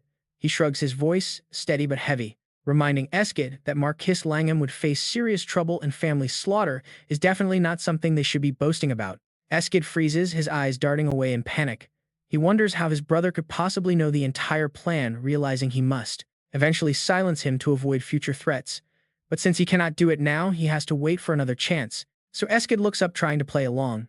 He tells Chris that he is grateful for saving his older brother's reputation. Chris indifferently reaches out his hand, refuting him. He claims this has nothing to do with him, it is just demon pride. Eskid slowly takes his hand, smiling in agreement. But the moment their hands meet, Chris's grip suddenly tightens into a vice, as he asks if Eskid honestly believed that garbage. Instantly, Chris's voice turns ice cold. Demonic energy erupts. Eskid realizes he fell right into a trap, hissing in anger. But before he can even finish his sentence, a terrifying power tears straight through his body. He coughs up a mouthful of blood, taking the full blow as Chris simply stands there, smiling. He watches Eskid collapse to the ground, his expression completely indifferent. Honestly, that cold-blooded glare says it all. This was a trap from the start. Fool. With the threat taken care of, Chris rushes back, cursing that the fight took much longer than he had originally expected. He stares ahead, muttering to himself that hopefully the rest of his team is still holding their ground. Right then, a sudden shout calls out his name. Chris stops, completely speechless, as he sees Jupian's group marching toward him with roaring energy. As they approach, he quickly backs away and raises his hands to beg them not to come any closer, complaining that they are way too intense. Mary shakes with anger at his words, aggressively blaming him and shouting that it is all because of the artifact he gave her. Melon also steps forward to respectfully report that the mission is complete. Chris nods approvingly, asking about the poison magician's demons. Mary recalls the battle and smiles. She explains that those demons died and turned to ash right after, probably prepared beforehand so as not to leave any traces. Chris nods in satisfaction, praising them for a job well done. Meanwhile, Jupan looks at Chris's dusty appearance with suspicion, asking where exactly he had just come back from. Chris scratches his cheek looking away as he makes up an excuse claiming he was only doing some light scouting around. He pats his shoulder, acting as if an aristocrat like him should not even participate in battle. But Mary is not easily fooled. She confronts him directly, questioning why someone who only scouted would return with visible injuries. Her eyes soften with deep concern, asking if there is still a traitor remaining among the poison magicians. Chris is taken aback by her gentle worry, his heart skipping a beat. He quickly looks away, waving his hand dismissively and telling them they should withdraw immediately. Chris glances back toward the battlefield, figuring he handled that brotherly dispute far enough away that nobody would find out. By now, they have either woken up and fled or their subordinates retrieved them. He purses his lips deep in thought. He wants to keep this quiet, knowing that causing a scene will only make Marquis Langham even more furious. Remembering the strange artifact from earlier, Chris sighs quietly, realizing the constellation emblem was indeed stolen, leaving 3 survivors. Like that is more than enough. A week later, he sits tiredly at a lavish dining table, but his mind remains elsewhere. Chris was lost in thought. This massive incident had sent shockwaves through both noble houses. Officially, the Venom Mages took the fall, and they were backed into a corner. In the end, mutual reparations settled it all. Still, the real reason was much deeper. They realized their secret connection to Eskid and Marquis Langham had been fully exposed. That was the only reason they agreed. Still, it was far better than his past life where total slaughter wiped them out. Plus, Duke Langham kept Chris's talisman, no giving it to Marquis Langham. Meanwhile, Melon returned to the Dark Mage immediately after leaving the canyon, while Mesa kept her promise to stay silent and quietly departed. Right then, Mary leaned in with a bright, cheerful smile. She urged him to eat to recover quickly, but Chris pouted, sighing helplessly because his entire body was aching so badly. How could he possibly swallow anything? Mary clutched her heart, crying out that hearing his pain was breaking her own heart. He showed no mercy and shut her down. Did she even have a heart in there to break? Mary just giggled and made a playful hand heart. Oh my, why so harsh? My heart is beating so fast. She kept bringing up how she used to nurse him back to health. Young master, open up, let me change your clothes. But Chris had demanded she just hand them over. Still, Mary solemnly vowed she would love him regardless. He got goosebumps all over his arms, begging her to stop saying creepy things. He insisted her heart had stopped beating. She leaned in even closer with sparkling eyes, insisting that every single time she looked at him her heart went wild. No doubt about it. Chris turned completely pale, helplessly ordering her to immediately stop forcing her fake chest to vibrate. Mary finally stopped joking and carefully blew on a spoonful of hot soup, coaxing him to eat. But he recoiled. He pouted, insisting his fangs were not broken and he could feed himself. Mary just smiled sweetly, finding it adorable. She cooed that his embarrassed face was absolutely 100% cute, but then she shoved the spoon right in. She told him to eat up to have strength for the night, leaving Chris completely defeated and utterly speechless. Once he swallowed, she beamed and asked how he liked the special soup. Chris rolled his eyes in disbelief. He pointed out that she did not even cook it, but Mary waved it off, saying it was packed with her love. Absolute silence settled over the table. Chris glared at Jupian across from him until he could not take it. He grumbled, asking how long she planned to stay when she had not even recovered yet herself. Jupian coldly crossed her arms, declaring she would only leave after monitoring his recovery. But as she spoke, her cheeks flushed. She softly declared she was in charge, making Chris smile politely while screaming in sheer terror inside. This would definitely give him terrible indigestion, especially when he imagined Mary boiling with absolute rage over this flirting. So, in his mind, Chris wept tears of blood both literally and figuratively, knowing a massive storm was about to hit. Sure enough, Mary marched straight over to Jupian with a dark face, offering her a glass of fresh, pure blood juice. Jupian did not flinch, calmly replying that she hated blood juice and preferred fresh green onion juice instead. This completely unexpected request froze Mary in place. Slumping in defeat, she pouted and mumbled quietly under her breath. She admitted green onion juice was not her specialty. Chris watched them, amazed at how tough Jupian truly was in this exchange. Under Jupian's intense gaze, a sudden cold shiver ran down his spine, prompting him to ask her what she wanted. She coldly declared that she hated him, promising to tear him to pieces one day without beating around the bush. Chris told her to go ahead and try, but she suddenly paused, looking away in deep embarrassment. She quietly thanked him for his help this time. Her rare honesty left him utterly stunned and speechless. Chris recovered in a flash, cupping his ear to tease her, asking her to speak louder since he did not hear. Irritated, she snapped that if he did not hear, then forget it, warning him not to misunderstand her gratitude. He laughed out loud, teasing that now they understood each other, she could start treating him like her boss. Jupian rolled her eyes at his smug face and dropped a massive bombshell, warning him that his smirk today would be his last. The Marquise had made a promise that would soon see him officially promoted to the status of a noble son. She declared with a cold smile that once he officially became a noble heir, everything would change for him. She warned him that he had better prepare himself for what lay ahead. Hearing this, Chris froze his face, turning grim. He realized he was no longer a nobody they ignored. As an equal rival, everyone would try to crush him, and once the magic core fully recovered, Eskid would certainly make her next dangerous move again. He fell silent, grimly recalling every dangerous threat, including Grand Princess Juvelian, the woman harboring a deep, dark secret. From the Marquis's youngest son and the battle maniac to the obsessed third prince and even the mad first prince, they were all like that. What is more looking at? Looking at Chupi sitting across from him, Xian hesitates, wondering if Lady Chupi is also one of those people. But being stared at so intensely makes her uncomfortable. She narrows her eyes, asking what he is staring at and if she is really that beautiful. Xian freezes up completely, his heart quietly complaining about her sudden, bizarre question. In his mind, he silently labels Chupi as a completely insurmountable 40-story brick wall. She slowly stands up. Coldly, she announces that if he has nothing to say, she is out of here. Without waiting for his response, Chupi casually waves her hand and strolls away. Once her shadow completely fades, Xian's bright smile returns as he picks up his fork and knife. She is finally gone after completely draining his energy, and now he needs to recharge. But just as he finishes his thought, a chilling draft sweeps in, signaling a new visitor. He freezes, assuming Chupi has returned, and forces a smile as he turns around, wondering why she came back.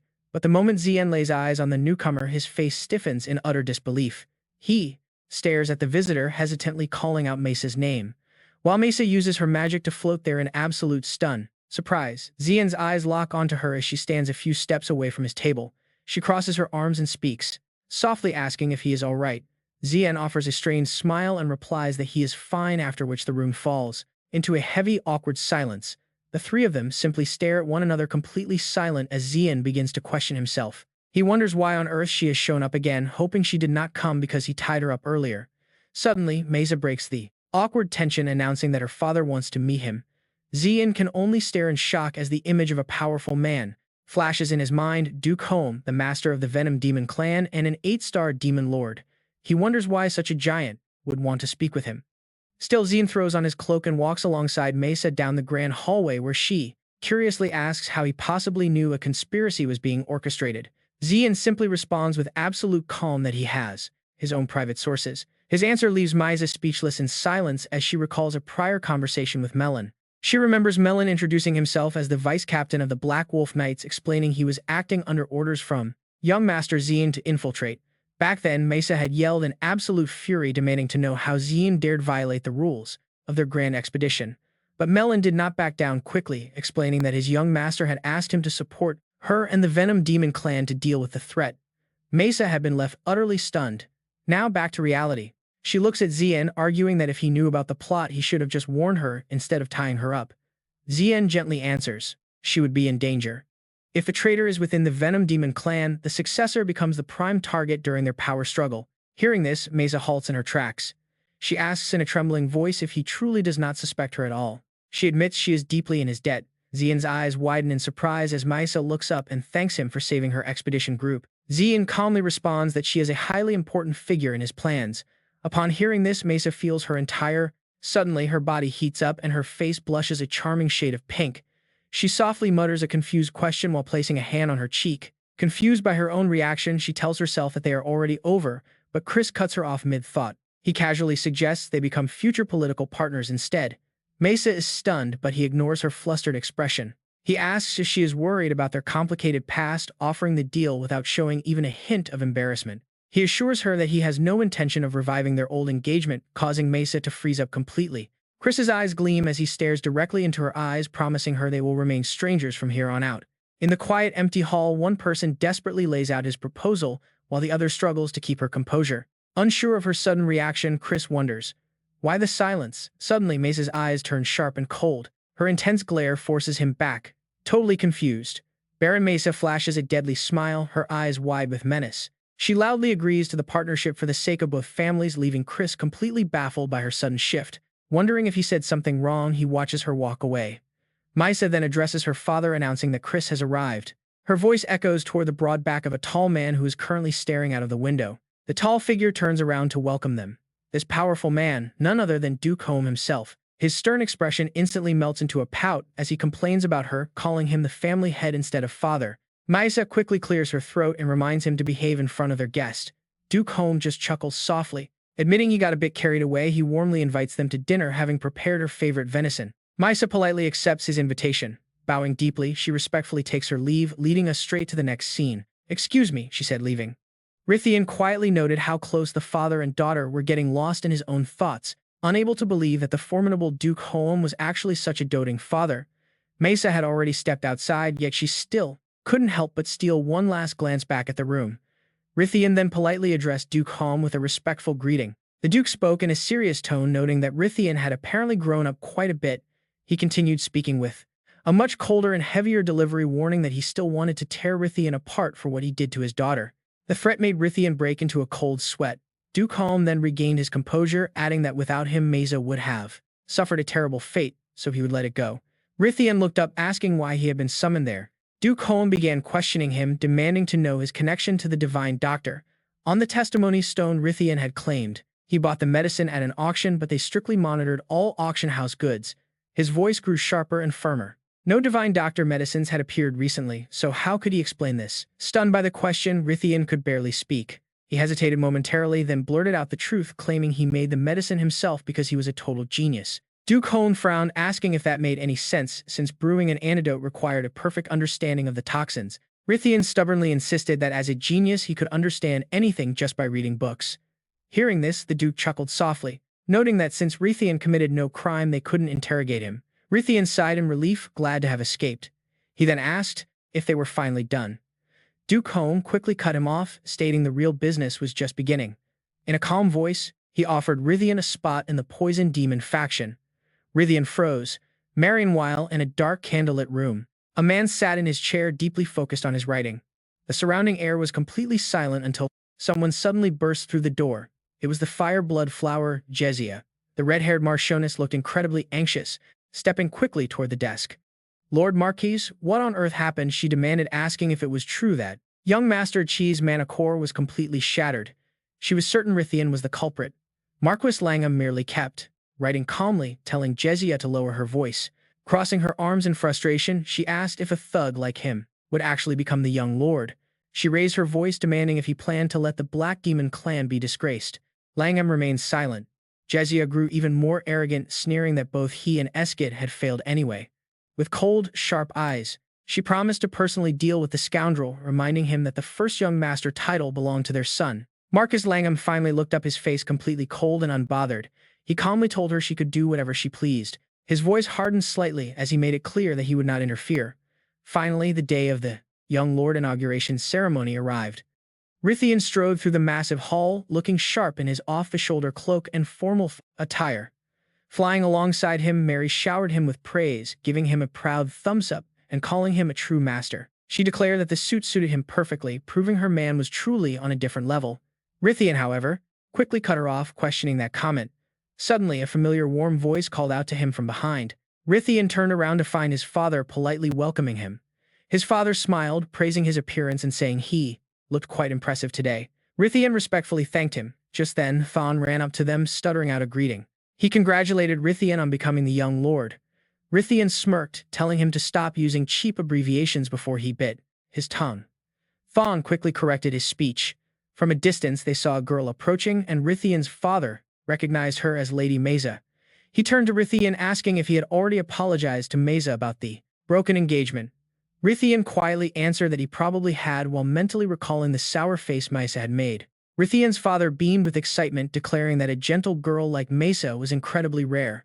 With a sparkle in his eyes, he told Rithian he would discreetly excuse himself so they could start over. He urged his son to try his best. He and Thon then quickly vanished. Mesa walked up, asking the Viscount if anything was wrong. Rithian silently realized that she was the reason his father had fled. Mesa smiled warmly, saying they could chat later, but she had come to deliver a message. Extending her hand to Rithian, she offered her congratulations on him becoming the young lord. She shook his hand with a bright smile, noting that since he would be handling family affairs, now they would be seeing a lot of each other. He casually replied that he looked forward to working together. Changing the subject, Mesa asked what his father had said yesterday. Rithian bluntly, flushing in shock at the question. Rithian simply winked, telling her not to worry since he already turned him down anymore. Mesa's blushing face and wide round eyes showed her pure surprise as she looked at him. Baron. She suddenly turned around and ran away without looking back, leaving GD Van completely surprised and highly confused. He could only mutter to himself in frustration, "Did I do something wrong again?" In the crowded palace, GD Van proudly strode along the long red carpet toward the highest steps. On both sides stood guards in their most solemn and formal postures. The crowd of attendees stood, gathered in small groups. Glancing toward the opposite side, he noticed the group of Chuli. An Chubian and Misak were also standing there together. Meanwhile, one of the guests nearby whispered in a quiet voice, "Look at him rise, that playboy young master." The other replied that he deserved recognition, having achieved a major victory. Suddenly, both turned their heads to look toward another corner of the hall with curiosity. Meanwhile, over at the seats of Count Langham and Jessia, she asked what was going on. Baron, her face twisted in an unprecedented look of sheer panic, with her eyes wide and her mouth slightly open. Only then did Jessia manage to gasp out family head while looking toward Duke Langham and Mian. She stood up abruptly, filled with confusion because he never showed up for Magiak's inauguration. Witnessing this reaction, Mian thought to herself that it went exactly as expected. She recalled a conversation from the past, when she panicked upon learning Duke Langham would attend. She had asked if he was really going, but Duke Langham only casually replied, "Is that a place I am not allowed to go?" Mian argued that his attendance would be interpreted in a certain way. She explained that if he openly backed the child like that, it would cause trouble. He would become the target of all young masters and noble ladies, not to mention Count Langham and high-level demons. Duke Langham interrupted, saying the boy claimed he would become the clan's god, so if this alone breaks him, then he is not worthy anyway. Back in the present, Langham saw them both stride into the hall totally expressionless. He politely stood up and bowed to Duke Langham and Mian with deep, genuine respect, welcoming them to the hall. Langham gestured toward Duke Langham and invited him to sit. The two then took their seats in silence at the front. Sitting in the most luxurious spot of the ceremony, Duke Langham casually told them not to mind him and proceed. Langham complied, stood up and spoke with a very serious tone, declaring that the grand ceremony would now officially begin. He formally announced the inauguration of Jidi Van Ba Jinka Kaza, who was already stepping forward to greet him. Filled with pride, Jidi Van approached and knelt on one knee, bowing his head in a deeply respectful manner. Duke Langham kept a serious face while Jan and me smiled proudly. Further away, Duke Holmes smiled warmly beside his daughter Mesa, who was blushing furiously. Langham raised his hand and proclaimed to the entire crowd gathered here. Speaking with absolute authority, he declared Jidi Van the official young master of the Dark Magic clan. With that grand announcement, Jidi Van turned to face the crowd as a storm of thoughts began to race inside. He had achieved his goal, but he knew the terrifying era of Ye Feng was now drawing dangerously close. His current power was simply not enough. He needed to get stronger faster to secure his place and protect himself. To truly build his influence, he had to become the grand young master. Baron Jidi Van looked up toward the sky. His expression shifted, and wait, out of nowhere, a massive dragon appeared, causing absolute panic among the crowd. Where did a dragon even come from? The beast slammed down directly into the hall, whipping up violent winds. The immense weight shattered the stone tiles below. It stood proudly as the shocked crowd realized it was a demon dragon. Everyone wondered how it could possibly bypass their powerful barrier. Yet the dragon's eyes locked onto Jidi Van alone. He stood tall, showing no sign of fear or surprise. The massive beast suddenly launched itself high into the air. It prepared to strike, unleashing a massive, highly unstable purple energy orb directly at Jidi Van. The royal guards immediately leaped forward, raising a defensive shield while shouting commands to protect the young master at all costs. Jidi Van stood completely still, seemingly deep in thought as he kept staring right at the massive beast. The guard's magical barrier took a direct hit, violently clashing with a devastating blast of pure purple energy. Jidi Van shouted a sharp command, causing the dragon to be deflected and crash land hard onto the ground. It quickly scrambled back up, roaring furiously. The guards immediately spread out to protect the lord and young master. The fierce dragon took flight, dodging their counterattacks with ease. The defending soldiers struggled hard to hold their ground. Amidst the flashing purple energy, it threw its head back and roared. Meanwhile, the defending guards were reaching their limit. They realized they could not hold out much longer. Watching from a nearby corner, Chuli and Chubian watched in absolute shock. Everyone is completely shocked by the sudden appearance of the strange dragon, yet Duke Langham just stands there with his arms crossed. He sits completely relaxed while Mian looks highly anxious. With a mysterious smile, he speaks in a raspy voice about the evil spirit clan. They really sent quite an interesting gift as the entire crowd plunges into absolute panic over this sudden turn of events. Juan is incredibly worried for Jean. Chris watches anxiously from afar while Jean feels he cannot just stand idle anymore. He draws his sword to handle it himself, but Duke Langham calmly tells him to stand down. His aunt is completely baffled by this order. She protests, asking if that creature is not the legendary death dragon itself, but Duke Langham speaks with absolute certainty about their limits. With Chris's current strength, fighting is impossible. Surely the evil spirit clan sent this beast to eliminate the boy. Duke Langham finally stands up and steps forward. His booming voice instantly demands the undivided attention of everyone in the room. He calmly orders everyone to back off, declaring he wants to see what his young heirs and ladies can actually do. Chris tenses up. After all, descendants of the hack demonic clan should easily have the skills to slay a dragon on their own. Juvelian accepts the command without a single shred of hesitation.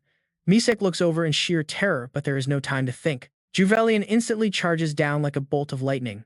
Julia can only watch him with a helpless smile at his wild enthusiasm. She sighs that she underestimated him. Meanwhile, Misek is totally panicked, wondering how they suddenly got drafted into a dragon hunt. Gia pats his shoulder to calm him down, whispering that the beast is only aiming for that useless trash anyway. She tells him to just put on a basic show. Misek and Juen quickly rush forward, unleashing their signature sword-splitting technique. Dozens of summoned blades instantly pierce the dragon's scales all at once, releasing a brilliant flash of lightning that blinds the hall. Unfortunately, that high-level strike barely leaves a scratch. Juen backs off with a tense expression, closely observing the monster's movements. Jean dashes over and yells out a warning. He points out a glowing evil spirit crest etched right onto the beast's neck. He recognizes it from the Great War as a forbidden secret art used by the dark cult to control dead puppets. It is the infamous spirit control technique. He clicks his tongue in frustration, wondering why they would attack right here and now. Chris watches the unfolding chaos, trying to understand why they chose his succession ceremony for this ambush. Meanwhile, Jean and Juen charge. The dragon suddenly rears up and lunges forward, forcing both warriors to quickly leap backward. It then takes flight, flapping its wings. A massive gale erupts from the wing beats, pushing everyone back. He grits his teeth in pure frustration at this annoying barrier. A single flap shouldn't unleash such a terrifying storm. Is this insane wind pressure actually coming directly from that corrupted curse mark? He recalls Juen's earlier clash where even his sharp sword energy did nothing. Standard demonic energy simply will not cut it here. Jean realizes that since the beast is already dead, destroying its heart is useless. Yet he cannot expose his holy power here. Holy magic is the ultimate counter to undead puppets, but using it is too risky. Suddenly, the dragon charges a massive breath attack. Chris's face pales as he braces for the blast. But right before it fires, a sharp voice commands everyone to move. A figure steps up to join the fight. Standing right behind Chris is Julia, looking incredibly cool as she prepares to strike. She draws her magical bow and confidently offers her assistance. Instantly, an overwhelming torrent of energy is released from her arrow. It streaks toward the dragon, leaving Chris completely speechless. The arrow pierces the beast, forcing a painful, agonized scream from its throat.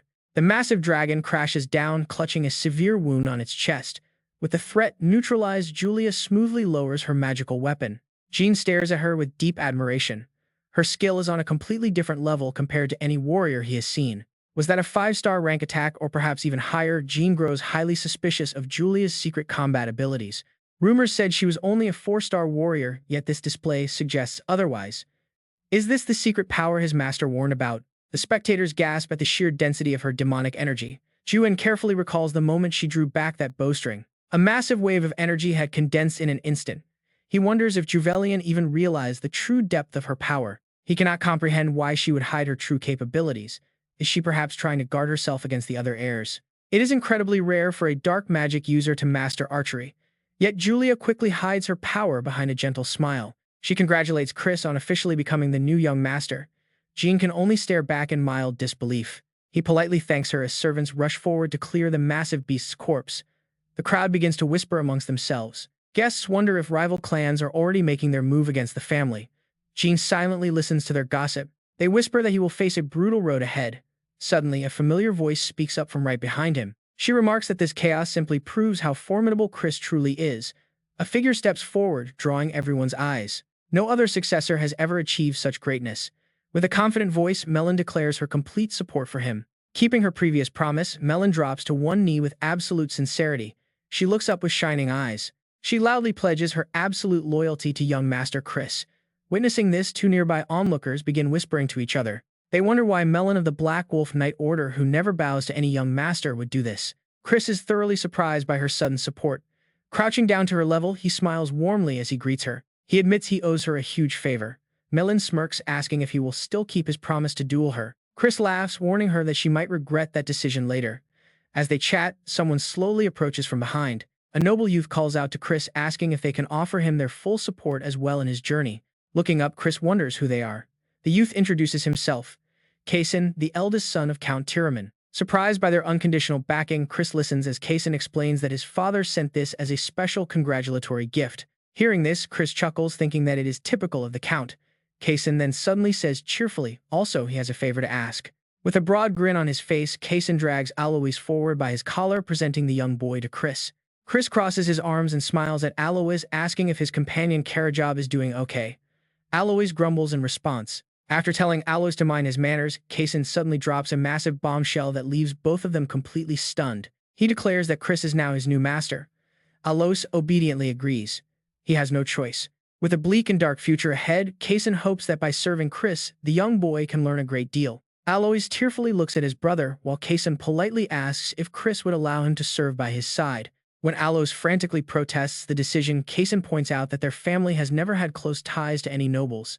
Building a solid connection with a powerful rising star like Chris is an opportunity they simply cannot pass up. He recalled the past Aolo had once made a name for himself back in Yi Feng's era. A truly talented guy, but things were different now. In this life, Chris had snatched all his dark, holy energy, feeling a bit guilty.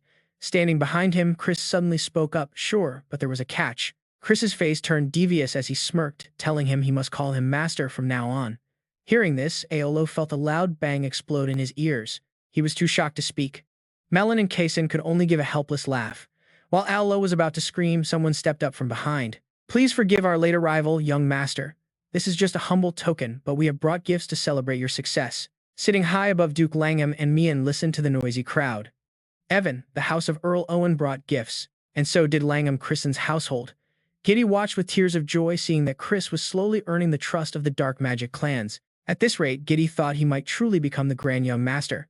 Chris looked out at the crowd, cheering for him. They shouted wishes for his long life. Hearing their cheers, Misek's face tensed with absolute fury. Long live, they chanted. The crowd kept chanting for the young master. Standing nearby, Gia tried to calm him, telling Misek not to let it bother him, though she was equally furious. Her voice hardened, promising she would soon sweep him from his sight. After the ceremony, Duke Langham and Mian headed back with Mian following closely behind. She asked if he was really just going to leave. Now that Chris was the young master, no one would blame him for showing a little concern. The Duke curtly replied that there was no need. He slowly added that the demonic spirits had already sent a grand welcome on his behalf. That alone was enough to get his attention. Still concerned, Mian voiced her doubts about Du Yi, noting she had always found her highly unusual. She grew agitated, insisting that no matter how they looked at it, that was not a power a mere 4-star could ever produce. His voice rasped that he already said he had no interest, no matter who they were, as long as they could bring the dark magic family to the very top. The rules set by cowards had absolutely nothing to do with him. It seemed Duke Langham had already laid out his own grand plans. He noted that the girl had been highly ambitious since childhood, and if that greed could make their clan the strongest, he would make her the head. He paused for a brief moment. Or Duke Langham continued, if another child were to surpass her, that would be an even greater reason to celebrate. Meanwhile, in a desolate, sun-drenched forest, a flock of crows perched on the branches, letting out dry, raspy cries. Below them lay a scattered pile of bodies, people who had already met their swift end. A bored voice echoed through the trees. The voice complained that they thought the elites would actually put up a decent fight, but they turned out to be completely useless. They grumbled about wanting a real challenge, debating whether they should just launch a direct attack and get it over with, though it seemed too troublesome. Seeing Gerard sitting silently in a corner, one of his men asked what the young master was up to. He replied that he had heard a pretty interesting rumor. Surprised, the man questioned it, prompting Gerard to speak in a chilling tone. He mentioned that the Langham family had a very intriguing new sibling. The masked man quickly agreed, adding that he came from a prominent noble lineage. Another warrior chimed in, calling the dark magic family absolute fools for continuing to harbor such a dangerous lunatic, just like him. Before he could even finish, a bullet struck him right in the chest, leaving the massed crowd frozen in absolute horror. As they stood shocked, a girl spoke up in anger, demanding to know what the hell he was doing. Sarah's lazily asked what he had done. Before she could even finish, a sharp flash of light slashed her throat. She could only wonder why he would betray his own teammates like this. The other two were absolutely terrified into silence. He casually muttered that they were no longer teammates anyway as he reached his hands forward. He reached his hands toward the young master. The wound on the target's stomach ruptured and blood began to gush out uncontrollably. His magical hand slowly retracted as the energy surged and the entire surrounding area fell into a heavy, suffocating silence. Sarah stared coldly at the stolen life force in his hand. He looked down at the withered corpse and muttered a dismissive comment. Boring, he said, deciding to leave. When the survivors asked where he was going, Sarah's replied that he was finally heading home after a long absence. A smirk played on his lips as he thought of something. Sarah's realized if he returns soon he could meet his highly intriguing younger brother. But back at the estate, Chris was currently being smothered by Maria crying out for help while she insisted on taking off his clothes. He frantically protested that he could do it himself. Later, Chris read a letter sent from his brother addressed to his esteemed majesty. The letter asked if he was doing well. A week had passed since his investiture and his curse magic training was progressing smoothly. He also mentioned performing 1,000 basic sword strikes daily, refusing to slack off on his intense physical conditioning. Noting the leveled-up status card of young JT included in the mail, Chris confidently noted how much lighter his body and mind felt. The boy had requested a duel the next time he visited, ending the letter with a bold declaration of war. He promised to definitely defeat his older brother this time. Reading this, Chris just smirked, accepting the challenge to push him further. He planned to make the boy grow far stronger than in his past life, smiling deviously at the thought of his ultimate weapon. The boy would be his key to surviving the coming era of ruin. Just then, Ju-un approached, asking what was making him smile. Chris smiled at his guest, calling her his trump card and explaining that his brother had just sent over a training report. She scoffed, noting she had only ever seen him do basic physical drills, and asked if he was secretly practicing somewhere else. Chris gave her a mysterious wink, asking if she was curious about his special methods, but she quickly dismissed him with a plose. Insisting she was not interested, she mocked his skills, pointing out that he could not even land a single blow on the dragon. Chris fired right back, arguing that such trash talk should not come from someone who could not even scratch a low-level subordinate. She glared at him in disbelief, but he just grinned, offering to give her a valuable piece of advice. Ju-un turned away to wipe her annoyed tears, muttering that arguing was a waste of time and telling him to worry about himself. But his tone turned serious as he advised her to separate her illusions from herself, warning that they would remain stationary otherwise. Ju-un spun around in surprise, asking how he knew so much. Chris smoothly replied that he had studied illusion magic for 3 months. Her jaw dropped, completely speechless at his absurd claim before she called him arrogant. Chris just shrugged it off. He told her that geniuses are naturally arrogant, feeling smug since his teacher was a legendary 9-star archmage after all. He fondly recalled his training days under Maria, remembering when she would lazily order him to focus because she wanted ice cream. Their banter was cut short when a pompous voice suddenly mocked them, asking if she was seriously chatting with a mere branch family insect. The intruder was none other than Misak, who arrogantly warned Ju-un to stop lowering herself and claim he was acting in her best interest. Ju-un scowled and immediately snapped at him to shut up, telling an annoyed Misak that his breath smelled like an open sewer. Misak glared at Chris standing beside her, demanding to know if she was actually taking the side of that pathetic loser. She immediately clarified that she despised Chris, but added that Misak was far more repulsive and ordered him to get lost. Misak gritted his teeth, cursing the arrogant girl in his mind and wishing her father was not a crucial pillar of the family. He would have thrown her out ages ago. Chris joined in covering his nose and agreeing that the stench was indeed unbearable. Ju-un kept her sincere tone as she suggested that Prince Michin brush his teeth, adding that he was worse than a branch family insect. She called him smelly and rude, causing Misak to curse as his face darkened, his entire body suddenly radiating a heavy killing intent. He snarled that she was not even worth his effort and was actively begging for death. He angrily mocked her pathetic abilities. Misak claimed she could never earn real achievements on the artifact expedition, relying only on her manipulative words to get by. Chris silently analyzed his opponent, noting the presence of high-level destructive aura radiating from the furious prince. This power likely came from Jezia, a direct descendant of the Destruction faction, but he was still only a basic 4-star mage. Recognizing Misak was no match for him, Chris raised his hand and asked why the prince was so doubtful of a true genius. He suggested that if Misak doubted his strength so much, they should settle it right then and there with a direct duel of power. Misak also reaches out his hand in a hurry, declaring that he will expose his true colors right now, as a sudden thought flashes in Chris's mind. A spark of light flashes. Got him. Just as they prepare to clash, a sudden voice cuts in and stops them. Both of them turn to look at Jessia, rushing straight toward them. Misak turns around in shock as his mother immediately begins to scold him. She warns him not to release demon aura so carelessly, and if they really want to fight, they should set a proper date. Misak bows, his head mumbling an apology. Jessia then turns to Chris, coldly telling the prince they need to talk in her office right away. But get this, Chris remains completely unbothered by her fury, knowing that a much bigger fish has finally taken the bait. Chris follows Jessia all the way to her office. As they both sit down, the atmosphere between them instantly starts to grow heavy and tense. Chris knows the background of this woman, Jessia, the Red Snow Flower. She is the daughter of the leader of the Destruction Magic clan, and oversees the internal affairs of the Dark Demon family. Backed by the powerhouse Destruction Magic clan, she holds a massive amount of influence. As one of the top 5 among the 12 great magic families, Jessia holds colossal authority, second only to Langham himself, and her only biological child is Misak. Chris also knows that since the number one ranker has lost their power, she will do anything to push Misak into the successor position, meaning Chris will be the first sacrificial lamb. Jessia gently sets down her teacup, speaking with a fake smile as she offers late congratulations on him becoming a prince, adding that she once worried about him as a child. Chris politely nods in response, telling her she flatters him and thanking her for holding such a high opinion of his growth. Jessia then brings up the recent dispute, noting that their shouting match makes it quite difficult for her to praise them. She reminds him that despite being cousins, they still share the same bloodline before directly stating her true intentions. Jessia wants Chris to get along with Misak like a proper younger brother, which makes him stop and ask if she wants him to submit. He bluntly and confidently asks why he should ever serve someone who is completely unworthy of being called a true older brother. Jessia is shocked by his sheer insolence, but Chris confidently continues, suggesting that Misak should kneel and serve him like a proper subordinate. He remarks that only by doing so will Misak have any hope of survival once Chris takes over the clan, leaving Jessia speechless. Her eyes burn with pure rage, which is exactly what Chris expected after seeing Misak's reaction earlier, and a heavy pressure rises. A massive wave of dark energy erupts from Jessia, but Chris silently endures the overwhelming pressure without showing a single hint of fear.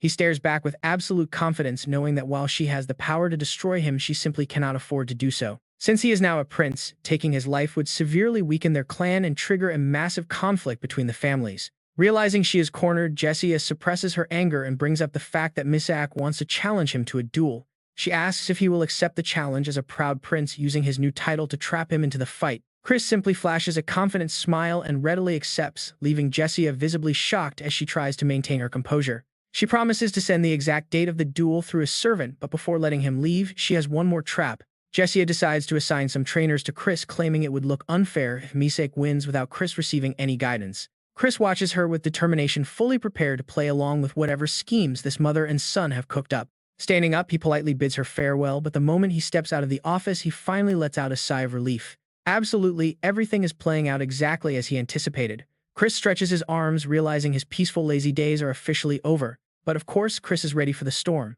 Right on cue, Jessia launches her calculations the very next day. True to his predictions, the retaliations start immediately as Chris is escorted to a dusty room covered in thick cobwebs and old boxes. Standing amid the clutter, a nervous butler bows deeply, announcing that this rundown place will be the prince's new residence. The butler looks incredibly embarrassed and bows, apologizing to Chris, while the young prince calmly surveys his new dusty surroundings. Though the butler claims it is just orders from above, Chris simply smiles, thinking a secluded, ignored base is actually perfect. He needs a quiet place to operate without drawing unwanted eyes, so he immediately assigns Mori to handle the cleaning chores. Mori happily accepts the order with a sweet smile, but immediately turns around and summons a horde of helper spirits. A group of identical green spirits dressed as maidens instantly materialize at her call, bowing deeply to their summoner. The butler nearly jumps out of his skin in absolute terror, while Chris merely watches the spectacle with a calm, amused expression. Chris notes that unlike Mori, these spirits seem to be of a lower rank as Mori coldly directs her new helpers. She orders them to clean every inch of her and the young master's new home, prompting the spirits to bow obediently. Though a few seem slightly dazed, they quickly disperse and get straight to work flying around to clean the place. Water buckets float through the air as they scrub down every single corner, completing the chore with magical speed and efficiency. Not a single drop of water spilled on the floor. Self-sweeping brooms set to work clearing away years of thick dust. The castle quickly put on a brilliant, sparkling, clean appearance. The butler stood there so completely astonished by the speed of those spirits that his jaw dropped. That was incredibly fast. Meanwhile, Zik sat there feeling pretty gloomy, wondering when he would finally get actual human servants. He knew the history of his clan. The Dark Demon family was a branch of dark magic swordsmen. Every member of the family possessed different highly specialized abilities. Therefore, the prince had the right to learn all techniques related to dark demonic energy, which meant he had to study a lot. In other words, he should have received full support for his training. Yet what he got was an unmotivated swordsmanship instructor who just lounged around, leaving him to train with a dummy while claiming he was doing great. That is it, Prince, do it, just like that. The instructor's lazy praise echoed in his ears, telling him to rotate his wrist to the left and calling him a true genius. Zik was too exhausted to even argue, knowing this garbage swordsmanship did not even exist. Next, he had to endure other strange subjects like looking at random scribbles on a chalkboard on his second day of classes. He basically understood the core concepts of how coercive curses shattered an opponent's mind, realizing that was just how it worked. The mana core established physical balance, but Zik stared at the materials in utter silence, trying to learn how to destroy a target. Soon, another day of classes started with an instructor whose face was incredibly tense, forcing a smile at the podium. On the third day of classes, Zik patiently listened as the man introduced himself as Sebastian, the illusion magic instructor for the prince. In truth, Sebastian still vividly remembered the warning given by Duchess Jessia when he first arrived at the estate. Back then, he had not dared to look up at that powerful woman, only whispering in confusion about the prince's clear rights. Hearing that she had snapped a rose in her hand, making it clear his only job was to teach the other Prince Mies. Jessia's cold gaze had served as a sharp warning, reminding him that her family supported his career, so Sebastian only bowed his head, even lower. She trusted he understood her meaning, and he had no choice but to obey. Now here he was teaching Zik. Sebastian desperately avoided the young prince's gaze until the very end of the session, wanting to get out of there. Announcing the end of the lesson, Sebastian felt a deep sense of guilt, especially when Zik politely thanked him for the valuable class. The instructor muttered that he was not worthy of such gratitude, knowing he had spent the entire time babbling complete nonsense. Yet, the prince only smiled without a hint of blame, stating he understood the tutor's difficult position and apologizing for dragging him into such childish political conflicts. Sebastian remained completely silent, and seeing the teacher's deep awkwardness only made Zik feel more cheerful. He reassured him that he had done his best, noting that despite the shortened lecture, the core principles were highly accurate. When the tutor looked back in confusion, Zik simply snapped his fingers to demonstrate exactly what he had learned from that brief lesson. Just like that, a spinning mana core materialized right at the tip of his finger, floating effortlessly in the middle of the room. The brilliant glow reflecting from it left Sebastian completely mesmerized. The tiny spirit Zik conjured began fluttering around the space, filling the tutor's mind with sheer disbelief. Manifesting a spirit was an advanced illusion technique that usually took at least 6 months to master. Had the prince truly copied it perfectly after seeing it just once, he struggled to hold back his rising emotions and tightly pursed his lips. In his heart, he knew the Duchess was wrong. Prince Mies could never compare to Prince Zik. Sebastian stared at this unloved royal who was so focused on his magic and finally spoke up, expressing his honest thoughts. He called it impressive but apologized, stating he could not teach him any further.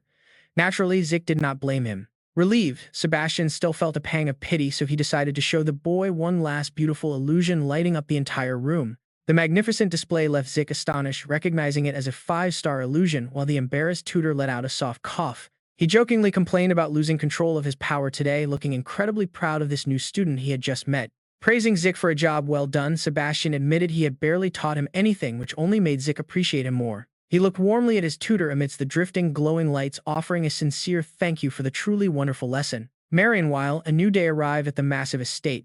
Duke Langham was lounging lazily across his seat, complaining about how arrogant the boy was.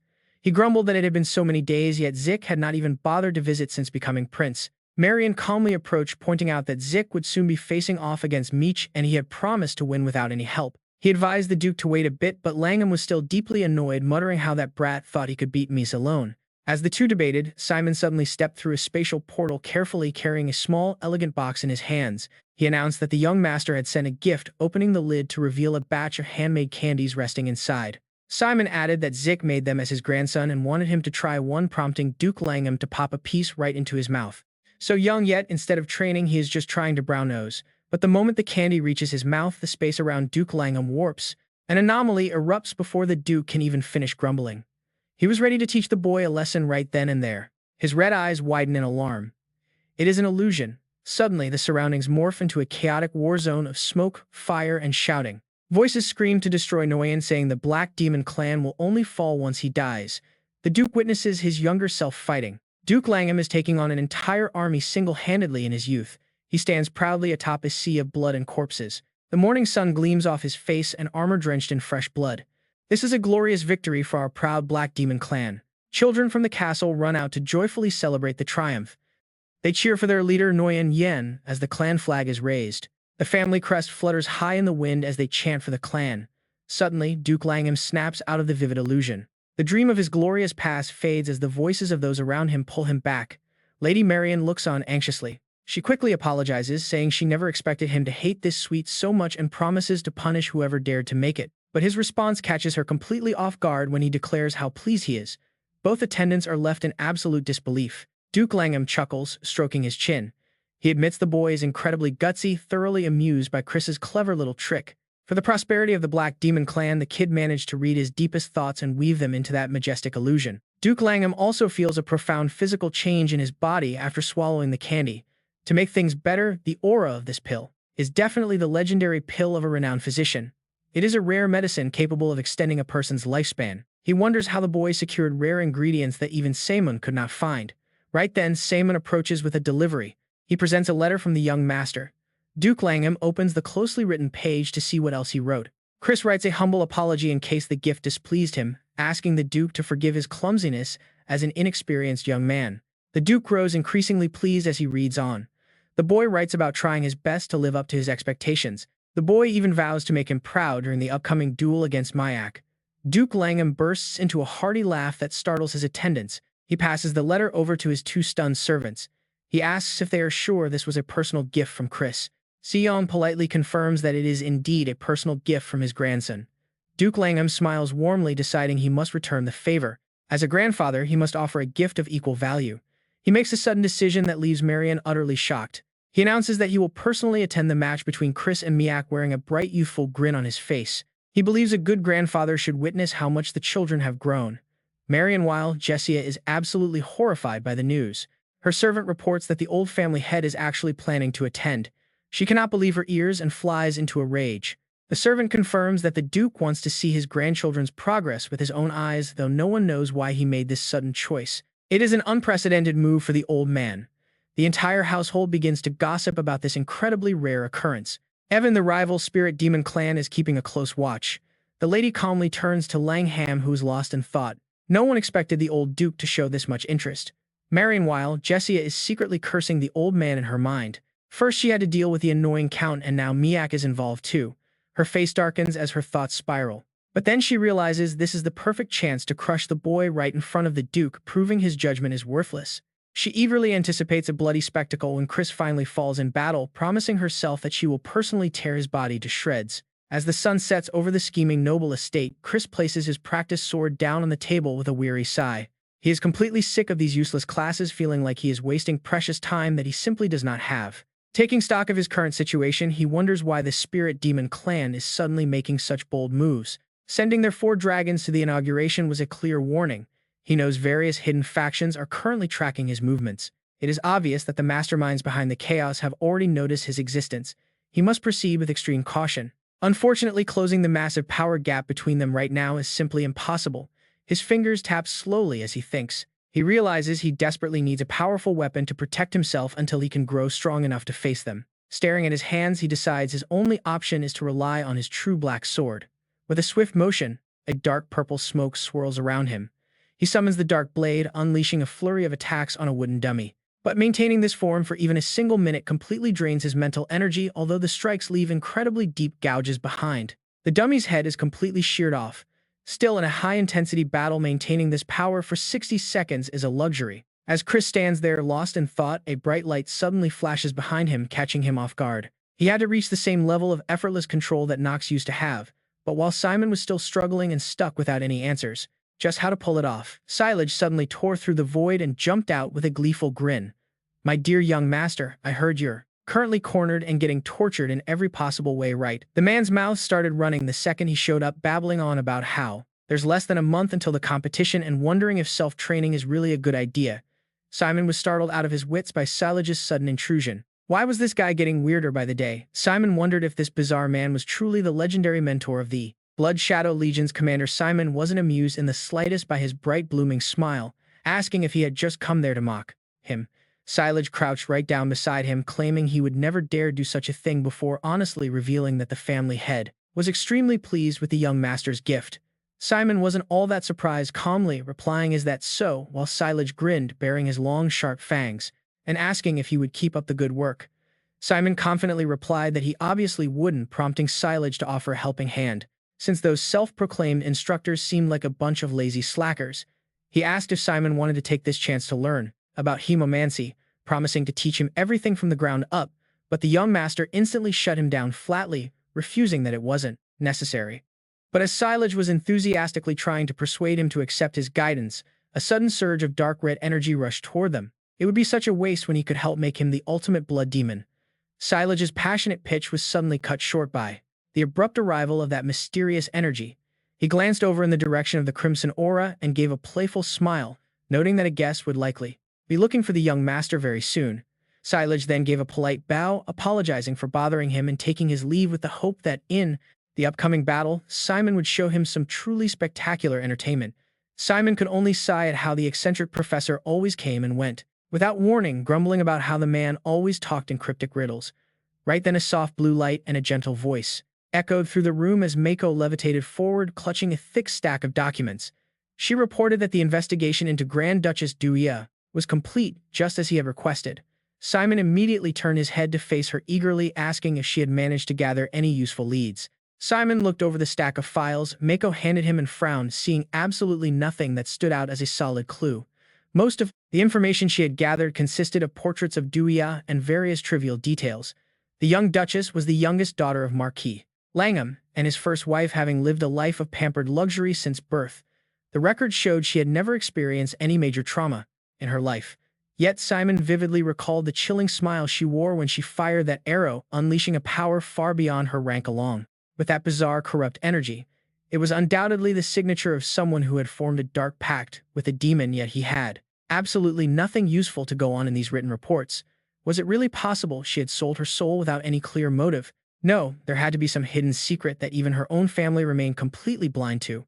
But get this, Mako suddenly remembered a highly unusual rumor explaining that Duya's entire personality had suddenly shifted. Simon was immediately intrigued by this bizarre development, wondering why her character would change so drastically. Mako explained that Duya had once fallen gravely ill and been bedridden. Before that, she was notorious for being incredibly arrogant and cruel. Yet roughly 5 years ago, after barely surviving that near-fatal and life-threatening sickness, she completely transformed into a completely different person, sporting a sweet, gentle smile and acting incredibly kind and soft, just like she does today. Simon found the whole thing highly suspicious. Just how severe did an illness have to be to completely rewrite someone's core nature? Like that, it was extremely suspicious, requiring much closer monitoring.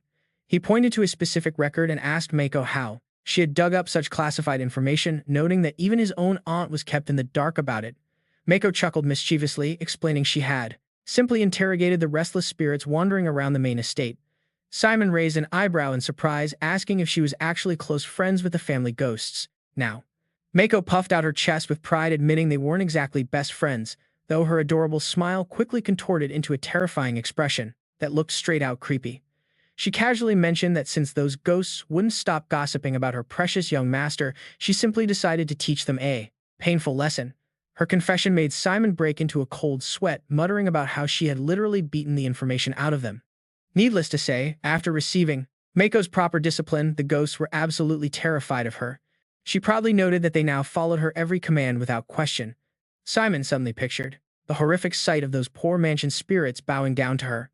He realized that if every ghost in the estate had surrendered to Mako, then her image in his eyes had completely changed.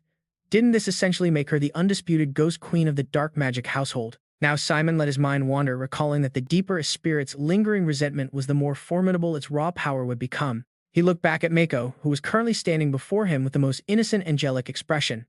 He couldn't help but wonder what kind of suffering she had to endure in her past life to reach this state. Her sudden question broke his train of thought, asking what he was thinking so deeply about. Simon snapped out of his daze quickly, shaking his head and smiling as he reassured her it was nothing. He thanked her for the valuable information, telling her she had done a great job. Mako gracefully curtsied, her voice ringing with absolute devotion as she declared she would happily do anything for her master. Time moves fast. The countdown hourglass finally runs out. Just like that, a month passes, bringing the crowd together. The arena fills up for the match against Misek. Jachian looks around, knowing the former head's presence has caused a stir. Everyone in the stadium is completely stunned. Jachian notices Duke Langham resting his chin on his hand. Luckily, the old patriarch understands Jachian's goal. To judge the princes fairly, plenty of neutral witnesses must watch. Misek suddenly points his finger directly at Jachian's face. He barks at him to prepare to prove to the former head that he is the worst prince around.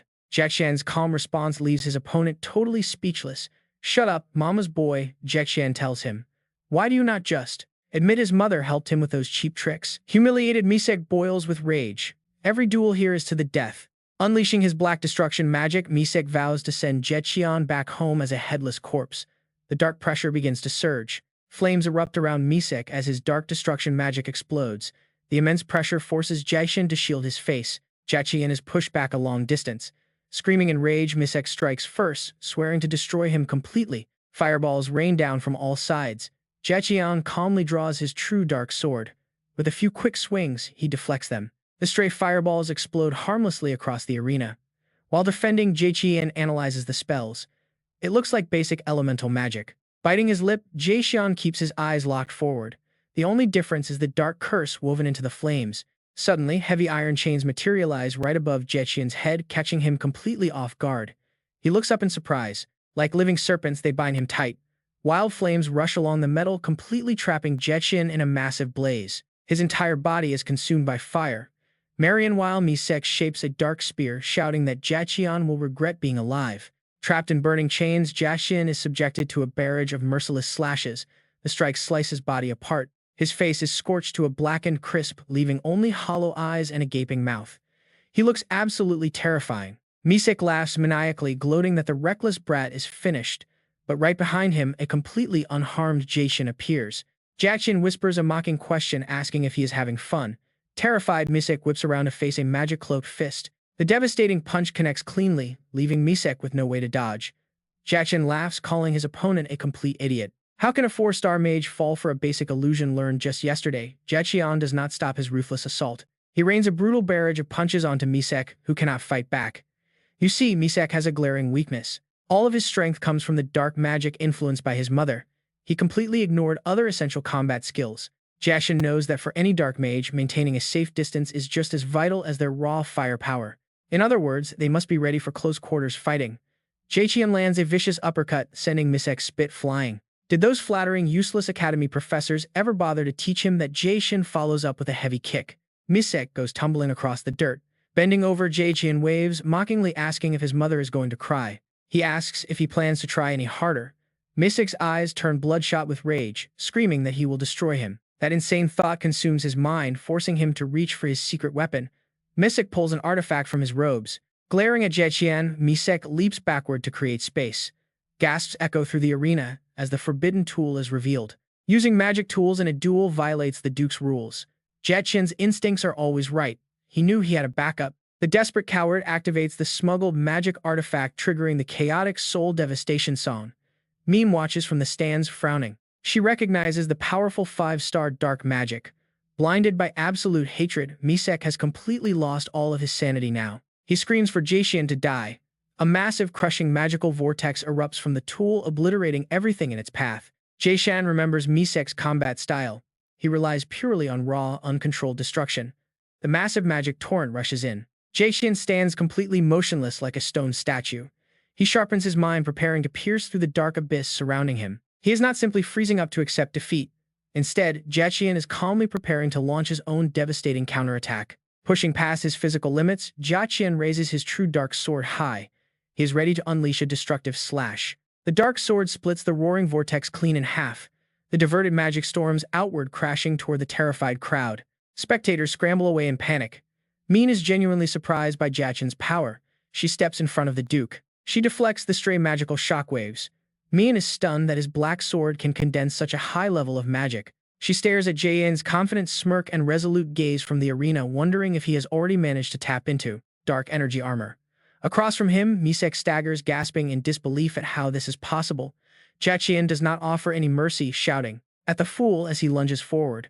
Moving like a gust of wind, Jaiqian closes the distance and unleashes a barrage of rapid, brutal strikes. A single swift strike sends Misek collapsing down unconscious, leaving the entire arena watching in absolute shock. Only one young genius remains standing amidst the thick dust. Watching this, Duke Langham grips his armrest and slowly rises. The show is over, let us head back, he mutters.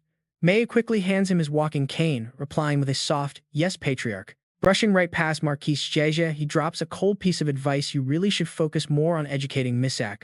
Humiliated and burning with absolute rage, she keeps her head low, her tightly clenched fists trembling violently from his biting words. With such pitiful skills, walking the dark path of demonic destruction might actually be a much better option for his future. Without looking back, Duke Langham calls out Krisian's name, and Krisian quickly looks up at the respected patriarch with sheer excitement. The Duke smiles, noting that coming all this way was not in vain.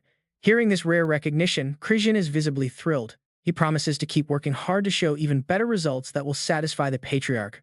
With the match over, Krisian walks down a long, quiet corridor alone, silently celebrating his victory. And honestly, who wouldn't celebrate after unlocking such massive power? He has finally grasped its power. This dark energy does not just amplify the destructive force of his black sword with 5th-tier mastery, but it also allows him to project a demonic aura to suppress any target regardless of how far away they are. Christian thinks that if he can fully master both this dark energy and the true black sword, but suddenly a chilling voice echoes from right behind him, freezing him in his tracks. A stranger sits leisurely high up in a tree, asking if he is Christian. The man looks down with a smile, saying it is nice to meet him. Christian tenses up, struggling to look up as fear grips his chest. His body refuses to move. Yet the stranger remains completely cheerful, saying he has been dying to meet his little brother. Gerard tilts his head with an innocent, harmless smile, introducing himself as his eldest brother. Christian's vision instantly goes dark. The name Gerard triggers a dark memory of Lena's warnings about the Dark Maya family's legendary lunatic. She didn't have all the details, but now that exact madman is smiling down at him. He had run away and vanished long before the Great War. Suddenly, a flood of stories about this mysterious firstborn rushes through his mind. Gerard, the eldest son of the Dark Maya, who was also Simon's direct disciple and the leader of the blood-shadowed demonic corps. He drops down from the high branch. Why on earth is he here? With a crazed look in his eyes, Gerard tilts his head and asks why Christian is suddenly frozen solid. After all, this is their very first time meeting. Yet looking at that face only brings back terrifying memories of blood and death. In Christian's memories, this monster walked over piles of corpses under a blood-red sunset, muttering that it was such a pity. If only Christian had received proper training in magic or swordsmanship, he would have been far more entertaining than that Eva guy. That terrifying smile, half hidden behind a blood-soaked red mask, is permanently and deeply burned into his mind. Gerard had wanted to savor the pleasure of tearing his limbs apart just a little longer. Right now, Christian's entire body is screaming. Every single nerve is on edge from the moment they locked eyes. He remembers Lena's sorrowful gaze as she drew her final breath. He must destroy this man. Christian desperately channels his magic, determined to never let that tragedy happen again. But this surge of power doesn't faze Gerard at all. He merely smiles and stops walking, calling him pretty dramatic. Gerard walks right up and casually places a hand on his shoulder, asking if baring his fangs at his own brother is a bit much. A devilish grin spreads across those thin, handsome lips. If you keep this up, he whispers, I might just have to kill you. Christian freezes. The magic gathering in his clenched fist slowly fades away. He holds his fist up, completely speechless. Gerard scoffs arrogantly. Wait, did he really just call Christian's incredible performance a complete disappointment? What a jerk. Such a harsh insult only fans the flames of anger burning deep inside Christian, who realizes he has been completely underestimated. He forces a tense smile, snapping back that if he is disappointed, it is only because his eyes are completely blind. The hatred in Christian's eyes never wavers. Trash like you dying, he sneers, is exactly what is best for this world. Just wait, I am going to take your head. Gerard's face turns cold for a split second, but then he chuckles and throws his head back. He laughs like an absolute maniac. Fine, he says, taking back his previous words as he suddenly bites his own finger. But that little threat still isn't quite enough to grab his full attention. You'll have to try a lot harder than that, little brother. Blood drips from his fingertip as he tells Christian to hurry up. The drop lands perfectly right between Christian's eyebrows, marking him. In an instant, Gerard vanishes into thin air, leaving behind a cold warning that his patience is running pretty thin. The corridor falls dead, silent again. Christian punches the wall in absolute rage. Damn it, he clutches his forehead where the blood landed. The murderer of his comrades was standing right in front of him, yet he could not even move a single finger. Despite his anger, Christian stays calm enough to analyze Gerard. Since that disgusting demonic aura is missing, he hasn't made a pact with the devil yet. He would eventually sell his soul to the devil. Within one single year, Chris vowed he had to eliminate that threat once and for all. Standing there, looking out at the garden, his burning hatred had not faded. Chris was silently calculating his next moves. Once the guy completed his demonic contract and received the devil's protection, they would completely lose control of the situation. He recalled the magic tool Misek used in their battle. To boost his own strength, he desperately needed treasures like that holy relic. A servant suddenly arrived with an urgent message announcing that the Marchioness needed to see the young master immediately. Chris quickly adjusted his expression and told them to lead the way. Meanwhile, Gia was trying to look calm while sipping her tea. But Chris noticed her hand trembling with rage as she held the cup. Realizing she was struggling to contain her murderous intent, she had to use every ounce of willpower to hold back her urge to kill him. Placing her cup down gracefully, she spoke. She asked if he understood the true nature of the young master's meeting. Facing her directly, Chris replied that he knew very well. Was it not just a simple gathering for the newly appointed successors to build connections, but he knew what it truly was. It was a gathering of the elite talents from the 3 major clans in the Southern Magic Kingdom. Under the guise of socializing, it was a war zone. It was actually an arena to test their strength. She looked up at him coldly, noting that this year the Dark Magic clan would choose the location. They had decided to hold the event on the 7th floor of the underground garden, warning him to keep that in mind. Chris was secretly taken aback by the location, but outwardly he smoothly asked her to provide a list of the participants. Gia went on to list the competitors, which included himself, Jupian, and Lady Misa from the Poison Magic clan. Additionally, young Master Kazmia of the Demon Slayer clan would also attend. Hearing that last name, Chris was utterly shocked. A firm, determined face flashed in his memory. It was Kazmia the Rebel, a man destined to join the ranks of the Seven-Star Demons. He would eventually become a key leader in the resistance against the Purple Blood Demon King, known for his towering presence.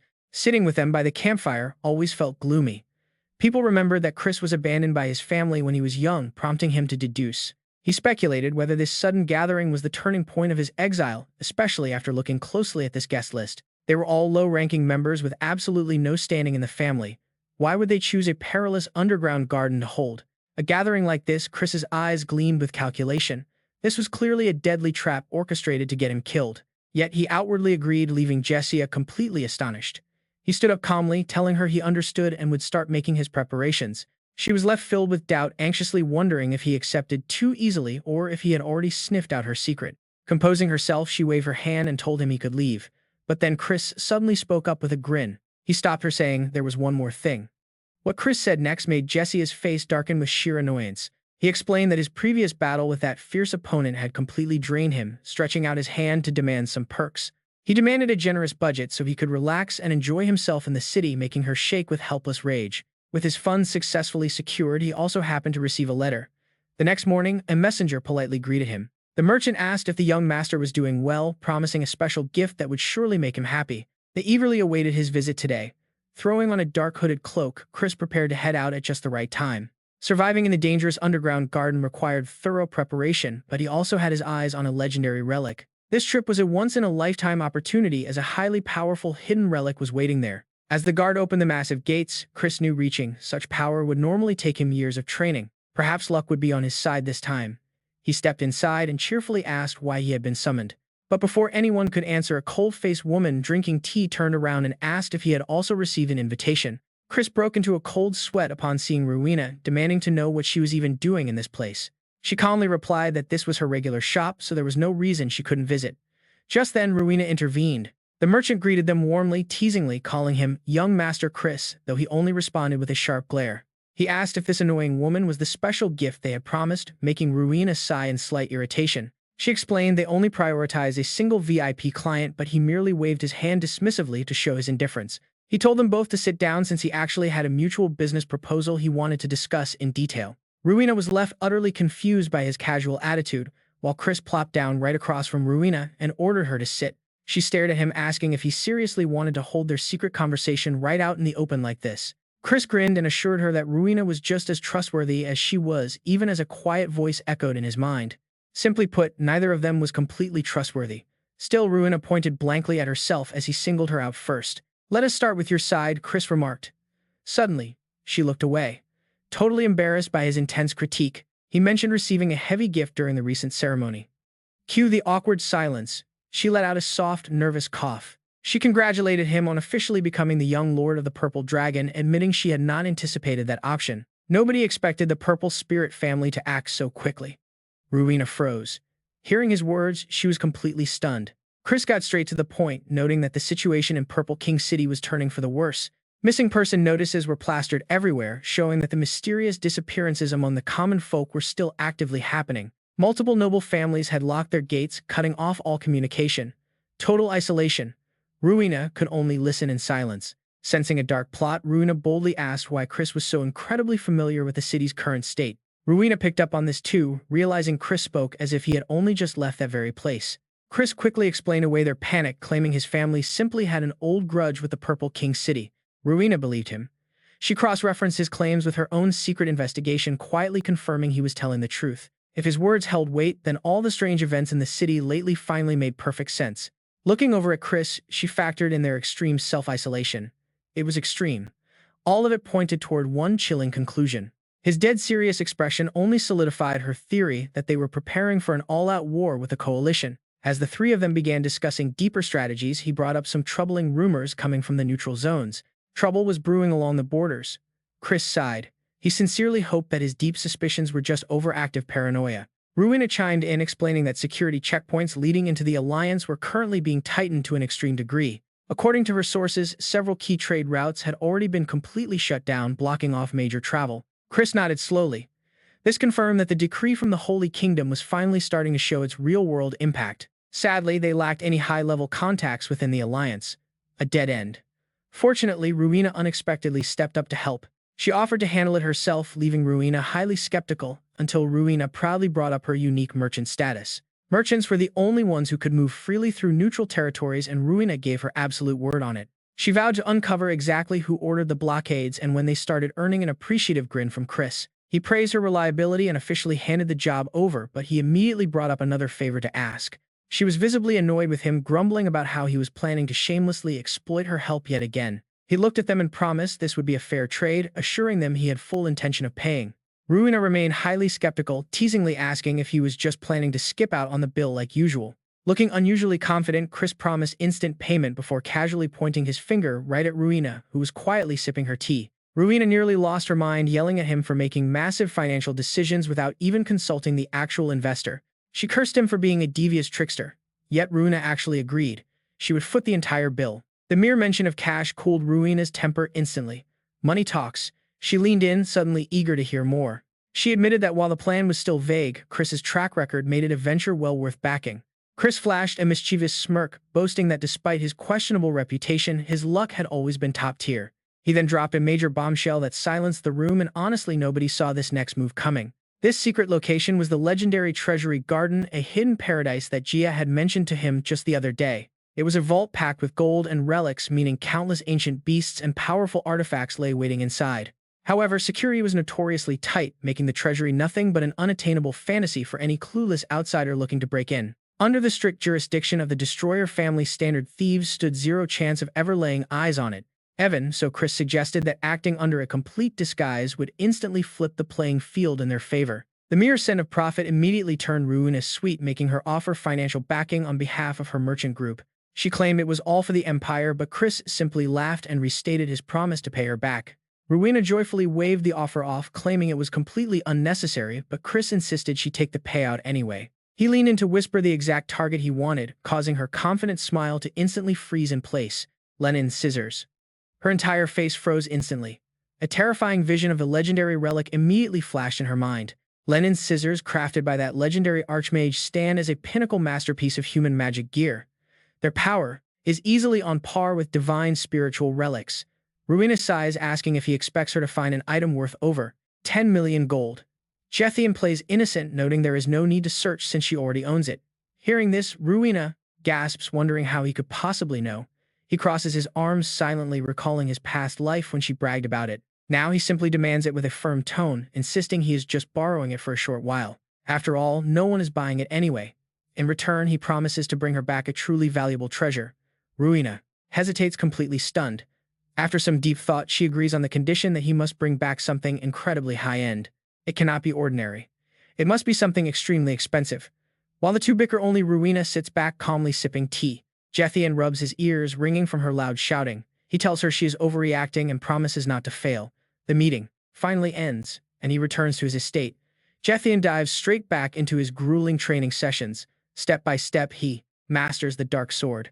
Even though he is completely on his own, he manages to break through to the 5-star realm. He reflects on the complex illusion magic Sebastian demonstrated to him during their previous lesson. Drawing from his brutal combat experience against Misek, he refines his sensory illusions and control over demonic energy. Under the stern guidance of Duke Langhamen, he grows significantly more grounded.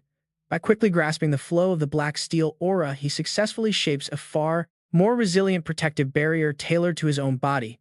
Jethian refuses to neglect any source of power, training every single technique with absolute dedication. He even pushes his aura core to the advanced realm of sword light. Fortunately, he achieves this breakthrough just in time before entering the underground garden. Right then, an unexpected guest arrives to greet him. Simon bows politely, asking if he is fully prepared. He announces he will serve as the escort today. The young master boards the carriage alongside him, resting his chin on his hand as the scenery blurs past the window. Jethian feels completely drained and yells at Jutian, who is running right next to the carriage. Why cannot she just get inside? She keeps running, explaining she is building up her stamina, and tells him to ignore her. With a sigh, Jethian relents. The magic empire is truly filled with eccentric people. His gaze shifts across the carriage, landing on the perpetually smiling Simon. This guy is radiating fake sunshine, never letting that bright grin leave his face. Simon happily speaks up, expressing his absolute honor to serve the young master today. Jethian frowns in clear annoyance, bluntly asking why he was even chosen. Simon puts on an adorable face, teasingly suggesting it is because the young master is simply too interesting. Jethian utterly despises this playful behavior. He stares at the cheerful vampire, silently evaluating him. The vampire race is naturally known for extreme brutality. When Simon abandoned the blood-sword demon clan, how many of his own kin did he slaughter? Jethian knows their vicious reputation all too well. On top of that, Simon is a pure-blood vampire and the older brother of Princess Runa. Sensing the deep skepticism in Jethian's eyes, Simon casually offers a proposal. He asks if Jethian has questions for him, promising to reveal anything as long as it does not violate his family's secrets. Taking the offer, Jethian does not hold back and asks for information regarding the eldest daughter of the Blood Sword, Demon House Countess Rowena. Simon rests his chin on his palm, curiously asking if he has taken an interest in her. Jethian quickly makes up an excuse, stating she is merely one of the 5 rising stars among the 12 magic families. He knows these rising stars are not just talented beginners, they are monsters who broke past their age limits to stand alongside actual powerhouses. Jethian declares his goal is to defeat her one day, which is why he needs details. Simon pauses to organize his thoughts and begins to speak, describing her as a very cute and sweet child. Jethian is completely taken aback by this. Simon continues, explaining that unlike him, she behaves perfectly and is highly polite. She is so adorable that nobody would ever believe they are related. Outside, Juqian is running so hard she almost trips. When she hears Jethian gasp in disbelief. An adorable blood princess, Simon hesitates, admitting there might be a minor misunderstanding about that scary title.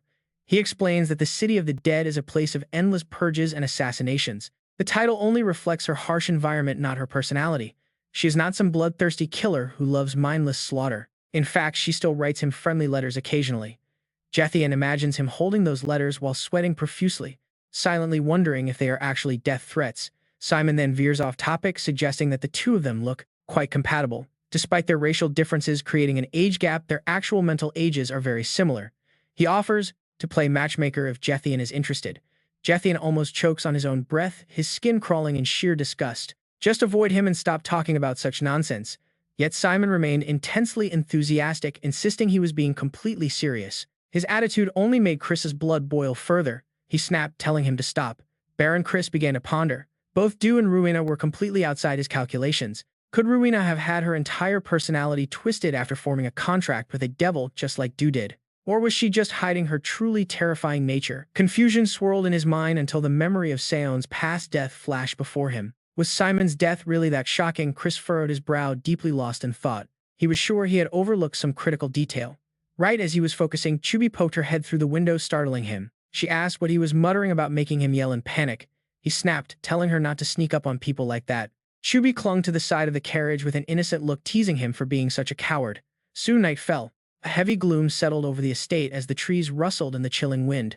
Inside a dusty room, a tall man sat by the bed. He sat there, staring blankly at his pale, sick mother resting on the bed.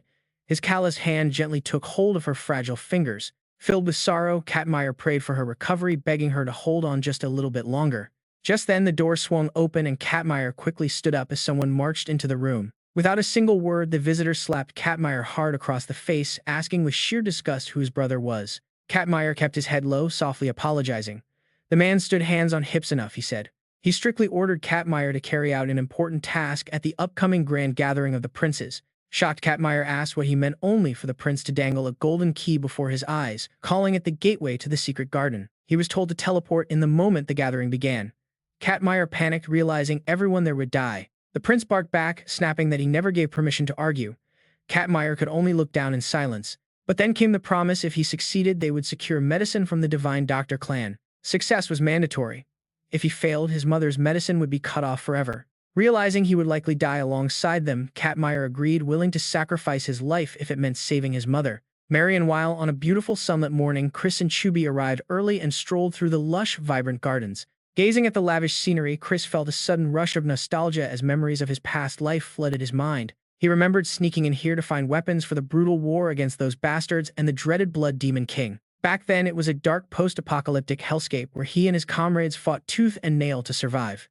Luckily, the top-tier relic he claimed here ended up completely shifting the tide of that brutal war. He still clearly remembered the chest holding that treasure, wondering if he could lay his hands on it once again. Suddenly, Misa approached him rather shyly, asking how he had been and trying her best to hide her concern. She quickly added she was not just happy to see him, while Chris merely raised 2 fingers in a casual greeting. His dismissive response made her absolutely furious, leaving her cursing his incredibly rude and arrogant attitude. Katmeyer soon stepped forward to welcome the gathered crowd with a polite bow, introducing himself to the other young nobles.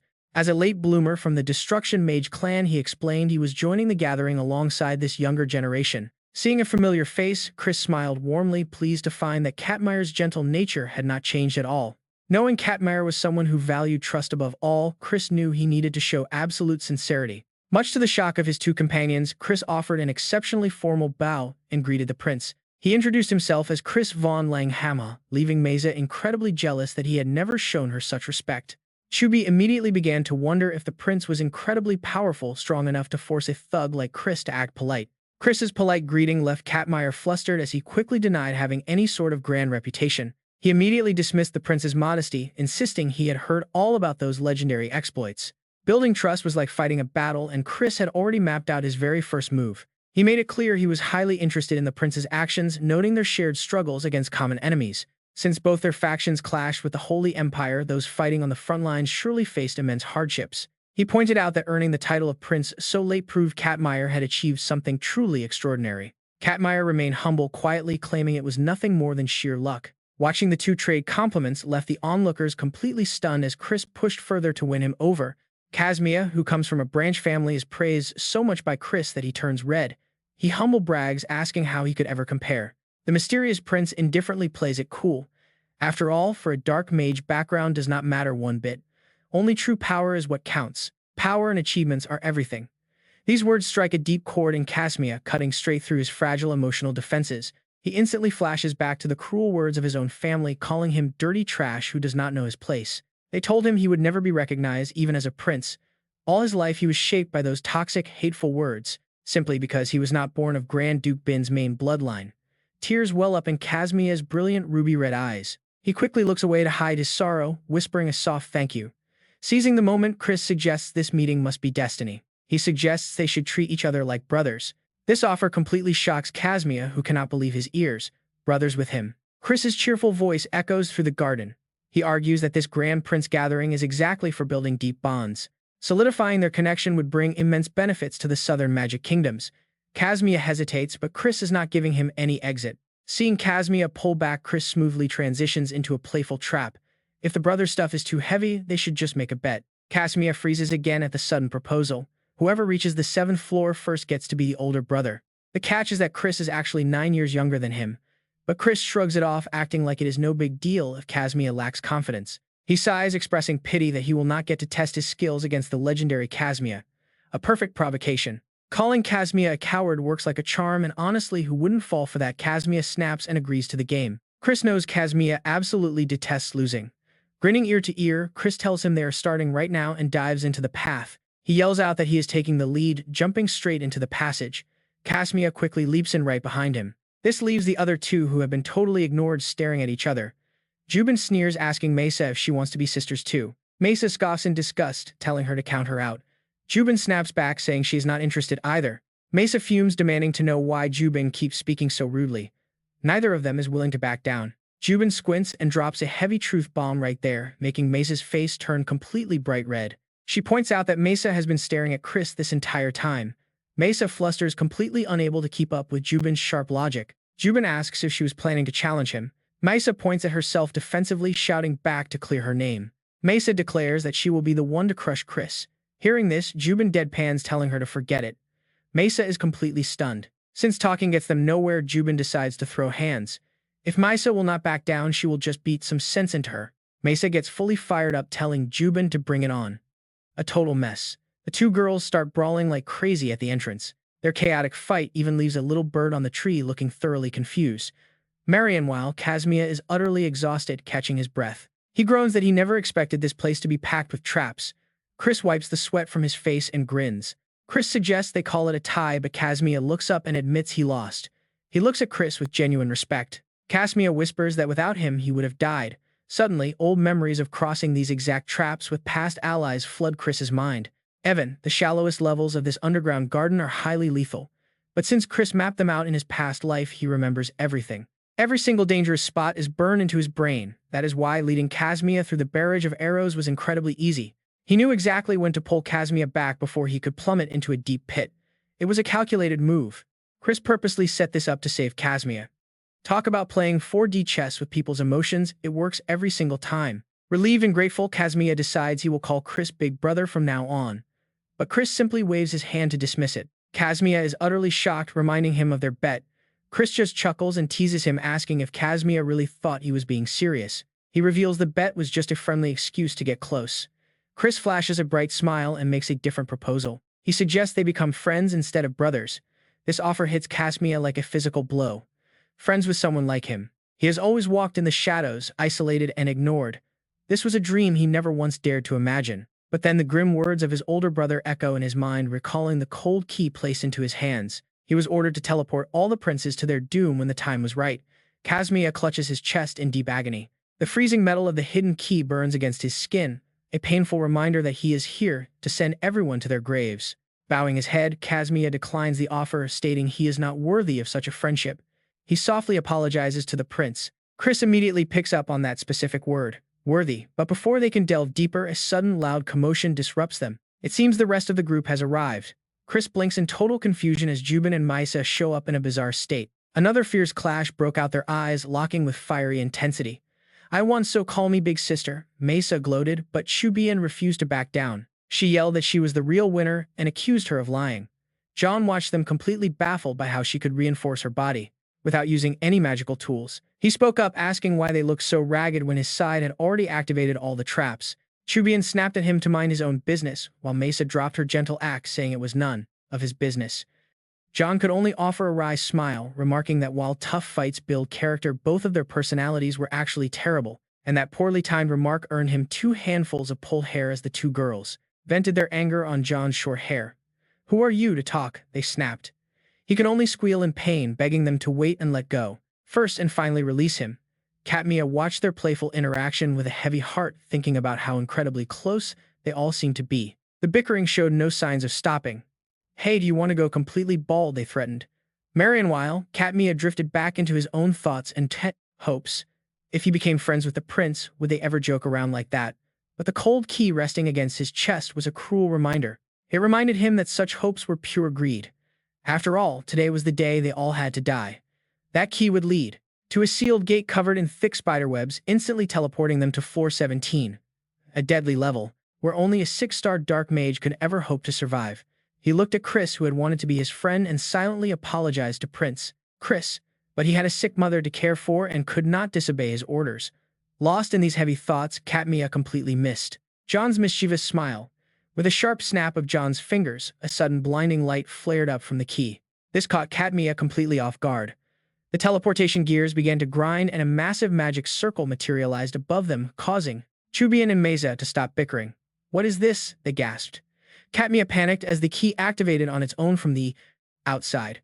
He immediately suspected Prince Claude's treachery. "Don't tell me it's him," they thought, standing under the magic circle, as red light rained down on them. John barked a warning for everyone to raise their defensive magic immediately, and the girls complied. They boosted their defenses as John thrust his hands forward. Suddenly, a blinding column of dark purple light erupted from the palms of Chris. The sheer force and blinding glare of that power threw the other 3 backward, completely blinding them. "What the hell are you doing?" Chubian shrieked in panic. Right before their eyes, the red beam slammed directly into Chris's head. As Maisa covered her mouth in disbelief while Chubian stood frozen in shock, Chris slowly turned back to look at them with a gentle smile. Talk about a heartbreaking moment as the blinding beam swallowed him whole. The glowing magic circle slowly faded away, leaving only the cold gray ceiling above as a heavy silence filled the room. Mesa could only whisper his name in absolute despair. Behind her, Chubian drew her sword, muttering that he better not be dead. Unable to stay calm, she drove her blade directly against Katmia's throat, leaving a startled Mesa completely confused by her actions. "What are you doing?" Mesa gasped. But Chubian remained deadly calm, pointing out that this place was under his family's control, which meant only someone from his clan could pull this off. Katmia kept his eyes low, quietly waiting for her interrogation. "If you do not confess right now, I will take your head." Mesa's eyes also turned ice cold, demanding to know if he was truly behind it. If that is the case, confess immediately, she warned, threatening to make his death painful if he resisted. Katmiya could only hang his head in shame, apologizing and taking full blame, which only made Chubian even more furious. "Stop talking in riddles and speak clearly," she shrieked. His flat, heavy voice began to echo through the empty halls. He confessed he was working for Prince Claude to get medicine for his sick mother, tasked with sending everyone to floor 17. Chubian glared at him with pure hatred, growling that force or not, he still sent them to that death trap. Katmiya shook his head frantically, explaining that while he had planned to do so, he never actually activated the key. He insisted it was the truth, but Chubian refused to lower her weapon, noting that regardless, the key had still activated. She demanded to know if he could get them to floor 17, urging him to teleport them immediately as Katmiya panicked. He frantically warned them about the terrors lurking on the higher floors, explaining that those levels were incredibly dangerous. The deeper you go into the underground garden, the worse it gets. Evan, if they managed to teleport down there to save him, he would already be dead. This grim warning shattered Maiza, and her desperate scream echoed wildly through the cold, empty mansion. Denying the terrible news, Chubian grabbed Katmiya by the collar, her murderous glare sharp enough to shred him to pieces. "Who do you think you are to decide whether he is alive or dead?" she spat, threatening the trembling coward. "Are you absolutely sure Chris is dead?" she demanded. Mesa slowly pulled herself together, nodding that the guy was too stubborn to die. He was not the type to go down so easily and was probably running around safely somewhere in that dangerous dungeon. Somewhere inside, Chris's expression said more than any perfect excuse ever could.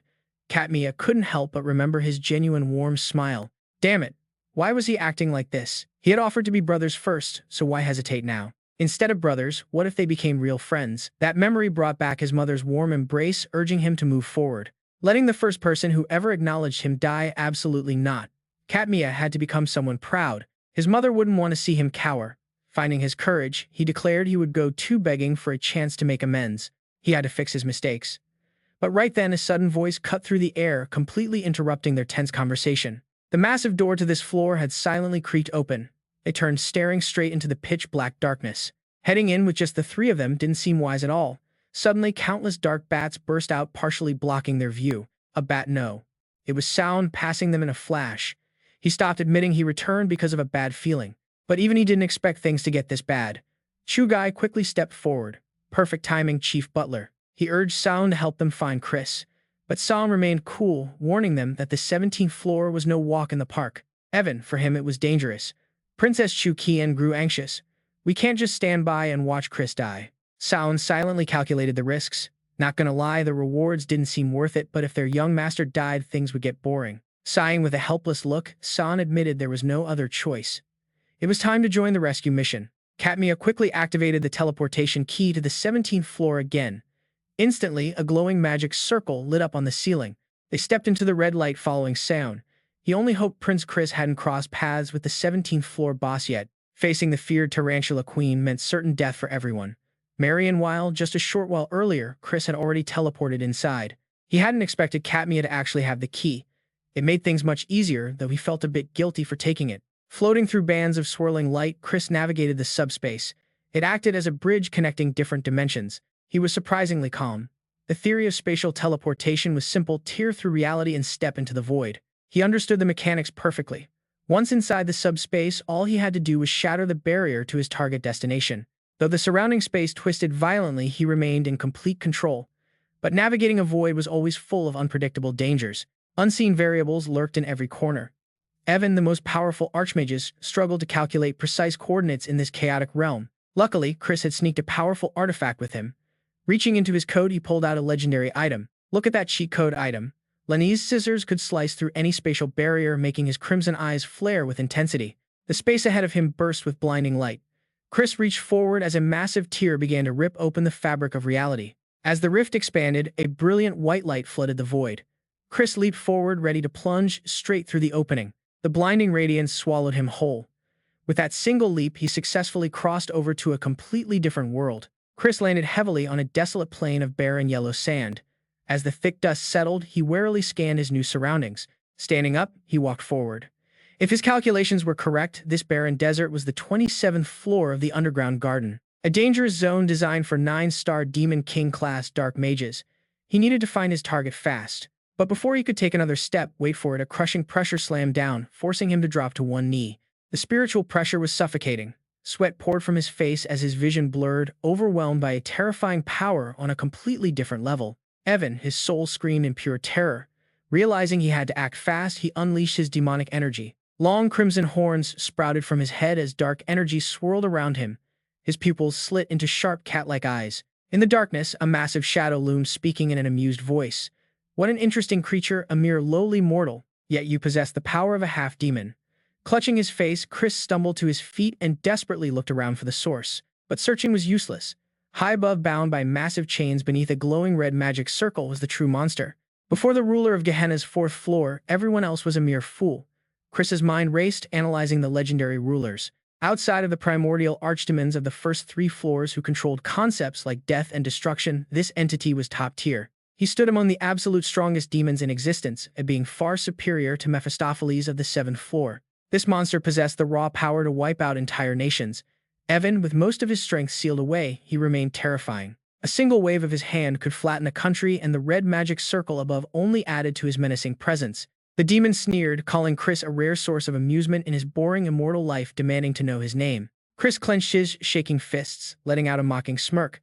"How foolish," he muttered, leaving the demon completely baffled. He taps his chest and looks up mockingly, asking if the beast doesn't recognize a fellow ruler from Gehenna's fourth circle. Just like him, how could he fail to recognize someone of his own caliber? Or did the sealing command blind him entirely? The Star of Slaughter stands stunned and utterly confused.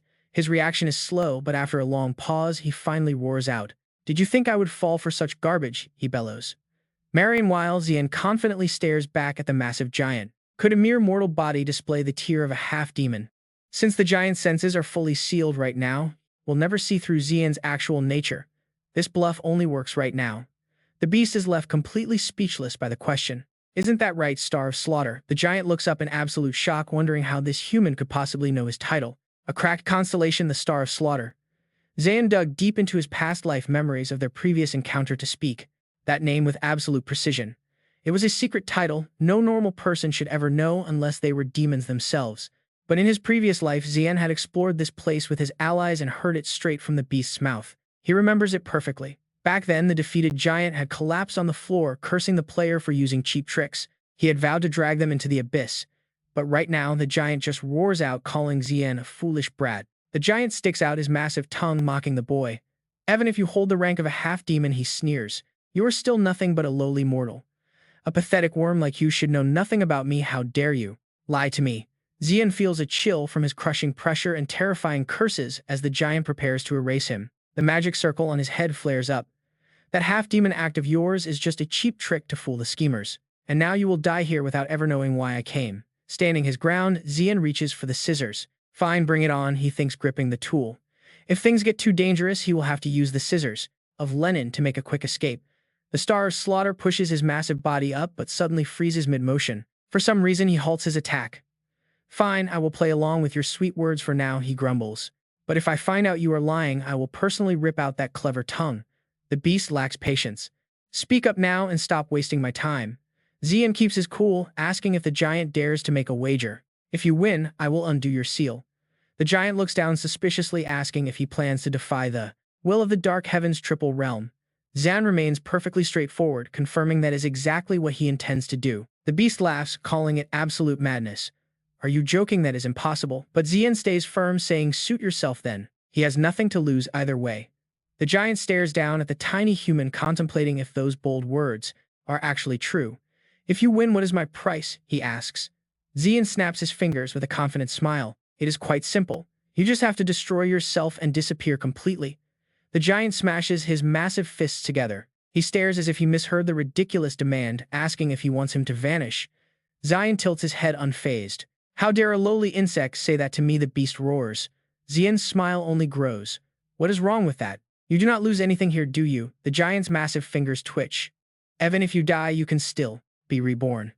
Xian knows all too well that a hidden power is controlling this place. After all, the underground garden is merely a training ground constructed by some mysterious entity. Even if players manage to defeat the boss of each floor, they only temporarily disappear. It is an endless cycle. No matter how many times players slay them over time, they are bound to resurrect. Before long, everything returns to exactly how it was, resetting the stage for the next run. They are nothing but replicas cloned from the original source. This entire underground garden functions like an inverted tower, designed to cage monsters deep beneath the earth. To put it simply, these trap bosses can never truly escape this nightmare. They are stuck in a hellish loop completely unaware of their own artificial existence. But Xian knows this painful truth. He uncovered this reality during his previous life. It is a bitter truth he would have never realized back then, if he had not entered this dungeon with his old crew. Looking back endlessly, fighting the same enemies gets tiring. Clearing the same floors repeatedly is a drag. The giant remains highly skeptical of his claims, calling reincarnation absolute nonsense. Are you trying to shift the universe with smooth talk? Xian merely smirks. Moving mountains is nothing, he retorts, as he can achieve far greater feats. Xian calmly tells the beast that if he has no interest in this wager, they can just forget he ever brought it up. Xian wants to provoke the giant's deep-seated rage and desire for freedom. Do you really want to spend eternity locked away, rotting in this cage? The giant is clearly shaken by his words. He hit the sweet spot, even though the opponent was supposedly the mighty slayer of stars. Chris could finally let out a sigh of relief. His plan had worked, and the monster agreed to his terms. Chris dared him to try calling out his true name. If the monster could guess his real identity correctly, victory would be his. The Slayer of Stars snorted in response. He called the claim ridiculous, stating that if Chris was actually someone famous in the underworld, he would definitely know his name. Chris continued to provoke the monster, mocking his extreme overconfidence. The beast blurted out a name, but Chris immediately denied it. The Slayer threw out another name, but Chris shook his head again, saying it was wrong. The monster quickly lost his patience. The beast guessed a third time, but Chris just wagged his finger. The Slayer was getting completely sucked into this game. He desperately threw out random names one after another, but Chris kept shaking his head, refusing to give him the right answer. Every single guess was completely wrong. Fuming with rage, the demon wondered how a new powerhouse could have taken over that top position. His sharp fangs ground together with a horrifying screeching sound. The Slayer of Stars was finally starting to catch on. Realizing he had been tricked, he swung a massive fist, screaming, "How dare a human insult a noble demon like him?" Chris dodged the devastating punch by leaping back as the ground violently shook. He shouted out to calm the beast down. He insisted he had not lied once, but the demon refused to listen, demanding to know how long the trickery would continue. The beast claimed he had already listed every single high-ranking demon in the underworld, but Chris simply smiled in response. He pointed out that the demon had missed the most obvious name. With a smirk, Chris threw his cloak into the air. He asked the beast if he finally realized what he had overlooked this whole time as a massive storm began to brew. Desert winds whipped around them, kicking up a thick layer of dust. He told the Slayer to blame his own foolishness. He raised his glowing badge high. Suddenly, another massive figure of the Slayer of Stars materialized right behind his back. Chris declared his true name was Athos, revealing the demon was just a fake. The imposter roared out in absolute disbelief. He screamed that such a thing was impossible, but his body began to disintegrate into nothingness as he despaired. The dark energy around them quickly faded, the roaring stopped, and the summoned clone behind him vanished into thin air. Standing alone with the badge, Chris sighed, realizing he would have been dead without the power of the constellation emblem. He recalled the moment he obtained this holy relic which he had snatched during a previous, dangerous spiritual hunt. The core power of the constellation emblem was its incredible ability to disguise and completely conceal the user's presence. Chris utilized it perfectly, as it did not just alter his outer appearance but cloned the exact soul of his target. Now only the hot desert wind blew through the empty ruins. If the opponent had been real, this trick would have failed. But since it was just a soulless clone, the scam worked flawlessly. Right on cue, the system voice chimed in. It congratulated him on becoming the very first person to successfully conquer the 27th floor of the dungeon. Chris rejoiced at the flawless victory as a series of system notifications began to pop up right in front of him. The system announced his achievement would be immortalized in the Undergarden Hall of Fame, granting him the title of Demon Jester. Hearing the strange title, Chris was slightly taken aback, though he had to admit it actually sounded pretty cool. The system then rewarded him for clearing the entire trial using nothing but his silver tongue and quick wits. A glowing chest materialized in the sky and slammed down right in front of Chris, nearly giving him a heart attack. He wondered if the system was trying to kill him with suspense before eagerly opening up his hard-earned reward. Inside lay a beautifully sparkling ring, the exact legendary artifact he had been dreaming of for a very long time. It was called the Vampiro's Ring, an item he remembered vividly from his past life with his old squad. This spiritual relic possessed the rare ability to evolve, boosting its owner's power by up to 30% over time. It was once prized by the legendary Archmage as his most precious possession. Chris quickly slipped it onto his finger. He knew this ring would serve as his ultimate trump card. Meanwhile, back in another part of the dungeon, hordes of red-eyed black spiders were crawling through the building. Mia swung her sword, desperately fighting while worrying for her team. She urged him to stay careful as Jubin launched a relentless barrage of magic blades at the oncoming swarm. The swords pierced the spiders with absolute precision, spraying green blood everywhere as they attempted to trap her from above. Mesa targeted the hairy monsters with her blue potions, throwing them to blow up the swarm and help Jubin out. Back to back, the two of them coordinated perfectly. Jubin teased her, complaining that things were getting a bit too noisy. She quickly shot back, telling him he should be thanking her instead as they prepared for the next wave of spiders. Spiders crawled in endless waves, piling up layer after layer. Simon fought on his face, splattered in blood, knowing this mission was a complete loss. It was a losing battle. Before him stood the terrifying floor boss, a grotesque giant spider whose upper body looked almost completely human. No young master in sight, just death waiting for them all.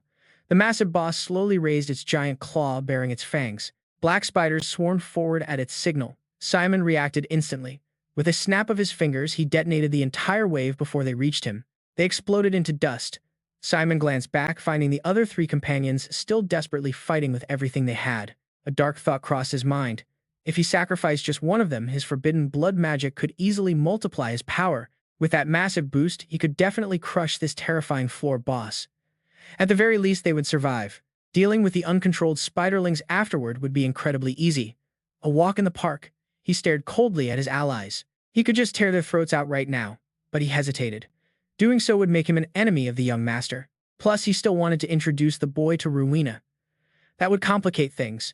Dead spiderlings now littered the floor around them. Simon called out, if they wanted to live, they needed to listen up. He immediately began barking orders, dividing the tasks. The ladies had to suppress the spiderlings rushing from behind. Chu-en nodded understanding while Mesa quickly accepted the command. Simon turned to Cadmia next. Young master, get ready. I will clear the path, but you must strike the decisive blow. You must pierce the Spider King's outer shell. Cadmia accepted the task, promising to try his absolute best. Simon pulled back his sleeves. Trying is not enough. Success is the only option. Crimson energy began to swirl in the air, thick and heavy. Simon bit down hard on his own arm. Fresh blood sprayed out as his forbidden magic erupted violently with the flow. The Spider King roared, summoning an even larger horde. But Simon's blood magic reacted, bending perfectly to his will. Crimson streams shot forward like razor-sharp arrows, obliterating the entire swarm in an instant. It was total destruction. He screamed the signal. Now, as the beast curled to spray more silk, Cadmia lunged forward onto the front lines. With a cold, sharp gleam in his eyes, his blade lit up with power. Cadmia drove his sword straight at the boss. The monster shrieked, but the blade failed to pierce its heavy armor, unable to make even a single scratch. His weapon completely shattered into pieces. Shattered, the Spider King immediately retaliated with a brutal, incredibly decisive strike. The blow hit his gut, sending Cadmia flying into a stone pillar. Mesa screamed out in panic for him. Simon bit his lip. The thoroughly enraged Spider King went completely wild, spraying sticky webbing to cover the entire chamber. These threads were not fragile at all. They were incredibly thick, deadly, and carried an oppressive aura of absolute despair. A single touch would instantly slice a body to ribbons. The two girls propped up the heavily injured Cadmia. They watched the spider horde close in. They could not hold out much longer. Simon grew increasingly desperate. He had to make a cold-hearted choice, starting with a collateral family member. But right at that exact moment, a miracle occurred. A brilliant purple light flashed, cutting through the encirclement. The Spider King roared in surprise as a figure leaped in. Simon stared in shock. The young master had returned to save them, leaving Chu-en completely stunned. Before the ladies could celebrate, the young man scolded them with a straight face. What on earth were they doing there? He grumbled that he would have found them himself if they had just stayed put. The girls angrily yelled back at his ingratitude. Simon chuckled and clapped during their bickering, thoroughly amused. What a rogue! Simon's eyes sparkled like stars. He jokingly teased that the young master did not even know how to say thank you. The boy simply adjusted his cloak. He offered a sheepish smile, apologizing for causing so much worry. He claimed he only wanted to make the absolute best move. Privately, he made a decision. It was best to keep his secret journey to the 27th floor completely to himself. Revealing that high-level dungeons allowed someone to monitor lower floors like a control panel would raise too many questions. Meanwhile, Cadmia woke up. He knelt at the young master's feet, apologizing and taking all the blame. But the master grabbed his hand, pulling him up. He told Cadmia to save the explanation for later. Baron, he turned to face the massive Spider King hiding behind its web. He declared that surviving this ordeal was their top priority. Simon walked over to his side, asking if he had some brilliant plan. Looking around, Simon noted that breaking through the massive cocoon of webbing immediately was practically impossible given their current magic level. It was a 6-star threat. Every single strand was incredibly tough, and the boss could strike them at any second. Simon mentioned that his blood magic could get them out, but channeling that level of power required a human sacrifice. He casually told the young master to choose an offering, but Simon received a shocking response when he declined. The young master confidently declared he would handle it himself, though he admitted he might need some help when slicing the cocoon. Chris warns that the attacks are coming fast, asking for backup. Chuan draws her sword in agreement, and Mesa stands ready. Chris summons his dark sword and takes a deep breath as dark energy flows from his chest straight to his ring. Chris thinks to himself that he never expected to use this item so soon. If he amplifies his energy to the max, will he reach mid 5-star rank? He smiles, channeling dual streams of gold and purple energy straight into the ring. After all, he has 2 cores. Chris grips the hilt with both hands, focusing his mind as Simon looks on. Simon stares in absolute disbelief at the transforming sword, completely bewildered about whose side Chris is really on. Chris takes his stance and unleashes a blinding slash. The Spider King ahead of them seems completely unfazed at first, but the massive webs surrounding them are instantly severed. The beast shrieks in fury, sending a massive swarm of spiderlings forward. Chuan and Mesa jump into action to cover him, her potions exploding in beautiful bright blue bursts. Meanwhile, Chuan coldly slices down the frantic spiderlings. Seizing the opening, Chris charges forward toward the steps. He leaps high into the air, coming face to face with the Spider King to strike a direct blow. But thick spider silk blocks his path. Chris grits his teeth in frustration, cursing this annoying defense. He pours all his strength into slicing the webs, while Simon stands below watching him battle the beast. Just then, Simon notices one of the beast's giant claws rising. Panicking, he bites his own arm to draw blood. He activates his blood magic, shooting a stream of blood straight toward Chris in the heat of battle. The blood hits the webbing, corroding it instantly. The sudden decay startles the monster, giving Chris his chance. Chris pushes with everything he has, his hands shaking on the hilt. Just a little bit more, he thinks. As Chris struggles, Cammy screams out and hurls her spear with all her remaining strength, aiming to break the defense. The spear tip completely shatters the barrier.